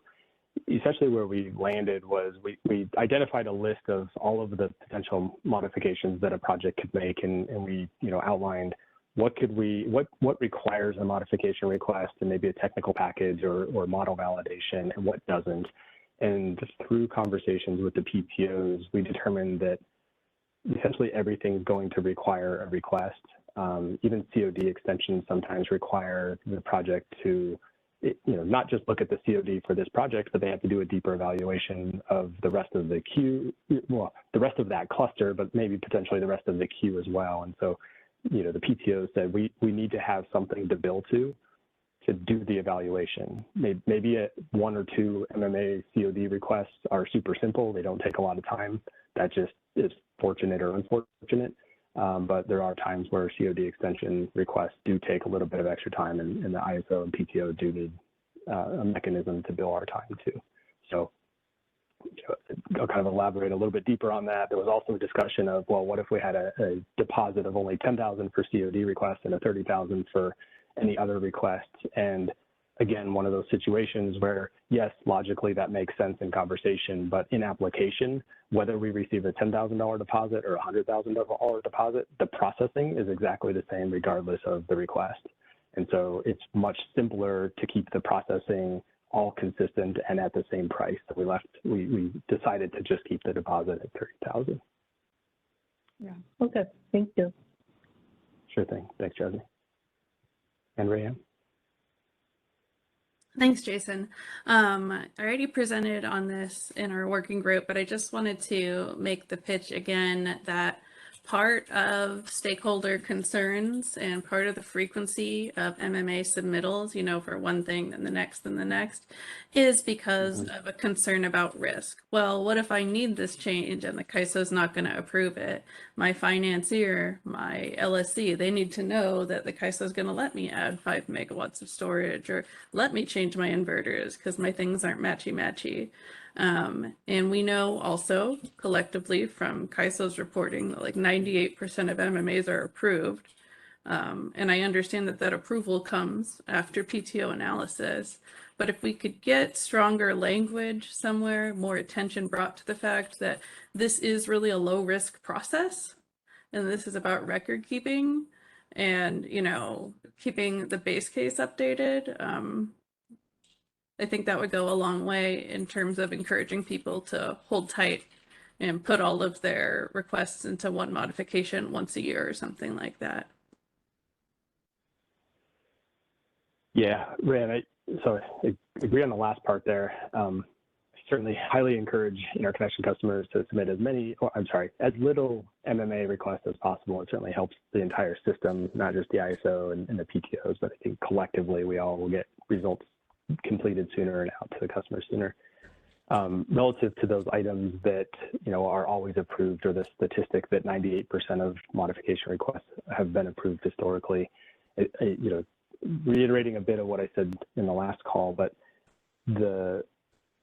we're starting to see battery storage additions be rejected because of short circuit and other electrical characteristic impacts on the system. And so what we can't do is establish a policy that says, yes, certain XYZ modifications don't need to be evaluated, and then they could just be put into the model, because that's not going to hold true, I think, in the long term, right? I think I use the analogy, we're on the knife's edge of electrical characteristic impacts on projects and the system as a whole from a reliability perspective. And each of those does require a PTO evaluation to determine that the extent to which a project is impacting the system as a whole or other projects. So we'll certainly keep it in mind. Maybe we have this conversation in 2 years and nothing's changed and the statistic stays the same. But I think we could reevaluate it later, potentially reevaluate it later. Okay. Thanks for being willing to listen. Yeah, sure. Jasmine, did you have another question, or is your hand still raised?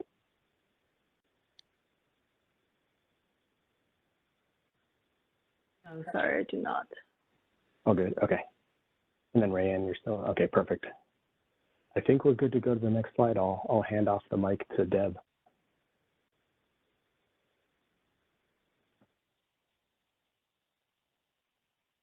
Deb, you're muted. Good afternoon, everyone. Too many buttons to push. Taking on the last few subjects for the key contracts and key management group. This one was the request by stakeholders with a concern for shared network upgrades aren't getting started when the first project is ready to potentially, when the first project is ready to go, which results potentially in a delay of the project because the other projects aren't meeting the same timeline that the first project does. This was, concerned by a number of the interconnection customers, and it's actually supported by PG&E and Edison. So the proposal is that once the first project provides a notice to proceed, then the PTO will notify the other projects with the same shared network upgrade that they need to post for the upgrade. This would include projects that are parked. So everyone would have to go ahead and post for it, therefore allowing the project that is ready, and hopefully there's more than one, to move forward with that upgrade. So any questions on that proposal? Okay, not seeing any hands at this point. Next slide. So this is a ISO proposal that we added in to the straw proposal. And as you saw in the straw proposal, we've had in the past 2.5 years a total of 376 material modification requests. And at the moment, that currently requires 376 amendments to the generator interconnection agreement. If the agreement hasn't been executed yet, then we have the opportunity to bundle some in with the original execution of the GIA. But the bottom line is we're just getting so many of these modification requests and insufficient staff on the contracting side. We just can't keep up with the updating the GIA every time there's a MMA that's been approved. So what we'd like to propose is to make the MMA report the controlling document for changes to the GIA. And then once the MMA report is published, work can begin based on that change. So the PTOs won't need to wait for the amendment to the GIA in order to begin work. Work can start as soon as the MMA report is approved and published. Everybody gets a copy of that, the interconnection customer, the PTO, and the ISO. And this is just a proposal, 9 months prior to synchronization, the GIA will be amended to incorporate all of the modifications into one agreement. By doing that, that will cut down on everybody's time in having to amend the agreements when we do have these modification assessments. So that is an ISO proposal that did not come out of the working group. It's something that we've been languishing over for quite a while and would love to implement. And I think it would benefit both the interconnection customer who has to spend time on the GIA amendments, the PTOs who are trying to get out GIAs, especially with the new timelines associated with Work Order 2023, and certainly the ISO staff that participates in those negotiations. So I see we've got the first question from Rayanne. Thanks, Deb. 2 questions. The first one is, as the CAISO considered this proposal, which I think is great, you know, in philosophy, did you coordinate with the PTOs? Are they ready to also start work on an MMA report as the controlling document? Because a lot of times, you know, that seems to be the issue for my clients, at least, is that they want to get their energy storage, for example, online ASAP, and they have a hard time getting the PTO to start construction and engineering as needed. We would go ahead and put this in as part of the tariff. So it would establish that it is the controlling agreement, controlling document. But no, we did not have a chance to bring this before the PTOs before we put it into the straw proposal. Okay, appreciate that. I think, you know, the effectiveness of the policy will be dependent on their willingness to do that.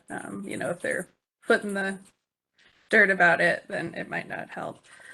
The other question I had, just to understand your thinking, was did the CAISO consider and reject holding off the GIA amendment until the reconciliation amendment after COD, you know, to get all the actual costs in and so forth? There's supposed to be that one final amendment at the end of the last megawatt being online. We would love that. Our concern is that we thought that the interconnection customers would want to have a GIA before they actually came online. If we can fill the reconciliation, that would be awesome, because then it's all done at once, and we wouldn't have to do it twice, so to speak. So sure, that was my thinking as well, but I definitely don't speak on behalf of all contracting entities, so maybe that's worthy of a survey. I don't know. Yes, would appreciate hearing that in people's comments. All right, thank you, that's all. Thanks, Ryan. Susan, what are your thoughts? Yeah. Hi. I thought that there already was a provision, and I apologize, I don't remember if it's in the tariff or the BPMs, that if when an MMA request is approved, that approval serves as the controlling document pending revision of the GIA. But there's no timeline, I don't think, in that provision that says when the GIA has to be revised. So I don't know if you, for that part of it really needs a tariff change if it's sort of already in there. And then the idea of if 9 months prior to synchronization the GIA is amended, that means maybe it needs to be tendered maybe 12 months before or something, again, sort of counting backwards for the PTOs to get that out and have it all be negotiated and incorporated. You need to have some back end process in here for when is it actually going to be tendered. Jason, you wanted to make a comment? I was just going to comment on what Susan said about the MMAs. There's language in the MMA reports and even the old letters that say that this, you know, for really simple terms, you know, that this MMA is effective and can be effectuated upon its approval or upon its publishing to the interconnection customer. I think what Deb is trying to say is collect all those MMAs up and do it in one shot rather than trying to do 376. Oh, yeah. No, but I guess, yeah, no, I get it. I understand the proposal and the logic of it. I just was saying, I think that already it says that the MMA, and again, I don't remember if it's tariff or BPM, but it says that there's the MMA is what sort of takes the place of the amended GIA pending an amended GIA. And it doesn't say when you have to amend the GIA. So this idea of collecting them all and doing them in 9 months, you know, 9 months before this synchronization, I think is already, that could be the next time it gets amended. It doesn't say it has to be amended within a particular period of time. Right. Susan, at the moment, that's only in it was originally in the letter and it's now in the report as it comes out. I think we have it in the BPM, but it's not in the tariff. So the PTOs have different interpretations as to how to implement that. So by putting it in the tariff, we would establish that, you know, it is the controlling document and you don't have to wait for the GIA. And the reason for the 9 months actually was for the tendering, which would give us a month or two for the tendering and then 6 months to have it amended for the execution. So I was trying to build that into the 9 month period so we don't have to back up further than that. Okay, so I'm sorry, so when is the 9 months is not the execution, the 9 months is the tendering. Yeah, and so when is the execute? Okay, so the execution is just sometime before COD? Well,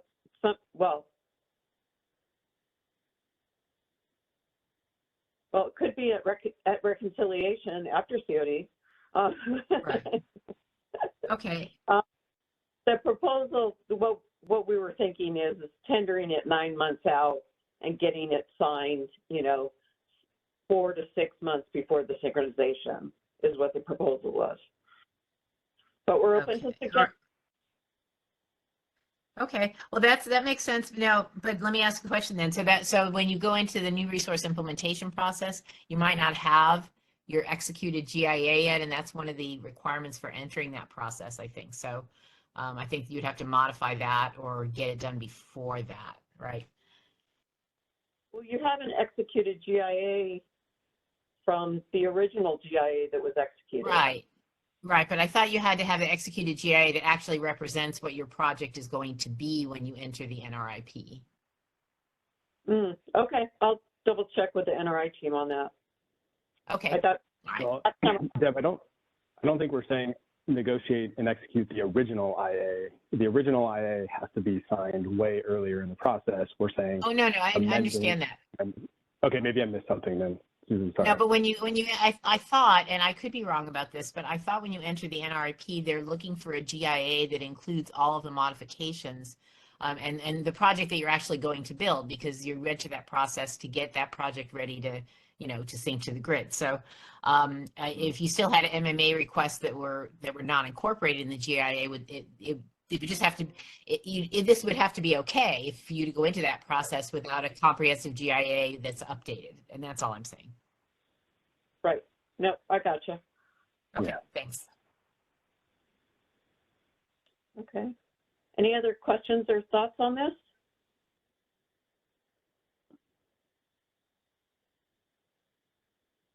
Arunta?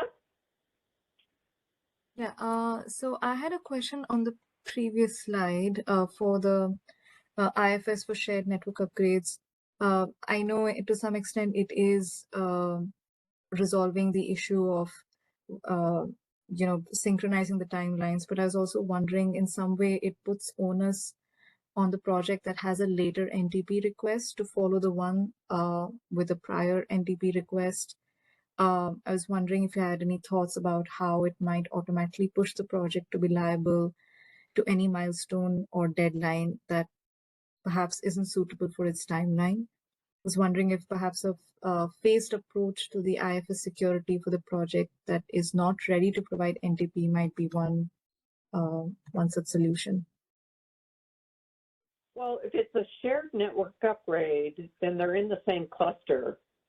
And as you'll see in the next proposal that was requested by the customers, we're going to be putting specific dates in for notice to proceed into the GIA instead of leaving that just, you have to provide us a notice to proceed. We're going to, the proposal is to put in specific dates for notice to proceed. So with the shared network upgrades, when the GIA is executed, then all of the ones that have the same shared network upgrade should have the same notice to proceed date. Got it. Okay. Thank you. Sure. Susan? Oh, no. Okay. Oh, yep. Susan? Okay, sorry. I was just trying to follow that whole thing. So the notice to proceed, what you're saying, I think, is that the notice to proceed would be, would be sort of set by the GIA of the first project that needs it. But it's possible that other projects will have executed their GIAs before that project has executed a GIA. And so their notice to proceeds might not actually be synced up in that way. So it seems that what could happen, because when I read the proposal, it was that you had to make the posting, not necessarily that triggered the notice to proceed for any other projects. So it seems like the main objective here is to make sure the PTO has the resources to go ahead and proceed with that upgrade. But it should, I don't think it should necessarily trigger notice to proceed for all of the other things that a project might need when they may not have CODs until later. Does that make sense? Can you hold that thought for a second for the next Yes. slide? Okay, next slide. Yes, but I don't. Okay, I didn't think it was relevant, but yes, I'll hold it and we can talk again. Okay. Okay, you're first on the list. It's okay. Thanks, Stu. So the last contract and queue management proposal is, we heard loud and clear the frustration from the interconnection customers that for the network upgrades, once they do provide the notice to proceed, the PTO doesn't necessarily start the work as soon as the notice to proceed has been received. So what we're proposing here is for the GIAs to include a specific notice to proceed and third posting in the GIA itself. So it establishes a specific date so the PTOs can know what the schedule is for the when the project is supposed to start, be able to go ahead and align their workforce, knowing that this is coming on October 1st of 2023. And then to the extent that there's a shared network upgrade associated with the project, then we would need to align this specific notice to proceed and third posting dates to meet the requirements of the earliest of those projects. So that way we've got the notice to proceed, the third posting, everything's going forward. If it's a shared network upgrade, and to the extent that you don't have shared network upgrades, that you need network upgrades, it'll be a specific date. So then that way everyone can be prepared to start working on the project. And then once the notice to proceed and third security is received by the PTO needs to notify both the interconnection customer and the ISO that activity has begun. So that way there's the transparency back with everyone that, yes, the PTO acknowledges that it's received the notice to proceed in the third posting, and the interconnection customer knows that, yes, we're starting on the work, and the ISO can also be aware and consistent with the MOU that we have with the other state agency, be better aware as to when the projects start their activity as far as construction or engineering, I should say. We need to start with engineering, not construction. But when the engineering starts and the construction is going to be scheduled. So with that, Susan, does that help align your concern? First of all, I think this is an improvement, but no. Let's say you have two, just as a simple example, you have two projects, they have a shared upgrade, and one project has a COD that's 2 years before the other. And so the early project says, okay, NTP, I'm giving my NTP, I need you to start on all my upgrades. That's sort of this thing here.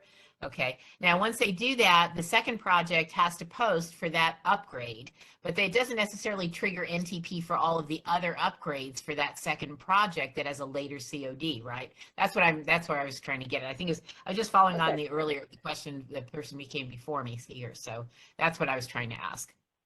Okay, yes. The intent would be that they don't need to, the PTOs don't need to start construction for every project that has one shared network upgrade. They only need to start construction on the shared network upgrade. So the posting would be for the network upgrade. And the other projects don't have to give their NTP if it's not really time yet for them to do that, given all the rest of their work, right?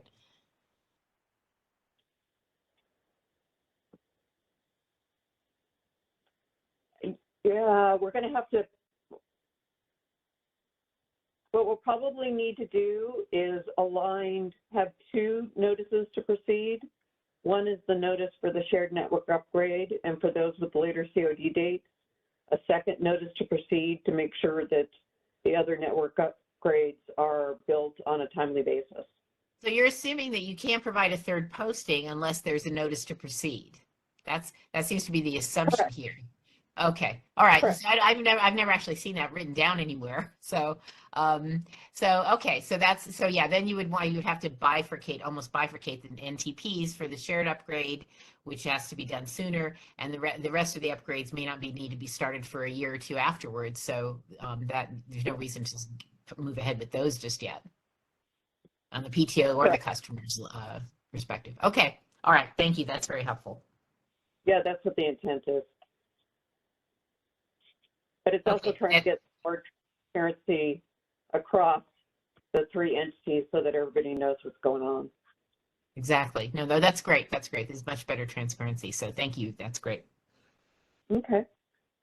All right. Any other comments or thoughts before I turn it back to Brenda for next steps?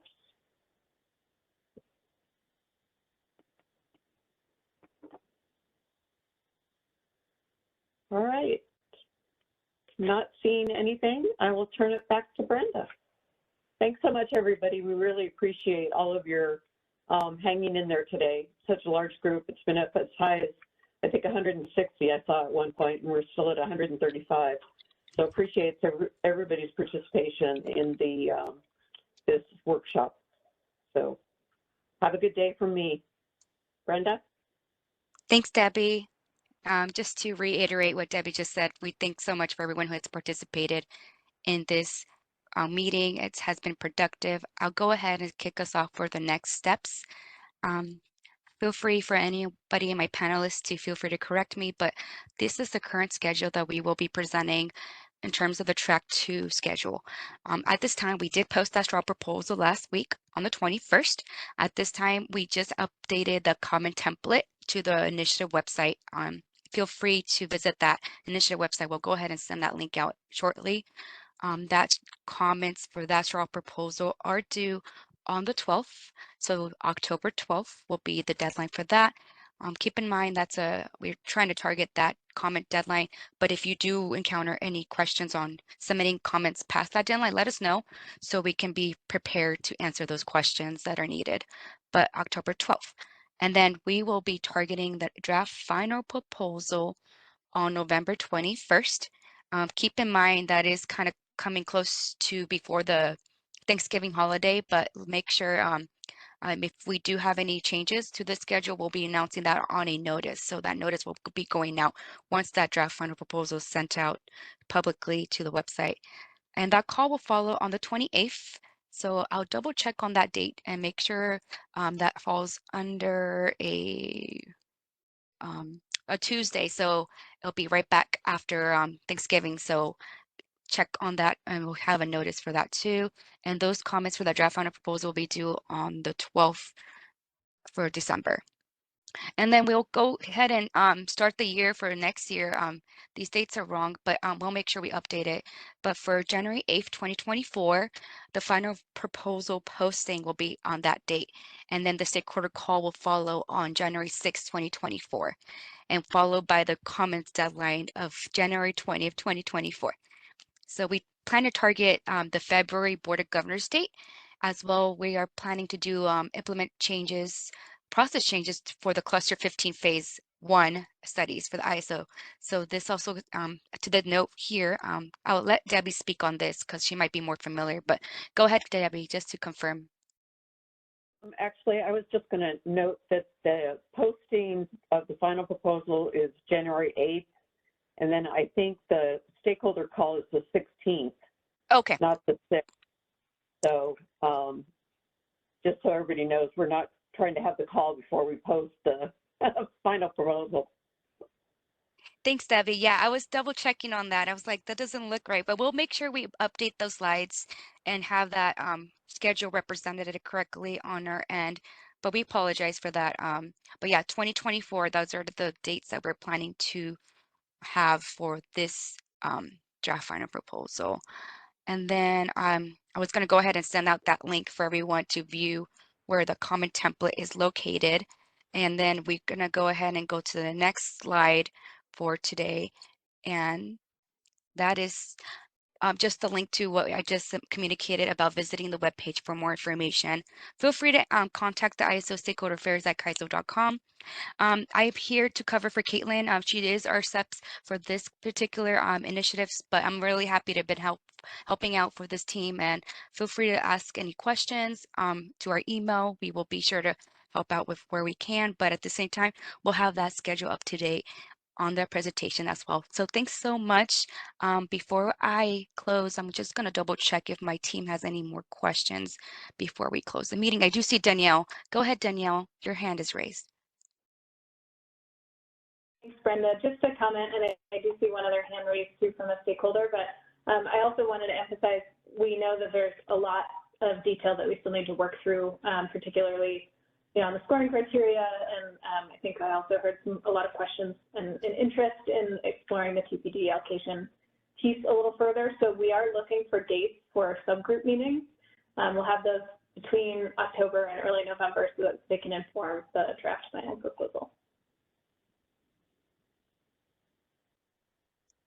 Great. I do see Jason. Go ahead, Jason. You were next, and then we could get to Debbie both. Thank you, Brenda. I just wanted to make a quick comment for everybody. Those elements that we identified where we'd be updating the BPM for generator management, our plan is to take them out of the next paper and begin the BPM or the change management process at the end of October. So I think that means that it would be then published to the BPM change management process in early November, if I understand the timeline correctly. So just so we know, and as a heads up for everybody to keep an eye out for that in end of October, early November timeframe. Thank you. Okay. And I think we have some comments from stakeholders. Do we want to take those? Go ahead. Brenda? Yes. Yes. Ryan, go ahead. You're first. Jason, can you go ahead and unmute Ryan? Thank you. Yeah, this is Ryan from Next Era. I first want to just thank you guys. Great discussion today. A lot to go through. And in keeping with that, if there's anything that you can do to expedite the posting of the video, I'm hoping maybe even by the end of day tomorrow, that would be hugely beneficial to us, because I use those videos to debrief, particularly when we have an all-day session with our development team. So they're a huge resource. We're so glad to have them, but sometimes there's a delay that you guys don't always have control over. But if there's anything that you can articulate to AT&T or whoever it is to get that posted, greatly appreciate it. Great job today. Thank you. Arunka? Yeah, I just want to, commend everyone. Great discussion today. Thank you so much for putting this together. As far as the next steps are concerned, given that the straw proposal is in coordination with a separate initiative to examine the deliverability assessment methodology, and if I'm not mistaken, a draft final proposal for that initiative is scheduled to be issued on the 9th of October. I was wondering if there is a possibility of having an intermediate comment period or some extension to the October 12th timeline, or an additional comment period between 12th and 21st of November, just because that is supposed to come out on the 9th of October and just gives us a little bit more time.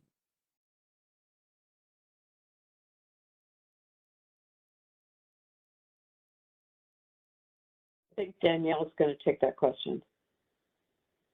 Go ahead, Danielle. You're unmuted. Thank you. Yeah, thanks for that. That's a great question, and we should have acknowledged just the amount of alignment that there is, not only between this initiative and the deliverability initiative, but also with RA and, of course, the FERC order, which we've talked about. I think that it's going to be hard for us to extend this comment deadline, but we are continuing to look at these two issues alongside one another, particularly related issues around interim deliverability and TPD allocations. So I can't commit to extending the comment deadline to align with the deliverability initiative, but it's possible that the timeline for the deliverability initiative might shift a little bit. So we can get you some clarity on that and just some assurances that we are thinking through these initiatives in parallel with one another. And so we're making sure that everything that we're doing in that initiative is going to fit with everything that we're doing here. Thank you. I also heard, I believe it was Brenda who said that even if we have a few extra comments to be posted beyond the 12th October deadline, I believe that will also be considered. Right. Just wanted to get clarity on that. Yes, we'll consider them to the extent possible. I mean, the sooner you get them, the closest to the 12th, the more likely we are to be able to consider them. If it's more towards the end of October, obviously we're well into writing the draft final proposal at that point, so it'd be more difficult to incorporate additional comments. Absolutely. Understandable. Thank you so much.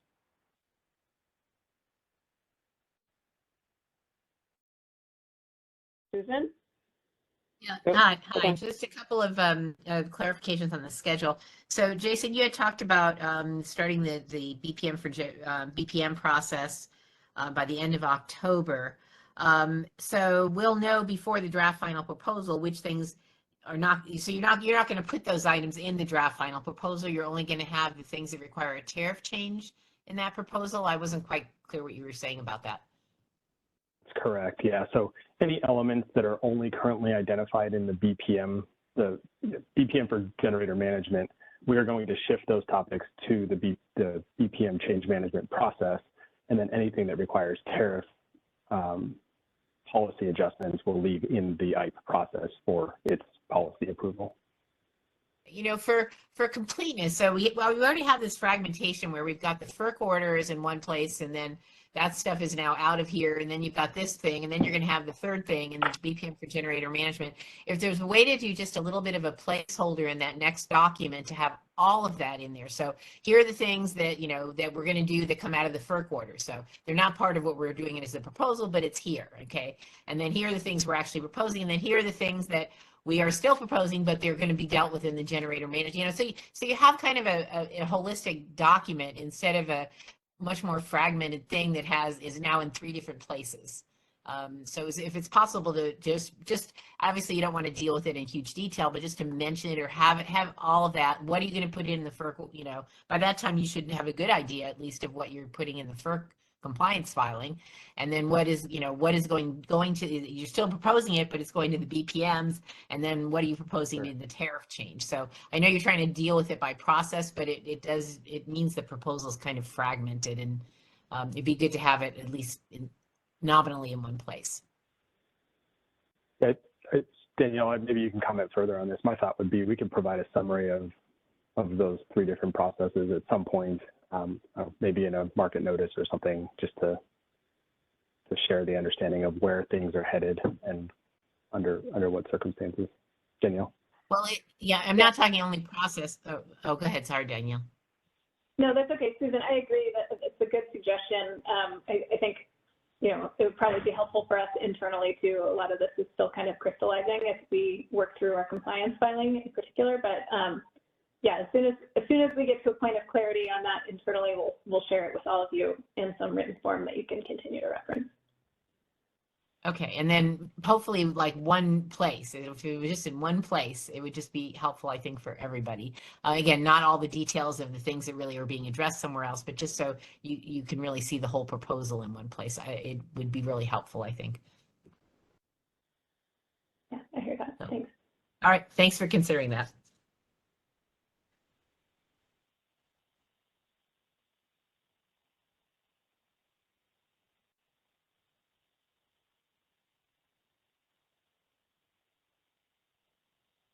Okay, great. Thanks so much, everyone. I went ahead and updated the dates on our screen for the 2024. I'll make sure that aligns correctly with all the schedules that are showing on the IPE 2023 track 2. So thanks so much. So at the stakeholder affairs level, we always do our very best to take every comments. So overall, if you do your best to submit them on time, we as an organization are able to provide those comments. So thanks again for providing support in that call. So I go ahead and I think we are able to end this call early for 15 minutes, but thanks so much for joining us in today's call. We look forward to your comments due on the 12th, and so we could be in preparation for the draft final proposing later in November, and then on going to the next steps of this initiative. So thanks so much, everyone, and have a great rest of your week. This concludes our conference. Go ahead, Jason. Thank you.